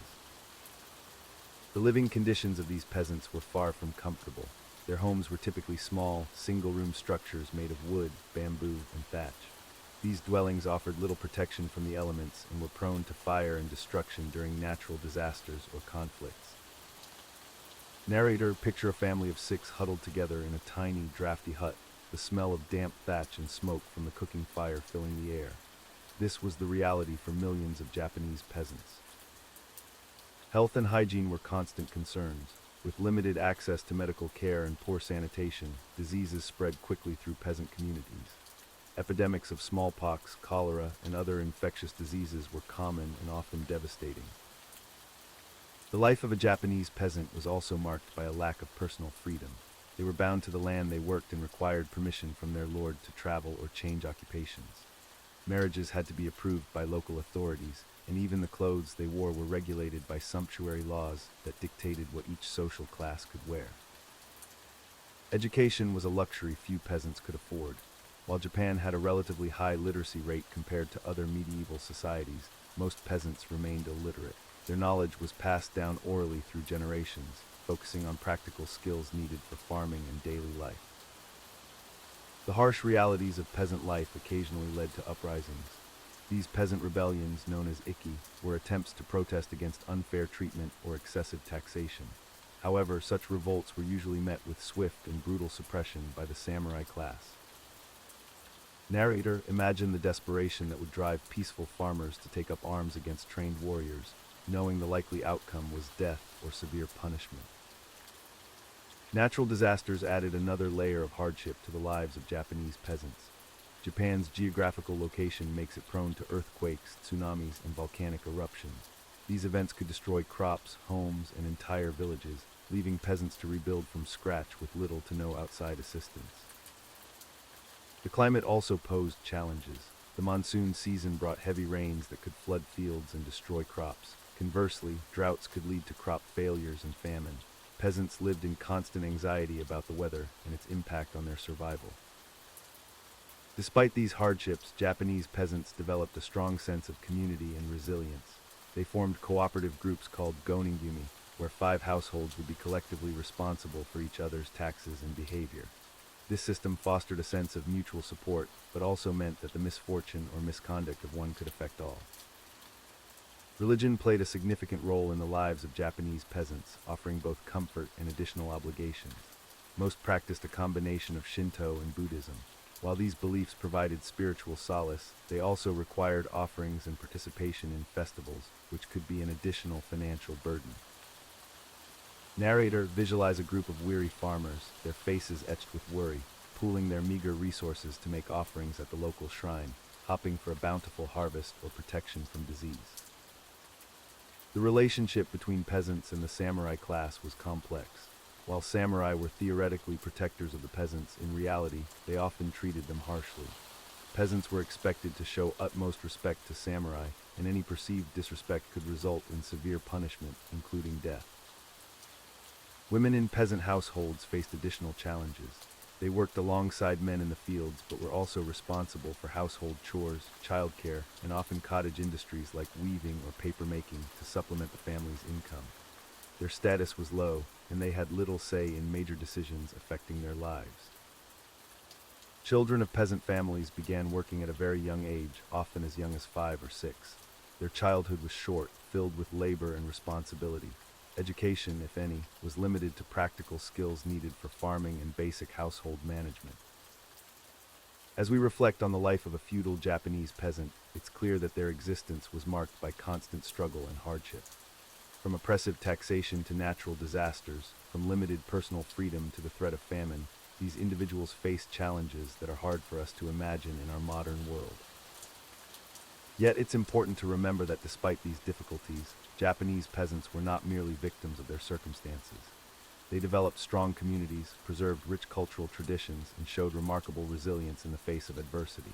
Their stories, though often overlooked in favor of tales of samurai and nobles, are an integral part of Japan's history and deserve our attention and respect. As we close this chapter on feudal Japanese peasants, let us carry with us a deeper appreciation for the struggles and strengths of those who came before us, and the complex tapestry of human experience that makes up our shared history. As we conclude our journey through the life of a feudal Japanese peasant, it's important to reflect on the stark realities they faced. Their existence was a constant struggle against nature, societal constraints, and the whims of those in power. The daily grind of a Japanese peasant was relentless. From dawn to dusk, they toiled in the fields, their backs bent under the scorching sun or pelting rain. The rice paddies demanded constant attention, and the peasants' lives revolved around the agricultural calendar with little respite. One of the most challenging aspects of their lives was the rigid social hierarchy. The feudal system in Japan, known as the Shinokosho, placed peasants near the bottom of the social ladder. Above them were the samurai, the nobility, and the merchant class. This stratification meant that peasants had little to no opportunity for social mobility. The tax burden on peasants was crushing. In many cases, they were required to pay up to 40% of their rice harvest to their local daimyo or feudal lord. This left them with barely enough to survive, let alone thrive. In years of poor harvest, peasants often faced starvation or were forced to sell family members into servitude to make ends meet. Education was a luxury few peasants could afford. Most children were expected to work in the fields as soon as they were physically capable. This lack of formal education perpetuated the cycle of poverty and limited opportunities for advancement. Healthcare for peasants was primitive at best. Folk remedies and superstitions often took the place of proper medical treatment. Epidemics could ravage entire villages, and the average life expectancy for a peasant was significantly lower than that of the upper classes. The threat of natural disasters loomed large in the lives of Japanese peasants. Earthquakes, tsunamis, and volcanic eruptions were constant dangers. These catastrophic events could wipe out entire communities and years of hard work in an instant. Peasants also lived under the constant threat of warfare. During the Sengoku period, or the Age of Warring States, Japan was torn apart by civil war. Peasant villages were often caught in the crossfire, with crops destroyed, homes burned, and lives lost in conflicts they had no part in starting. The concept of personal freedom was largely non-existent for Japanese peasants. They were bound to the land they worked and could not leave their villages without permission from local authorities. This lack of freedom extended to personal choices as well, with marriages often arranged to benefit the community rather than the individuals involved. Despite these hardships, Japanese peasants developed a rich culture of their own.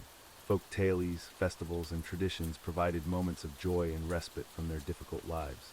The concept of gammon, or enduring the seemingly unbearable with patience and dignity, became a cornerstone of peasant life. Religion played a significant role in the lives of peasants, offering solace and explanation for their hardships.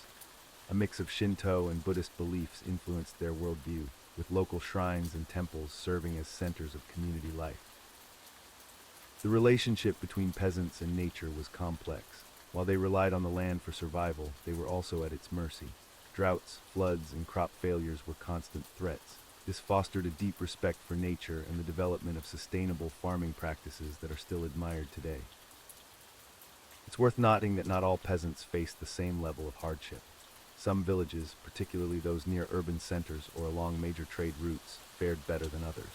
These communities had more diverse economies and access to goods and information from the wider world. As Japan began to change in the late Edo period and into the Meiji Restoration, the lives of peasants slowly began to improve. The abolition of the feudal system, land reforms, and the introduction of new agricultural technologies gradually alleviated some of the burdens faced by rural communities. However, these changes came slowly, and many aspects of peasant life remained challenging well into the 20th century. The legacy of feudal Japan's treatment of its peasant class can still be seen in some of the social and economic disparities that exist in modern Japan. In reflecting on the life of a feudal Japanese peasant, we're reminded of the resilience of the human spirit. Despite facing seemingly insurmountable odds, these individuals persevered, building the foundation upon which modern Japan stands. Their stories, though often overlooked in grand historical narratives, are crucial to understanding the full tapestry of Japanese history. As we drift off to sleep, let's take a moment to appreciate the comforts and freedoms we enjoy today. The struggles of those who came before us, like the feudal Japanese peasants, serve as a poignant reminder of how far society has come and the progress we've made in ensuring basic human rights and dignities for all. In our next segment, we'll explore another aspect of history that might make you grateful for your warm, comfortable bed. But for now, let the gentle waves of sleep wash over you, carrying you to peaceful dreams far removed from the hardships of feudal Japan. Now let's journey across the Atlantic to colonial America, where we'll explore the life of an indentured servant. This system of labor was a common way for Europeans to immigrate to the New World, but it often came with harsh realities and unfulfilled promises. In the 17th and 18th centuries, many Europeans dreamed of a fresh start in the American colonies. However, the cost of passage was prohibitively expensive for most. Enter the system of indentured servitude, a contract where individuals would agree to work for a set number of years in exchange for their passage, room, and board. Imagine you're a young English farmer in the 1660s. Your family's land has been divided so many times among your siblings that there's barely enough to sustain you. You hear tales of vast, fertile lands in Virginia, where anyone with determination can make their fortune. The catch, you'll need to sign away your freedom for several years. You sign a contract boarding a cramped ship for a perilous 2-month journey across the Atlantic. The conditions are horrendous, disease is rampant, food is scarce, and you're packed in like sardines with hundreds of other hopeful servants. Upon arrival in Virginia, you're immediately put up for sale. Plantation owners examine you like livestock, checking your teeth and muscles. You're eventually purchased by a tobacco farmer who needs extra hands for his expanding fields. Your new life begins, and it's far from the promised land you imagined. You rise before dawn, working from sunup to sundown in the sweltering heat. The tobacco fields are unforgiving, the plants are sticky, the soil is heavy, and the days are long. Your hands become calloused and your back aches constantly. Your contract stipulates that you'll serve for 7 years. During this time, you have no personal freedom. You can't marry without your master's permission, and any children born to female servants often become the property of the master as well. The living conditions are barely an improvement from the ship. You share a small, drafty cabin with several other servants. Your diet consists mainly of cornmeal, salt pork, and whatever vegetables you can grow in your small garden plot, a luxury not afforded to all servants. Discipline is harsh. If you're caught stealing food or trying to run away, you could be whipped, have your term of service extended, or even face execution in extreme cases. The law offers you little protection, as you're seen as little more than property during your term of service. Disease is a constant threat. Malaria is common in the lowlands where many tobacco plantations are located. The demanding physical labor combined with poor nutrition makes you more susceptible to illness. Many servants don't survive their term, succumbing to disease, accidents, or the harsh conditions. You quickly learn that your master has ways of extending your term of service. If you break a tool, you might have to work extra months to pay for it. Women who become pregnant often have their terms extended to compensate for lost work time. Some masters even falsify records to keep their servants longer. As the years pass, you watch new shiploads of servants arrive, their eyes still bright with hope. You know better now. The promise of land at the end of your service seems increasingly unlikely.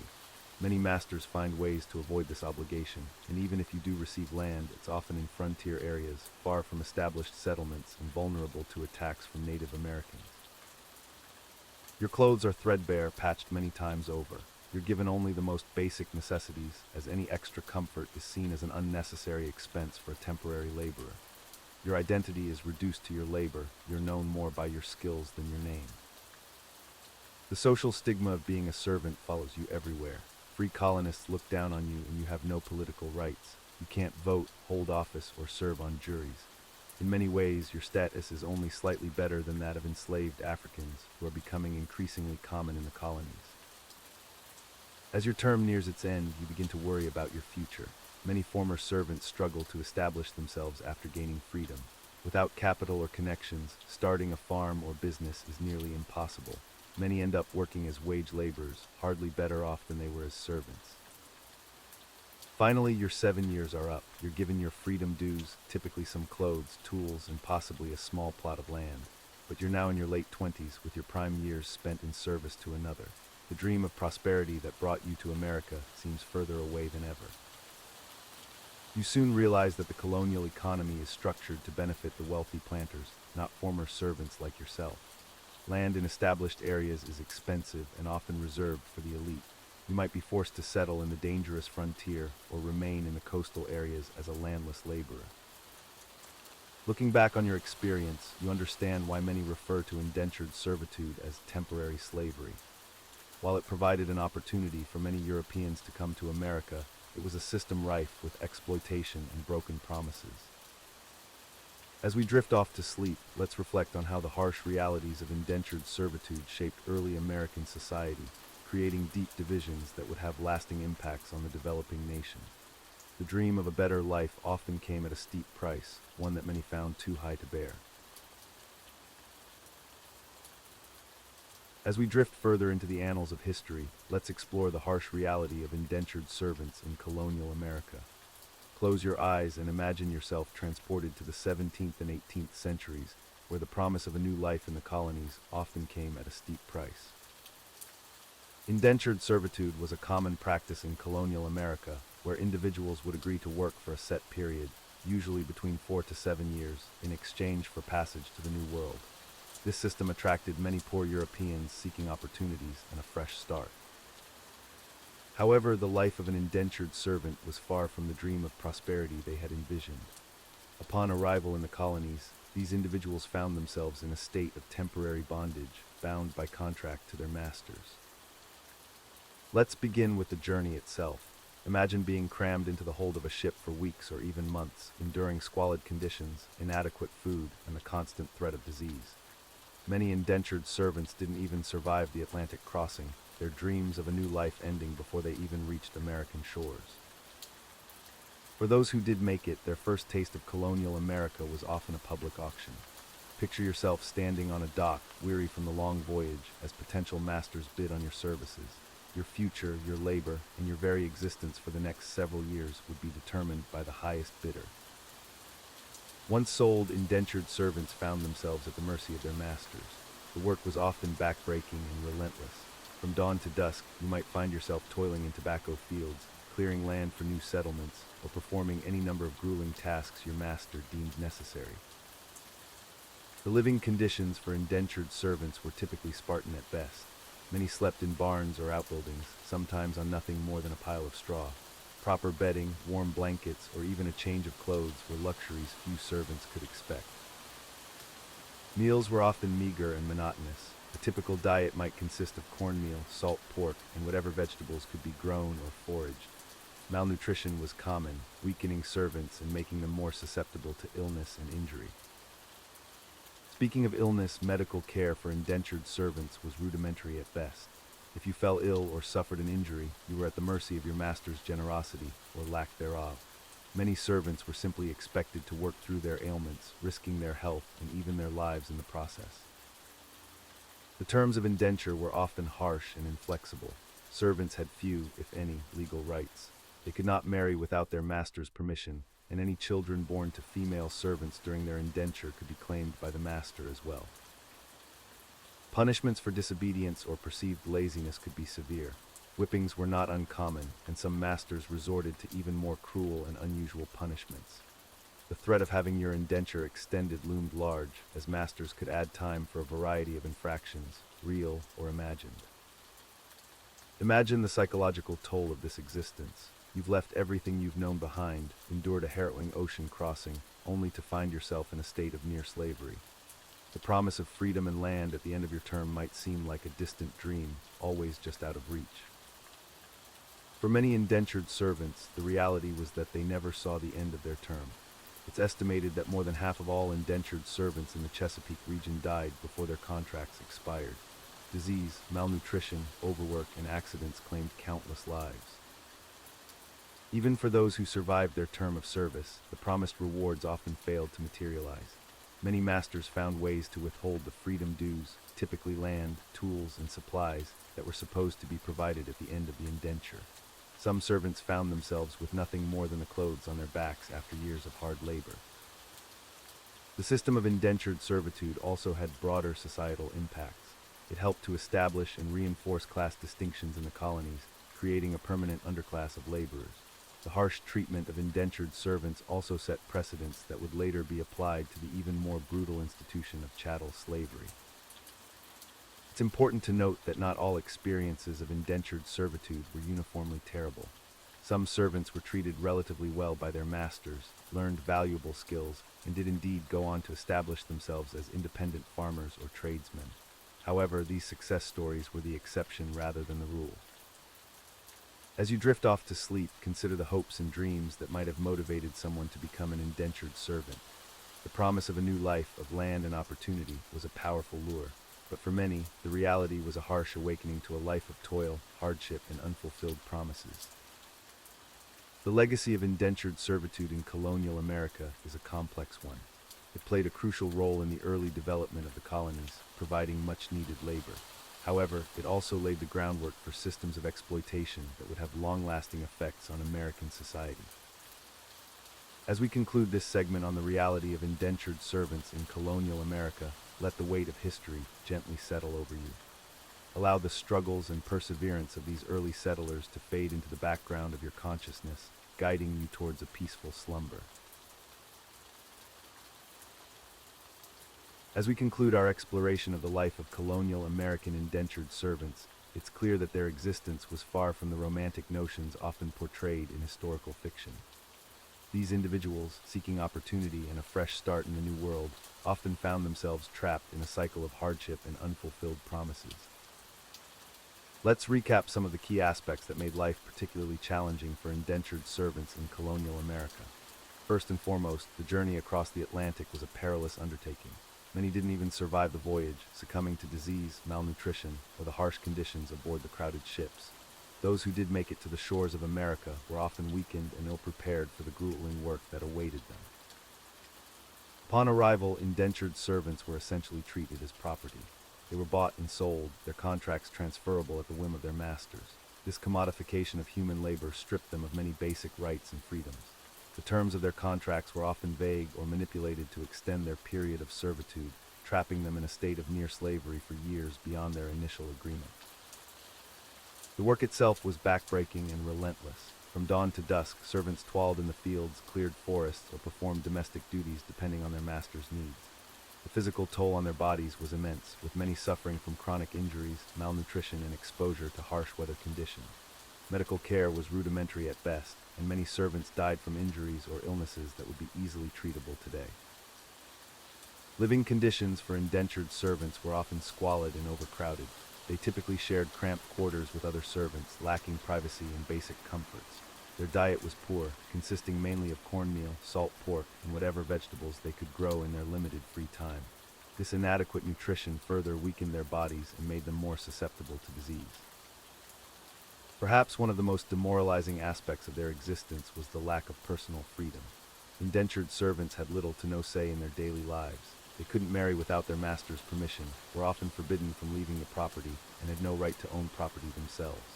Any children born to female servants during their period of indenture became the property of the master, perpetuating the cycle of servitude. Punishment for disobedience or perceived laziness was harsh and often arbitrary. Servants could be whipped, placed in stocks, or have their terms of service extended for infractions both real and imagined. The legal system offered little protection, as servants had limited access to the courts, and their testimony was often disregarded in favor of their masters. Despite these hardships, it's important to note that not all experiences were uniformly terrible. Some servants were fortunate enough to work for fair and compassionate masters who honored their contracts and provided decent living conditions.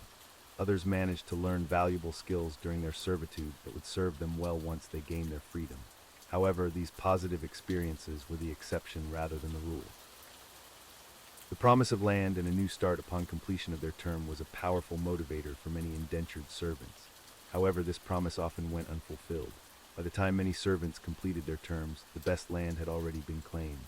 They were left with marginal plots, if any at all, and found themselves struggling to establish themselves in a society that still viewed them as lower class.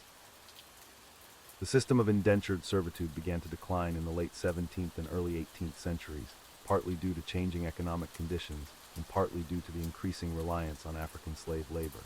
However, its legacy continued to shape American society for generations. Many of the prejudices and class distinctions that developed during this period persisted long after the practice itself had faded away. It's worth reflecting on how the experiences of indentured servants connect to broader themes in American history. Their stories are part of the complex tapestry of immigration, labor, and the pursuit of the American dream. While their hardships were immense, the resilience and determination of these individuals contributed to the foundation of early American society. As we consider the lives of colonial American indentured servants, we're reminded of the progress we've made in labor rights and human dignity. Yet it also serves as a cautionary tale about the exploitation of vulnerable populations and the dangers of systems that commodify human beings.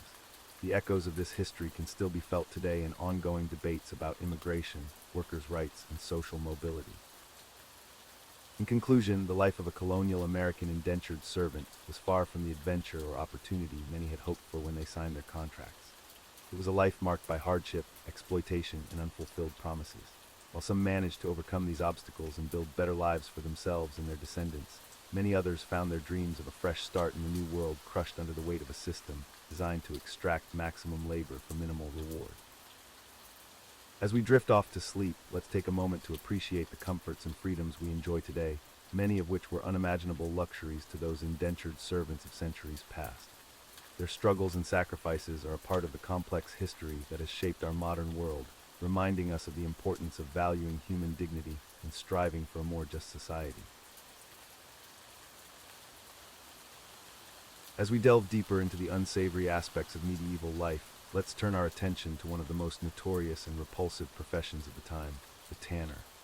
If you thought being a peasant farmer was bad, wait until you hear about the daily life of these unfortunate individuals who turned animal hides into leather.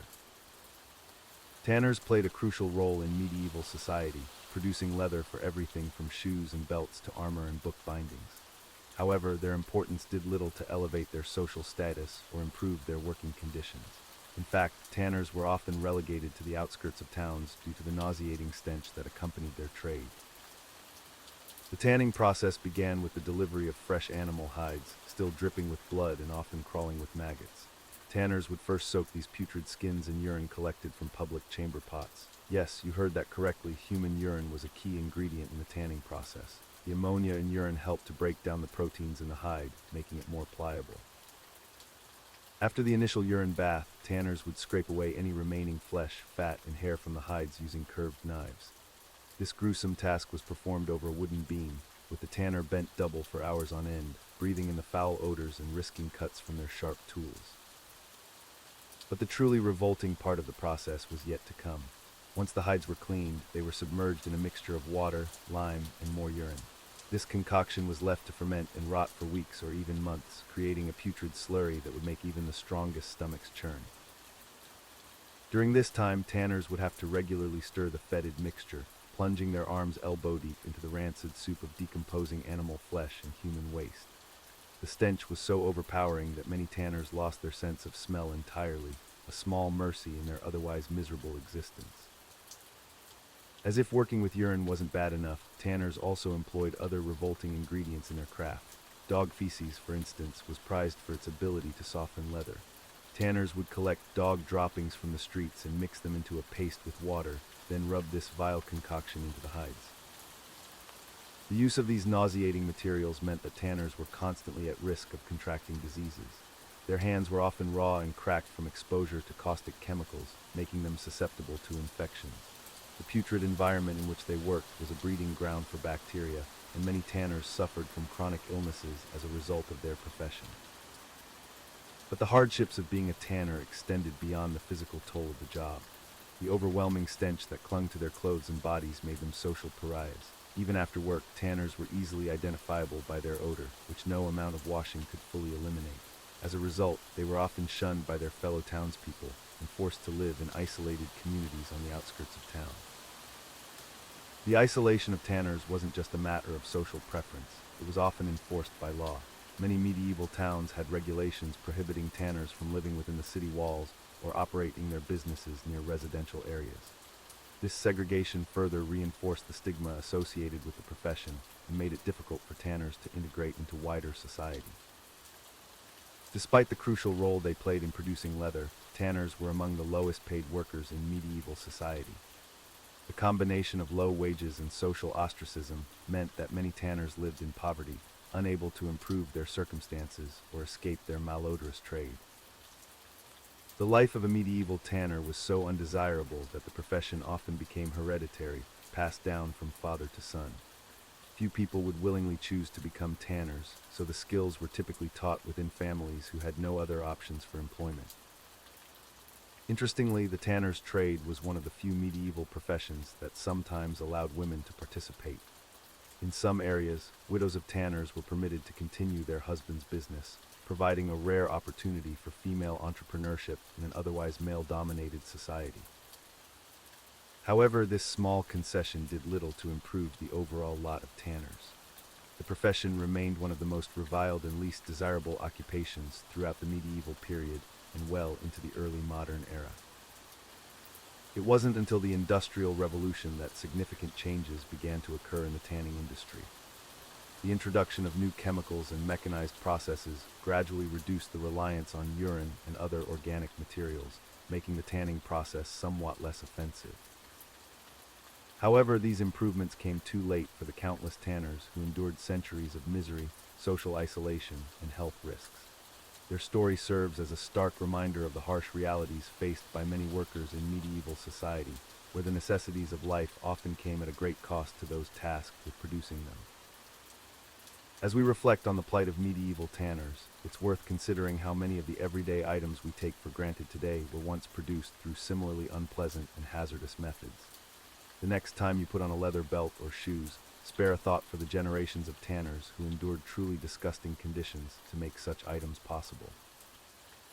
In our modern world of automated production and strict health and safety regulations, it's hard to imagine working in conditions as revolting as those faced by medieval tanners. Yet their story is an important part of our history, highlighting the incredible progress we've made in working conditions and public health over the centuries. So the next time you're having a bad day at work, remember the medieval tanner. No matter how unpleasant your job might seem, at least you don't have to spend your days elbow-deep in a festering mixture of urine and rotting animal hides. Sometimes, a little perspective can make our own challenges seem far more manageable. As we delve deeper into the unpleasant realities of medieval life, let's turn our attention to a particularly malodorous profession, the tanner. Tanners played a crucial role in medieval society, but their work came at a significant social cost. The process of turning animal hides into leather was not only physically demanding but also incredibly smelly, which led to tanners being ostracized and pushed to the outskirts of towns. The tanning process began with the collection of animal hides, typically from cows, sheep, or goats. These hides were often obtained from butchers or farmers, and the tanner's first task was to remove any remaining flesh or fat from the skin. This was done using a curved knife called a fleshing knife, and it was a messy, bloody job that required considerable skill and strength. Once the hide was cleaned, it needed to be preserved to prevent decay. This is where the truly unpleasant part of the tanner's work began. The most common method of preservation involved soaking the hides in urine. Yes, you heard that correctly, urine. The ammonia in urine helped to break down the proteins in the hide, making it more pliable and easier to work with. Tanners would collect urine from public urinals or even from their own households. Some towns had designated piss pots where people could contribute their urine for the tanners to use. The hides would be left to soak in these vats of urine for several days or even weeks, depending on the thickness of the hide and the desired outcome. As you can imagine, this process created an overwhelming stench that permeated the air around tanneries. The smell was so potent that tanners were often required to live and work outside the town walls, far from other residents. This physical separation led to social isolation, as people avoided contact with tanners due to the persistent odor that clung to their clothes and bodies. After the urine soak, the hides were treated with lime to remove any remaining hair. The lime solution was caustic and could cause severe burns if not handled carefully. Tanners would use their bare hands to work the lime into the hides, risking injury and long-term health problems. The next step in the tanning process involved the use of animal brains. Yes, you heard that correctly too, brains. The tanners would mash up animal brains and rub them into the hides. The natural oils and fats in the brain matter helped to soften the leather and make it more pliable. This process, known as brain tanning, was messy, time-consuming, and added yet another layer to the already pungent aroma surrounding the tannery. Once the hides had been treated with urine, lime, and brains, they needed to be stretched and dried. Tanners would use wooden frames to stretch the hides tight, scraping them repeatedly to ensure an even thickness and texture. This was physically demanding work that required strength and endurance, as the tanners would spend hours bent over the frames, working the hides until they reached the desired consistency. The final step in the tanning process involved treating the leather with various oils and dyes to give it color and additional softness. These treatments often included the use of animal fats, tree bark, and other natural substances. The combination of all these materials, urine, lime, brains, oils, and dyes, created a truly unique and unforgettable odor that clung to everything in the vicinity of a tannery. The social consequences of being a tanner were significant. Due to the nature of their work and the overwhelming smell that accompanied it, tanners were often viewed as unclean and were socially ostracized. They were frequently banned from entering churches or participating in community events. In some towns, tanners were required to wear distinctive clothing or badges to identify themselves, further emphasizing their outsider status. Despite the social stigma, the work of tanners was essential to medieval society. Leather was used for a wide variety of purposes, including clothing, shoes, armor, horse tack, and book bindings. The demand for leather goods meant that tanners could make a decent living, but the social cost was high. Interestingly, the social stigma associated with tanning persisted well into the modern era. Even as tanning techniques improved and became less odorous, the profession continued to be viewed as lowly and undesirable. This perception was so ingrained that in some parts of Europe, the children of tanners were barred from certain professions or from marrying into higher social classes. The life of a medieval tanner serves as a stark reminder of how closely tied one's profession could be to their social status in the Middle Ages. While we may take for granted the availability of leather goods today, it's worth remembering the difficult and often thankless work that went into producing these essential items in medieval times. As we reflect on the challenging life of the medieval tanner, we can appreciate how far we've come in terms of working conditions and social mobility. The next time you put on a leather jacket or shoes, take a moment to consider the long and malodorous history behind these everyday items. In our next segment, we'll explore another aspect of medieval life that might make you grateful for modern conveniences. But for now, let the rhythmic sound of my voice and the gentle flow of historical facts lull you into a peaceful slumber. Close your eyes, relax your body, and drift off to sleep, leaving behind the pungent world of medieval tanneries and entering the realm of restful dreams. As we conclude our exploration of the medieval tanner's life, it's clear that this profession was far from glamorous. The tanner's daily routine was a testament to the harsh realities of medieval labor, especially for those working in what were considered unclean trades. Let's recap some of the key points we've discussed about the life of a medieval tanner. First and foremost, the smell. The overpowering stench of decomposing animal hides, urine, and various chemicals used in the tanning process was a constant companion for these workers. This odor wasn't just unpleasant, it was so pervasive that tanners were often required to live and work on the outskirts of towns, segregated from the rest of society. The tanning process itself was incredibly labor-intensive and time-consuming. Tanners would begin by soaking animal hides in water to clean them and remove any remaining flesh. This initial step could take several days, and the tanners would have to regularly check and turn the hides to ensure even soaking. Next came one of the most unpleasant parts of the job, the dehairing process. Tanners would use a mixture of water and lime, or sometimes even urine, to loosen the hair from the hides. They would then scrape the hair off using special knives, a task that required both strength and precision. Imagine spending hours each day bent over smelly, wet animal skins, meticulously removing hair strand by strand. Once the hides were clean and hairless, the actual tanning process could begin. This involved soaking the hides in tanning solutions made from various plant materials, such as oak bark or sumac leaves. The hides would need to soak for months, sometimes up to a year for thicker hides like those from cattle. During this time, tanners would need to regularly check and turn the hides to ensure even tanning. The physical toll of this work was significant. Tanners spent long hours on their feet, often in damp and cold conditions. They had to lift and move heavy hides, stir large vats of tanning solution, and perform repetitive scraping and stretching motions. This led to a variety of health issues, including back problems, joint pain, and skin irritations from constant exposure to harsh chemicals. Speaking of chemicals, the substances used in the tanning process were often hazardous. In addition to lime and tannins, tanners might use alum, salt, or even more toxic materials like arsenic compounds. Long-term exposure to these substances could lead to serious health problems, including respiratory issues and poisoning. The tanner's work environment was far from hygienic. The combination of animal remains, stagnant water, and chemical solutions created a breeding ground for bacteria and insects. Tanners were at high risk for various infections and diseases, and their life expectancy was generally lower than that of other medieval workers. Despite the crucial role tanners played in medieval society, providing leather for everything from shoes and belts to armor and book bindings, they were often looked down upon. The nature of their work, particularly the use of animal carcasses and urine, led to them being considered unclean in many societies. This social stigma could extend to their families as well, making it difficult for tanners and their children to marry outside their profession or move into other trades. The economic reality for most tanners was also challenging. While leather was in high demand, the lengthy production process meant that tanners had to invest significant time and resources before seeing any return. Many tanners operated on thin margins, vulnerable to fluctuations in the supply of hides or the demand for leather goods.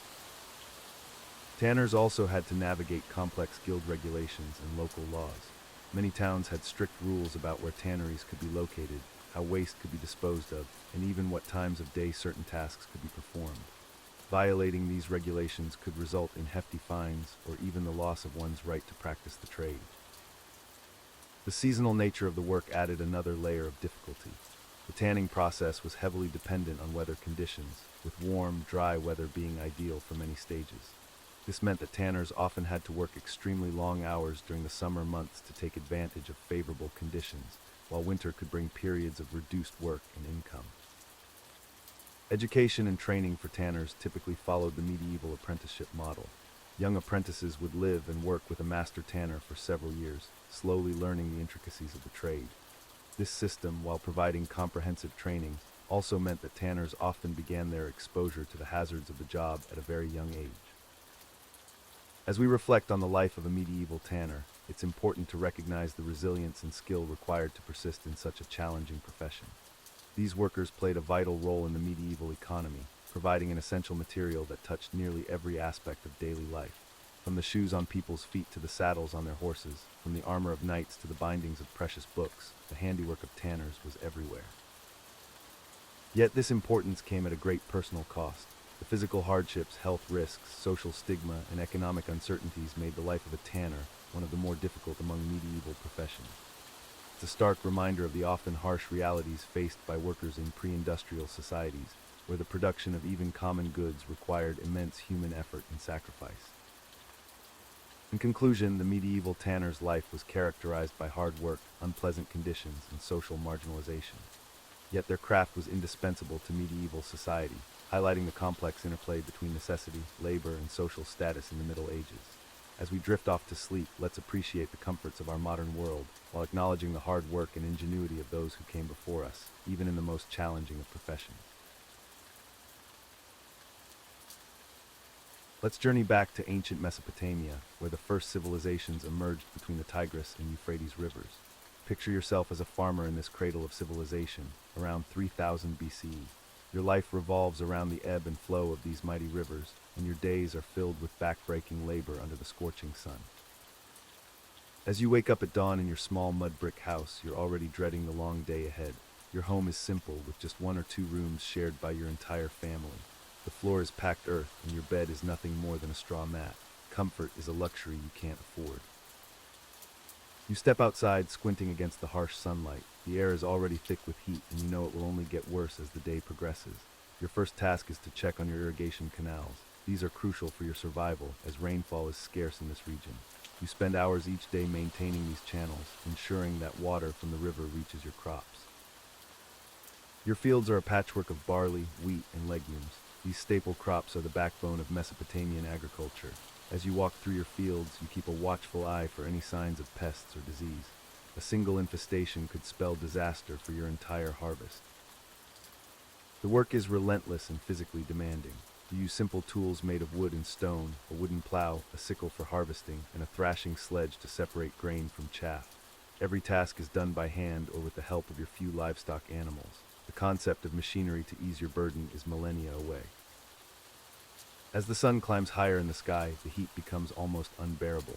Sweat pours down your face, stinging your eyes and leaving salt crusts on your skin. There's no respite, no break room with air conditioning to escape to. You work through the discomfort, knowing that every moment of productivity is essential for your survival. Your diet is monotonous and often insufficient. Barley is your primary food source, usually consumed as a porridge or flatbread. Occasionally, you might have some onions, garlic, or lentils to add variety.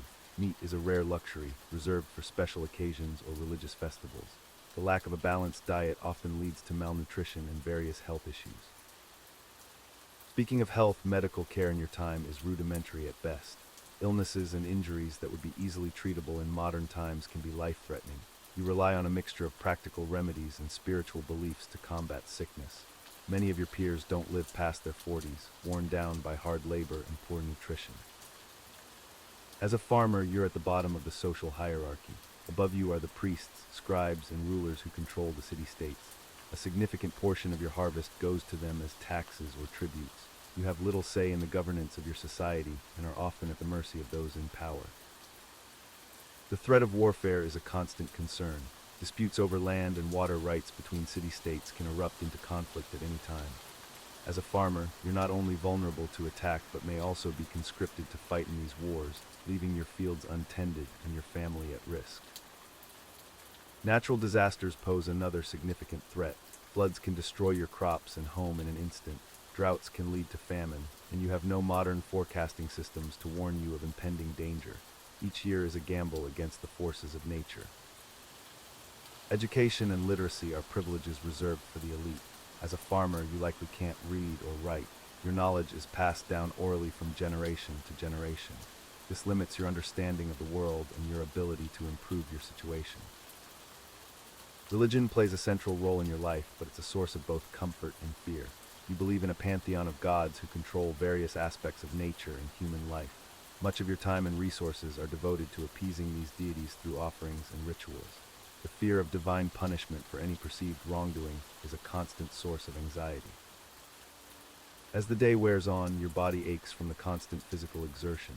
Your hands are calloused and cracked, your back permanently bent from years of stooping over your crops. The concept of retirement doesn't exist. You'll work until you're physically unable to continue.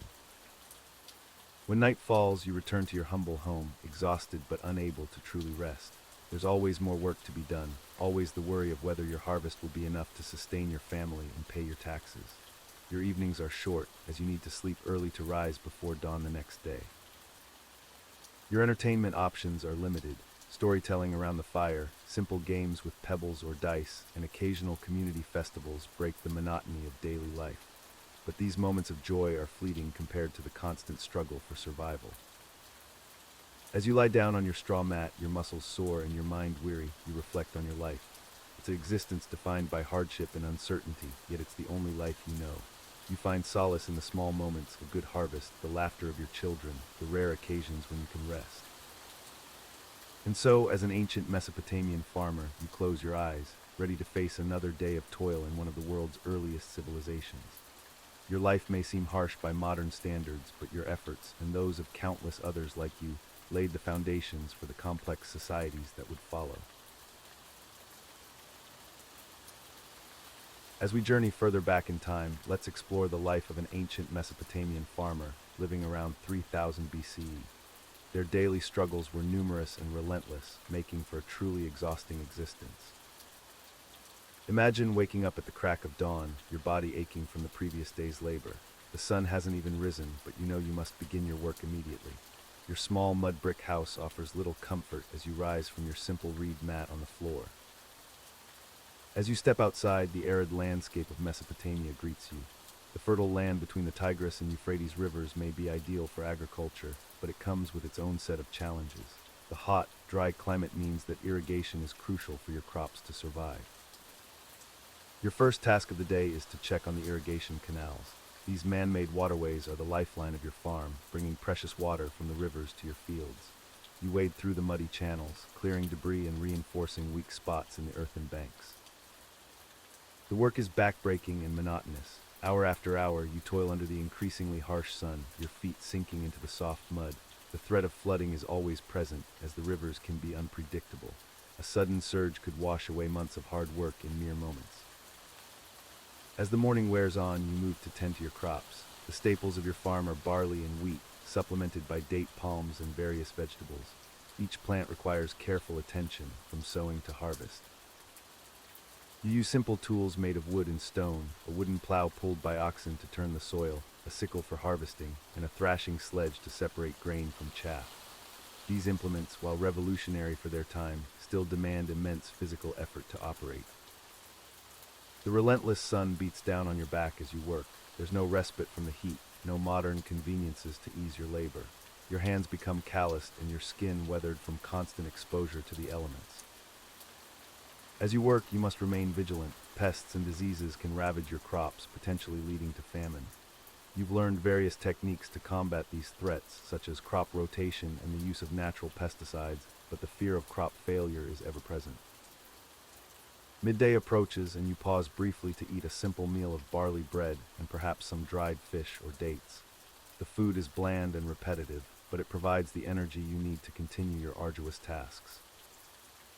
After your short break, you return to the fields. The afternoon brings new challenges as you battle against wind-blown sand that threatens to bury your tender crops. You erect makeshift barriers and constantly clear sand from the leaves of your plants. As you work, you ponder the complex social structure of your society. As a farmer, you occupy a crucial role, providing food for the growing population of cities.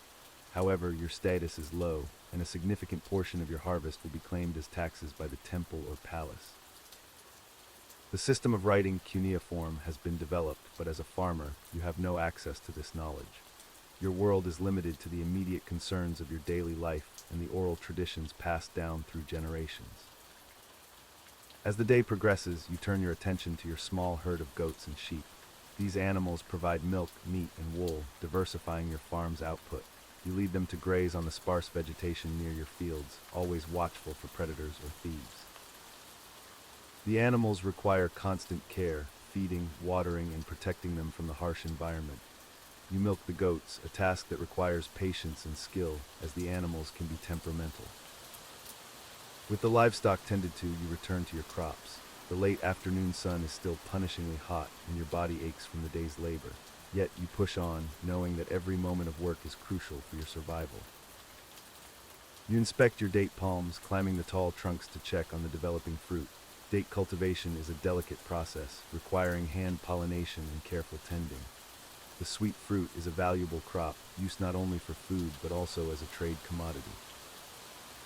As you work among the palms, you reflect on the religious beliefs that govern much of your life. The gods are seen as capricious and demanding, requiring constant appeasement through rituals and offerings. You whisper a prayer to Ashnan, the goddess of grain, hoping for her favor in the coming harvest. The sun begins to set, painting the sky in vibrant hues of orange and red, but your day is far from over. You must now prepare for the night, a time when your crops and animals are vulnerable to theft or damage from wild animals. You patrol the perimeter of your small farm, checking for any signs of intrusion. The night brings its own set of dangers. Jackals, hyenas, and even lions can pose a threat to your livestock. You reinforce the simple fences and enclosures, using thorny branches as an additional deterrent. As darkness falls, you retreat to your humble dwelling. The evening meal is another simple affair, perhaps some barley porridge flavored with a few herbs. Your family gathers around, sharing the events of the day and planning for tomorrow's tasks. Despite your exhaustion, sleep doesn't come easily. The mud brick walls of your home retain the day's heat, making the interior stifling. You lie on your reed mat, your body aching from the day's toil, your mind racing with concerns about the weather, crop yields, and the ever-present threat of conflict with neighboring city-states. In the darkness, you ponder the cyclical nature of your life. The agricultural calendar dictates your existence, planting, tending, harvesting, and then preparing for the next season. Each year brings its own challenges and uncertainties. As you finally drift off to sleep, you know that tomorrow will bring another day of unrelenting labor. The life of an ancient Mesopotamian farmer is one of constant struggle against the elements, pests, and the whims of nature and society. Your existence, while difficult, plays a crucial role in the development of one of the world's earliest civilizations. The surplus food you and your fellow farmers produce allows for the growth of cities, the development of specialized crafts, and the emergence of complex social structures. As we conclude this segment on the life of an ancient Mesopotamian farmer, we can appreciate the immense challenges they faced daily. Their perseverance and ingenuity laid the foundations for the agricultural practices that would sustain human civilization for millennia to come. As we conclude our exploration of the ancient Mesopotamian farmer's life, we're left with a profound appreciation for the challenges they faced and the resilience they exhibited. Their daily struggles and triumphs laid the foundation for the agricultural practices that would shape civilizations for millennia to come. Let's recap some of the key aspects of their lives that we've discussed. The ancient Mesopotamian farmer's day began before dawn, rising with the first light to make the most of the cooler morning hours. They would tend to their animals, often sheep or goats, ensuring they were fed and healthy before moving on to their crop fields. The importance of the Tigris and Euphrates rivers cannot be overstated in their agricultural practices. These mighty waterways provided the lifeblood of their farming endeavors, but also presented challenges in the form of unpredictable flooding. The farmers developed intricate irrigation systems to harness the power of these rivers, digging canals and creating dams to direct water to their fields. Their crop selection was diverse, including barley, wheat, lentils, chickpeas, and various fruits. This diversity not only provided a varied diet but also helped protect against crop failures. The farmers understood the importance of crop rotation, even if they didn't fully comprehend the science behind it. They would alternate between different crops to maintain soil fertility and reduce the risk of pests and diseases. The tools at their disposal were simple yet effective. Stone hoes, wooden plows pulled by oxen, and sickles made of clay or copper were among their primary implements. These tools required constant maintenance and often broke, adding another layer of challenge to their already demanding work. Harvest time was a period of intense labor, but also celebration. The entire community would come together to bring in the crops, working from sunrise to sunset. This communal effort strengthened social bonds and ensured that the harvest was completed as quickly as possible to avoid losses due to weather or pests. The ancient Mesopotamian farmer's life was deeply intertwined with religious beliefs and superstitions. They saw their success or failure in farming as directly linked to the will of the gods. Rituals and offerings were an integral part of their agricultural calendar, with specific deities associated with different aspects of farming. For example, the goddess Ninhursag was often invoked for fertility of the land. while Adad, the god of storms and rain, was both feared and revered for his power over the weather. Despite their hard work and ingenuity, these farmers faced numerous challenges. Droughts could devastate entire communities, leading to famine and social unrest. Locust swarms were another dreaded occurrence, capable of destroying crops in a matter of hours. Disease, both in crops and livestock, was a constant threat, and without modern understanding of pathogens, farmers often relied on spiritual interventions to combat these issues. The social structure of ancient Mesopotamia also played a significant role in the farmer's life. While some owned their land, many worked as tenants on estates owned by temples or wealthy individuals. This system often led to a cycle of debt, with farmers struggling to pay their rent in poor harvest years and becoming increasingly indebted to their landlords. Taxation was another burden on the ancient Mesopotamian farmer. A significant portion of their harvest was often claimed by the ruling class or religious institutions.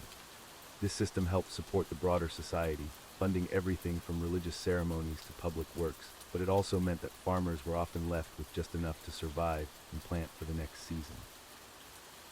The role of women in farming communities was crucial, though often overlooked in historical accounts.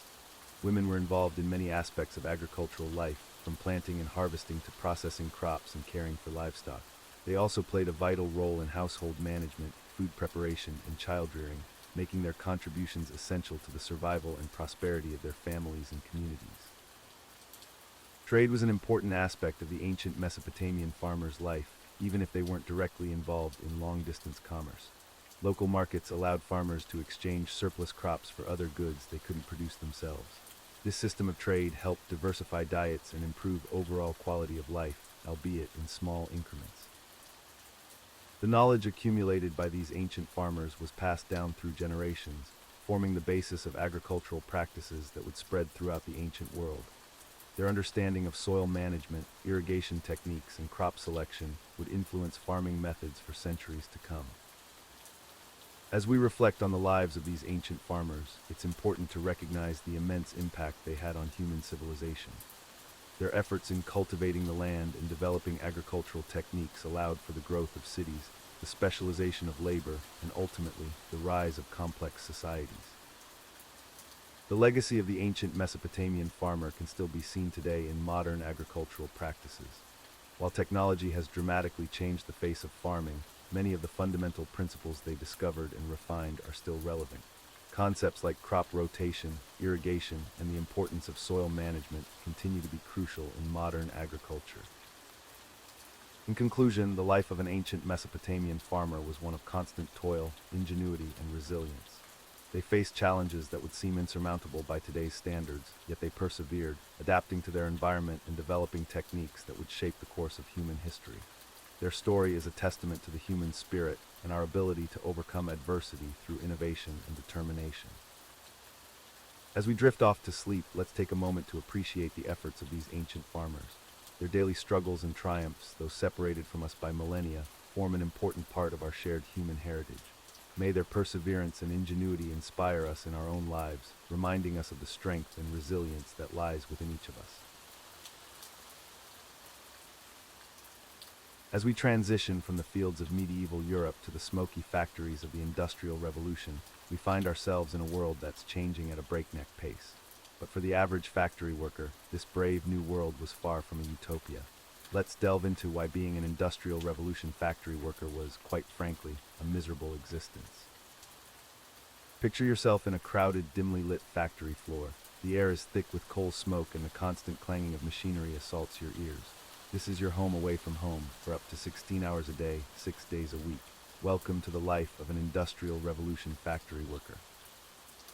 First and foremost, let's talk about the working conditions. These factories were not designed with worker comfort or safety in mind. They were cramped, poorly ventilated, and often dangerous. The air was filled with lint, dust, and chemical fumes, leading to a host of respiratory problems. Workers would often develop what was known as brown lung or bisonosis from inhaling cotton dust day in and day out. The machinery itself was a constant threat. With no safety guards or regulations, accidents were common and often horrific. Workers could lose fingers, hands, or even their lives to the relentless machines. Children, who made up a significant portion of the workforce, were especially vulnerable. Their small size made them ideal for crawling under machines to clear jams or retrieve dropped items, but this put them at great risk of being caught and crushed. Speaking of children, let's pause for a moment to consider the plight of child laborers during this era. Children as young as 5 or 6 were put to work in these factories. They were paid a fraction of what adults earned, which made them attractive to factory owners looking to cut costs. These children were robbed of their childhood's education and often their health. Many suffered from stunted growth and deformities due to long hours of repetitive work in unnatural positions. The working hours were grueling for everyone. A typical day might start before dawn and end well after sunset. There were no breaks, save for a short lunch period. Workers were expected to keep up with the pace of the machines, which never tired and never slowed. If you couldn't keep up, you were easily replaced by one of the many desperate for work in the growing cities. Wages were low, barely enough to survive on. Most factory workers lived in overcrowded, unsanitary tenements near the factories. These slums were breeding grounds for disease, and outbreaks of cholera, typhoid, and tuberculosis were common. The poor diet and living conditions, combined with the harsh working environment, meant that many workers had short life expectancies. Workers had little to no job security. There were no unions to protect their rights, and complaining about conditions or wages could easily result in dismissal. Factory owners held all the power, and they often used it to exploit their workers to the fullest extent possible. The noise in these factories was another form of torture. Imagine spending 16 hours a day surrounded by the deafening roar of machinery. Many workers suffered permanent hearing loss. The constant noise also made communication difficult and increased the risk of accidents. Let's not forget about the monotony of the work itself. The Industrial Revolution brought with it the concept of division of labor, where each worker was responsible for one small, repetitive task. While this increased efficiency, it also made the work mind-numbingly boring. Workers might spend their entire day performing the same simple action over and over again, with no sense of accomplishment or creativity. The factories themselves were often fire traps. With no fire safety regulations, many buildings were constructed quickly and cheaply, with little thought given to emergency exits or fire suppression. Flammable materials were stored haphazardly, and open flames were used for lighting. This combination led to numerous deadly factory fires throughout the Industrial Revolution. Women in the workforce faced additional challenges. They were paid even less than men for the same work and were often subjected to sexual harassment and exploitation by their male supervisors. Many women also had to balance their grueling factory work with caring for their families, leading to exhaustion and burnout. The impact of this lifestyle on workers' mental health was severe. Depression, anxiety, and what we might now recognize as PTSD were common. The constant stress of dangerous working conditions, financial insecurity, and lack of personal time took a heavy toll on workers' psychological well-being. Factory owners often implemented strict disciplinary systems to maintain control over their workforce. Workers could be fined for infractions such as talking, arriving late, or even using the bathroom without permission. These fines could significantly reduce a worker's already meager wages.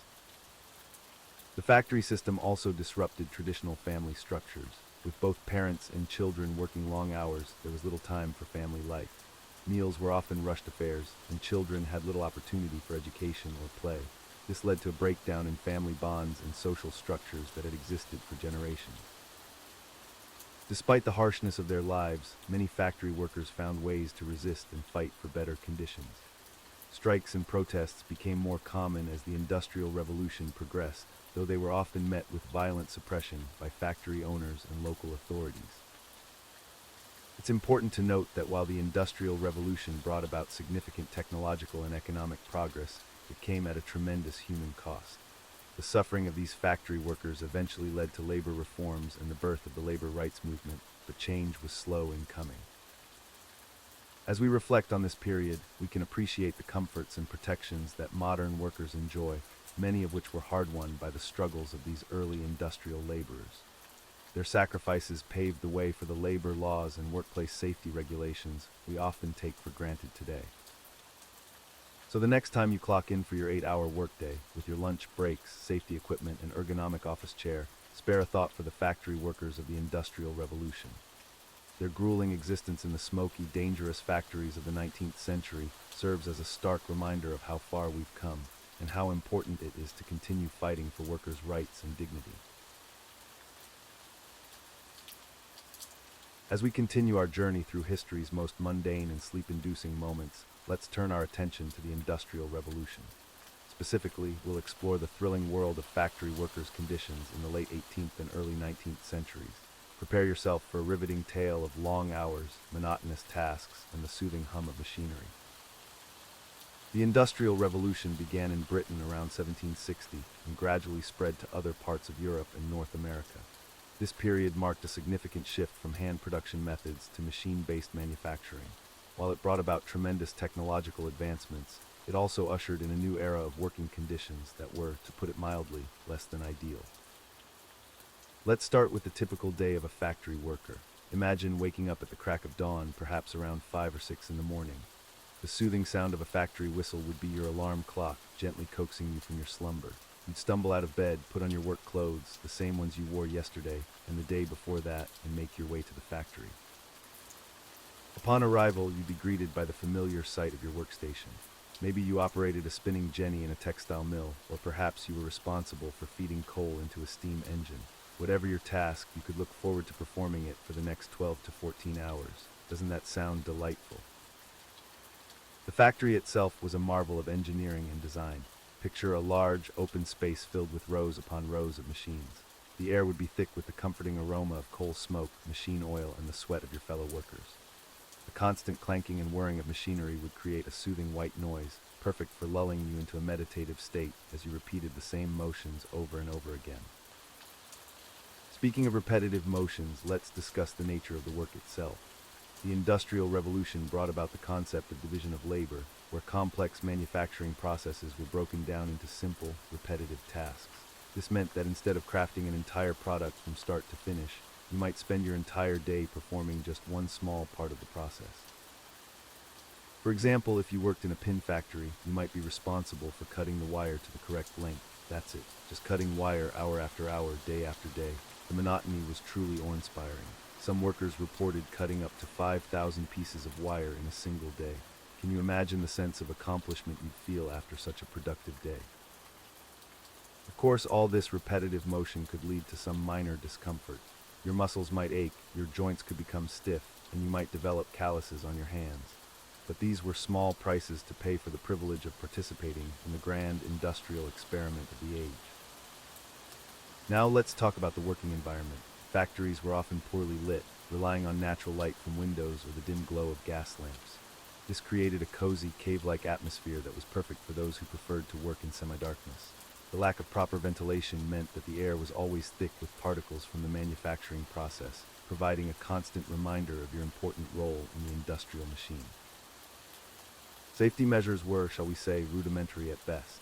Dangerous machinery often lacked proper guards or safety features, adding an element of excitement to each workday. Would today be the day your sleeve got caught in a spinning gear? The anticipation was thrilling, and let's not forget the joy of working alongside children as young as 5 or 6 years old. Their small hands were perfect for reaching into tight spaces in the machinery, a task that adults found much more challenging. Speaking of children, the Industrial Revolution was a golden age for child labor. Young workers could look forward to the same long hours and monotonous tasks as their adult counterparts, but with the added bonus of stunted growth and educational deprivation. It was a small price to pay for the opportunity to contribute to the family income and experience the wonders of industrial life at such a tender age. Meal breaks were another highlight of the factory worker's day. You might be granted a whole 30 minutes to an hour for lunch, during which you could savor a meal of bread, cheese, and perhaps some watered-down beer. Some factories even had designated eating areas, although many workers preferred to eat right at their workstations, surrounded by the comforting presence of their machines. The pay for all this hard work was, as you might expect, quite modest. But who needs money when you have the satisfaction of knowing you're part of the great industrial machine? Besides, low wages meant you didn't have to worry about the stress of managing excess wealth. It was a simpler, more carefree existence. One of the most charming aspects of factory life was the strict discipline enforced by overseers and managers.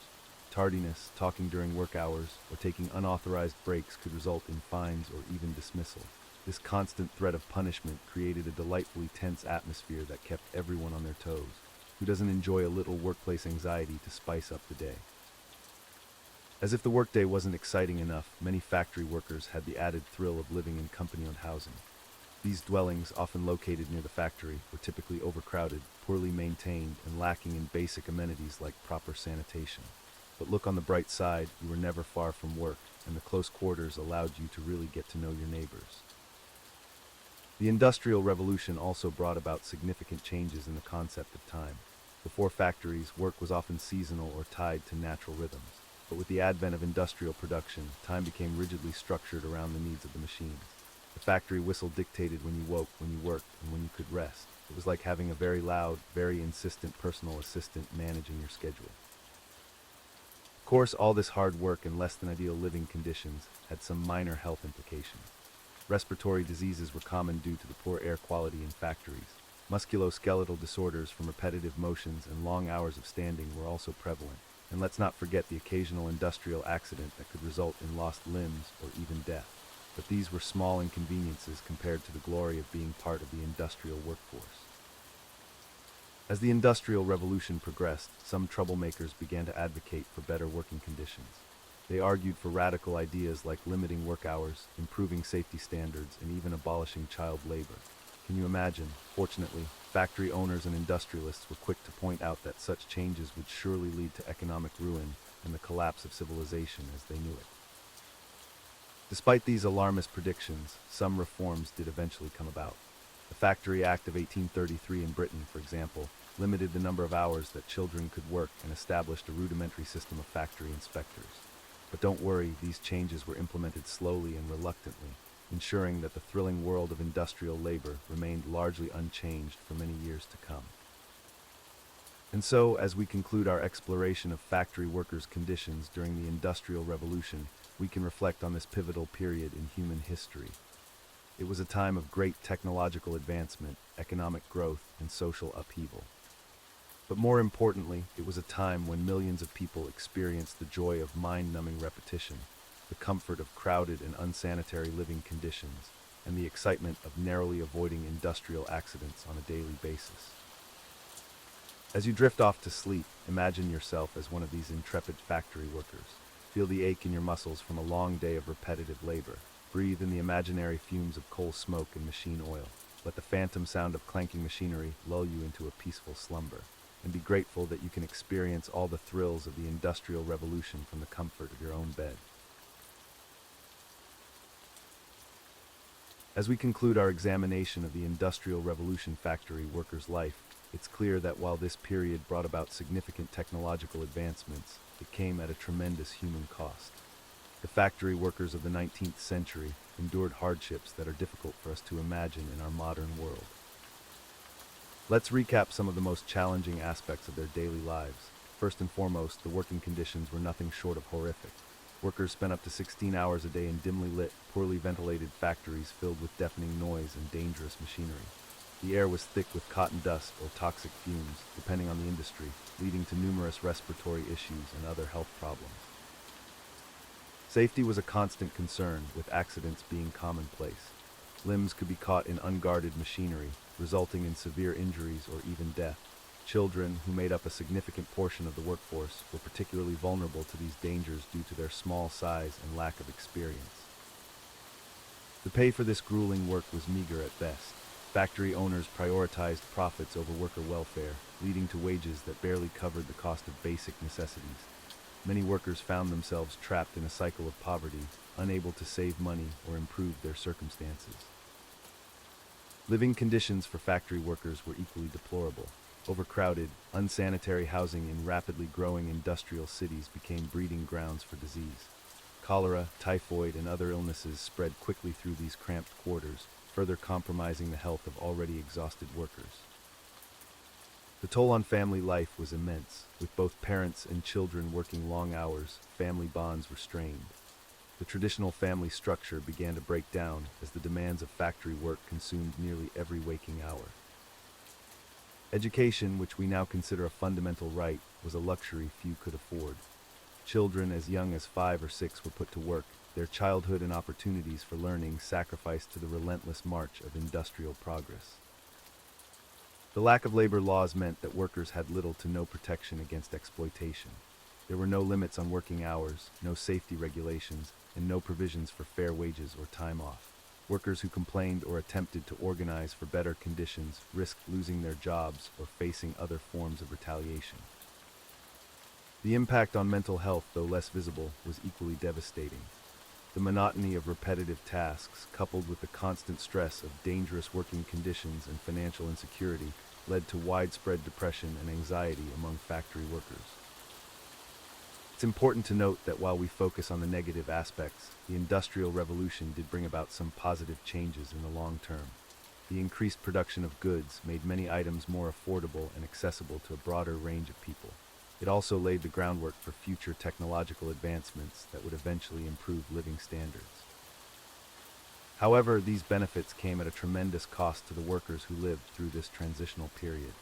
It took decades of struggle, including the formation of labor unions and the gradual implementation of labor laws, to address the worst abuses of the industrial system.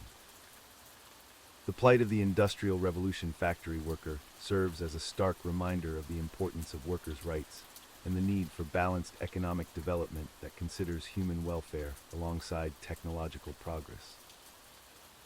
As we reflect on this period, we can draw parallels to modern issues of labor rights and working conditions in developing countries.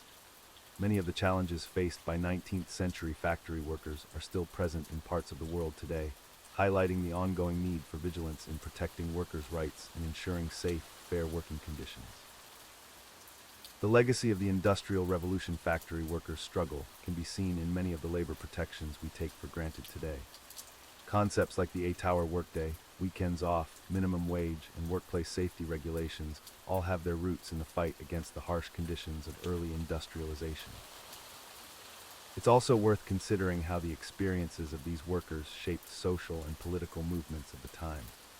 The stark inequalities of the Industrial Revolution gave rise to new ideologies and theories about social organization, including various forms of socialism and communism. The Industrial Revolution was a period of immense change, not just in terms of technology and production methods, but in the very fabric of society. It reshaped class structures, urbanized populations, and fundamentally altered the relationship between workers and employers. As we look to the future with ongoing technological advancements and changes in the nature of work, it's crucial to remember the lessons learned from this period.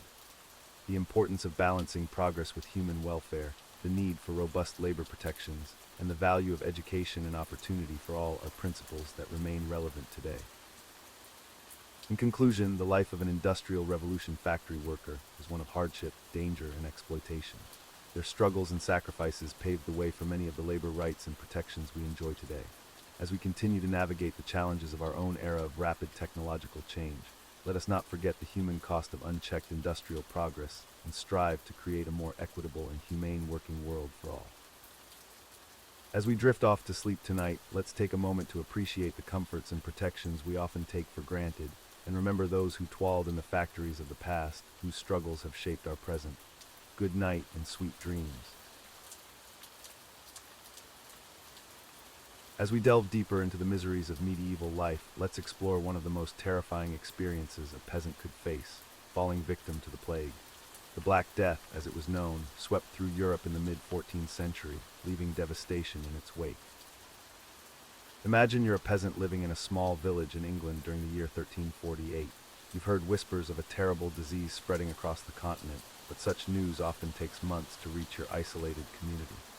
Life continues as usual, with long days of backbreaking work in the fields and meager meals to sustain you.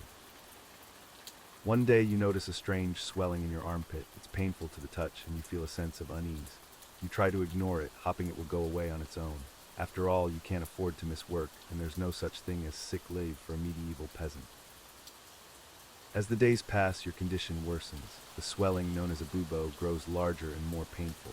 You develop a high fever and your body aches all over. The simple act of getting out of bed becomes an ordeal.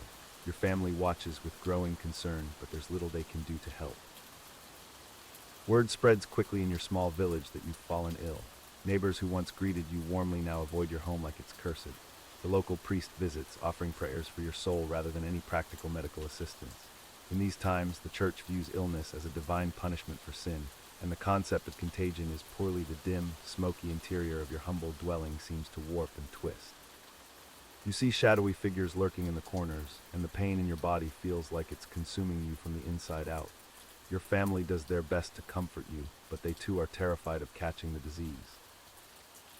In your lucid moments, you overhear hushed conversations about other villagers falling ill. The plague is no longer a distant threat, but a present reality in your community. The air is thick with fear, and the acrid smell of herbs burned in a futile attempt to ward off the disease. Your skin takes on a dark, mottled appearance, giving rise to the term Black Death. Breathing becomes increasingly difficult, and you find yourself gasping for air. The pain is constant and unbearable, unlike anything you've experienced before. As a medieval peasant, you have no access to effective medical care. The local healer, more skilled in treating common ailments and minor injuries, is at a loss when faced with the plague. Some of the treatments offered are more likely to hasten your demise than provide relief. Bloodletting, for instance, is a common practice that only serves to weaken your already fragile body. In your feverish state, you recall the stories you've heard about the plague.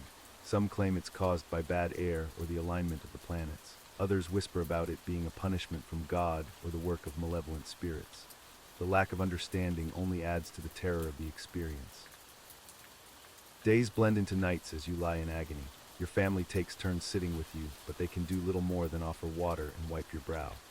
The sound of the death cart rolling through the village streets becomes a regular occurrence, its ominous creaking a reminder of the growing number of victims. In your darkest moments, you find yourself longing for death as a release from the suffering. The plague shows no mercy, sparing neither the young nor the old, the rich nor the poor. But as a peasant, you're particularly vulnerable due to your poor living conditions and lack of resources. As your condition deteriorates, you become aware of the toll your illness is taking on your family. They risk their own lives to care for you, knowing that they too may soon succumb to the disease. The bonds of love and duty are tested against the instinct for self-preservation. In the rare moments when the pain subsides enough for you to think clearly, you worry about what will happen to your family if you die. Who will work the land? How will they survive without your labor? The feudal system offers little support for widows and orphans, and you know their future will be bleak. The plague doesn't just attack your body, it ravages your mind as well. The constant pain, fever, and fear of death create a psychological torment that's almost as unbearable as the physical symptoms. You find yourself questioning everything you've ever believed, grappling with your faith in a God that would allow such suffering. As the disease progresses, you notice that your breath has taken on a sickly sweet odor. This is one of the final stages of the plague, a sign that your body is slowly shutting down. The end is near, but whether it will come as a blessing or a curse is hard to say. In your final hours, you drift in and out of consciousness. The world around you seems distant and unreal. You catch glimpses of your loved ones' tear-stained faces, hear the murmur of prayers, and feel the cool touch of a damp cloth on your forehead. But mostly you're lost in a haze of pain and delirium. Death, when it finally comes, is both a tragedy and a release. For the medieval peasant, life was hard enough without the added horror of the plague. But in many ways, the real nightmare is just beginning for those left behind. They must now face the daunting task of burying the dead and rebuilding their shattered communities. The Black Death would go on to kill an estimated 30–60% of Europe's population. Its impact on medieval society was profound and long-lasting. Labor shortages led to increased wages for surviving peasants, slowly eroding the feudal system. The trauma of the plague left deep psychological scars, influencing art, literature, and religious practices for generations to come. As we reflect on the experience of a medieval plague victim, we can't help but feel grateful for the advances in medical science and public health that protect us from such devastation today. The suffering of those who lived through the Black Death serves as a stark reminder of how far we've come and how precious our health and well-being truly are. As I lay here, my body ravaged by the Black Death, I can't help but reflect on the cruel irony of our existence as medieval peasants. We toiled endlessly, hoping for a better life, only to be struck down by an invisible enemy that cares not for our status or our struggles. The plague victims' final thoughts serve as a somber reminder of the harsh realities faced by those living in medieval times. Their story, like countless others, was one of hardship, resilience, and ultimately tragedy. I think of my family, my neighbors, my entire village, all of us victims of this merciless pestilence. How quickly our lives changed, how swiftly our dreams were shattered. The Black Death, which swept through Europe in the mid-14th century, was perhaps the most devastating pandemic in human history. It's estimated to have killed 30–60% of Europe's population, forever altering the course of history. I remember the panic that spread faster than the disease itself. The fear in people's eyes, the desperation in their actions. We tried everything, prayer, herbs, even letting our own blood, but nothing could stop death's relentless march. Medieval medicine, limited by superstition and lack of scientific understanding, was woefully ill-equipped to deal with such a catastrophe. Many believed the plague was a punishment from God, while others blamed minority groups, leading to persecution and violence. The priests told us it was God's wrath, but what sin could we have committed to deserve such suffering? We were simple folk, living our lives as best we could in a world that seemed designed to crush us at every turn. The plague's impact went far beyond the immediate loss of life. It disrupted the very fabric of medieval society, leading to labor shortages, economic upheaval, and significant social changes. I think of the life I lived, the back-breaking work in the fields, the constant hunger, the fear of our Lord's displeasure. And now, to die like this, covered in painful swellings, my body burning with fever. Is this truly all there was to our existence?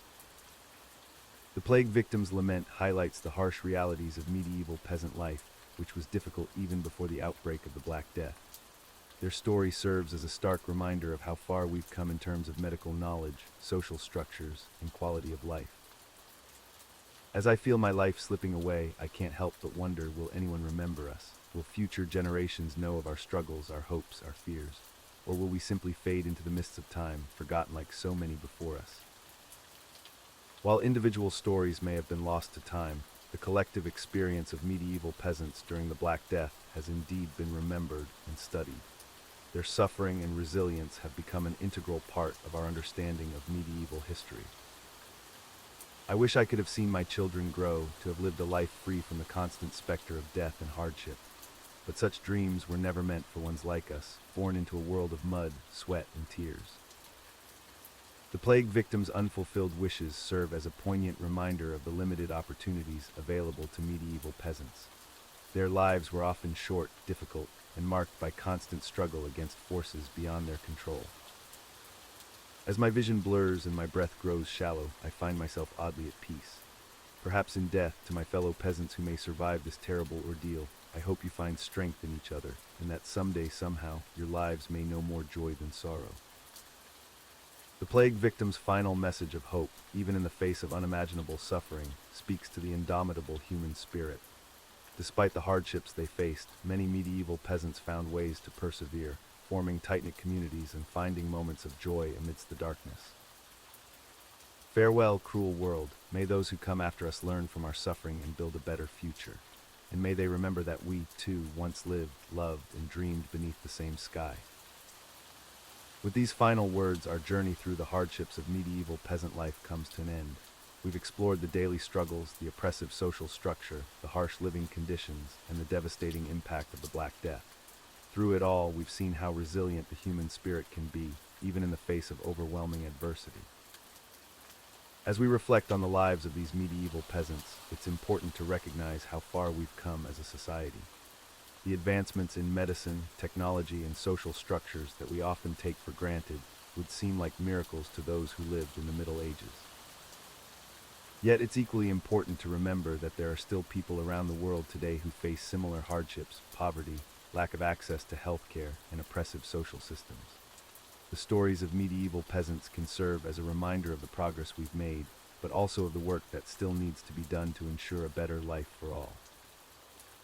As we conclude this journey through the darker aspects of medieval history, I hope you've gained a new appreciation for the comforts and freedoms of modern life. Perhaps the next time you find yourself frustrated by a minor inconvenience, you'll remember the struggles of those who came before us and find a moment of gratitude. Thank you for joining me on this exploration of why it truly sucked to be a medieval peasant. If you found this content interesting or helpful, please consider liking, subscribing, and sharing with others who might appreciate a historical perspective on their own lives. Remember, while it's important to learn from history, it's equally important to get a good night's sleep. So as we bid farewell to the medieval world, I hope this journey through the past has helped lull you into a peaceful slumber. Good night, sleep tight, and may your dreams be free from plague, feudal lords, and back-breaking labor in the fields. And for those of you who are still awake, don't worry. We have plenty more boring history to explore in future episodes.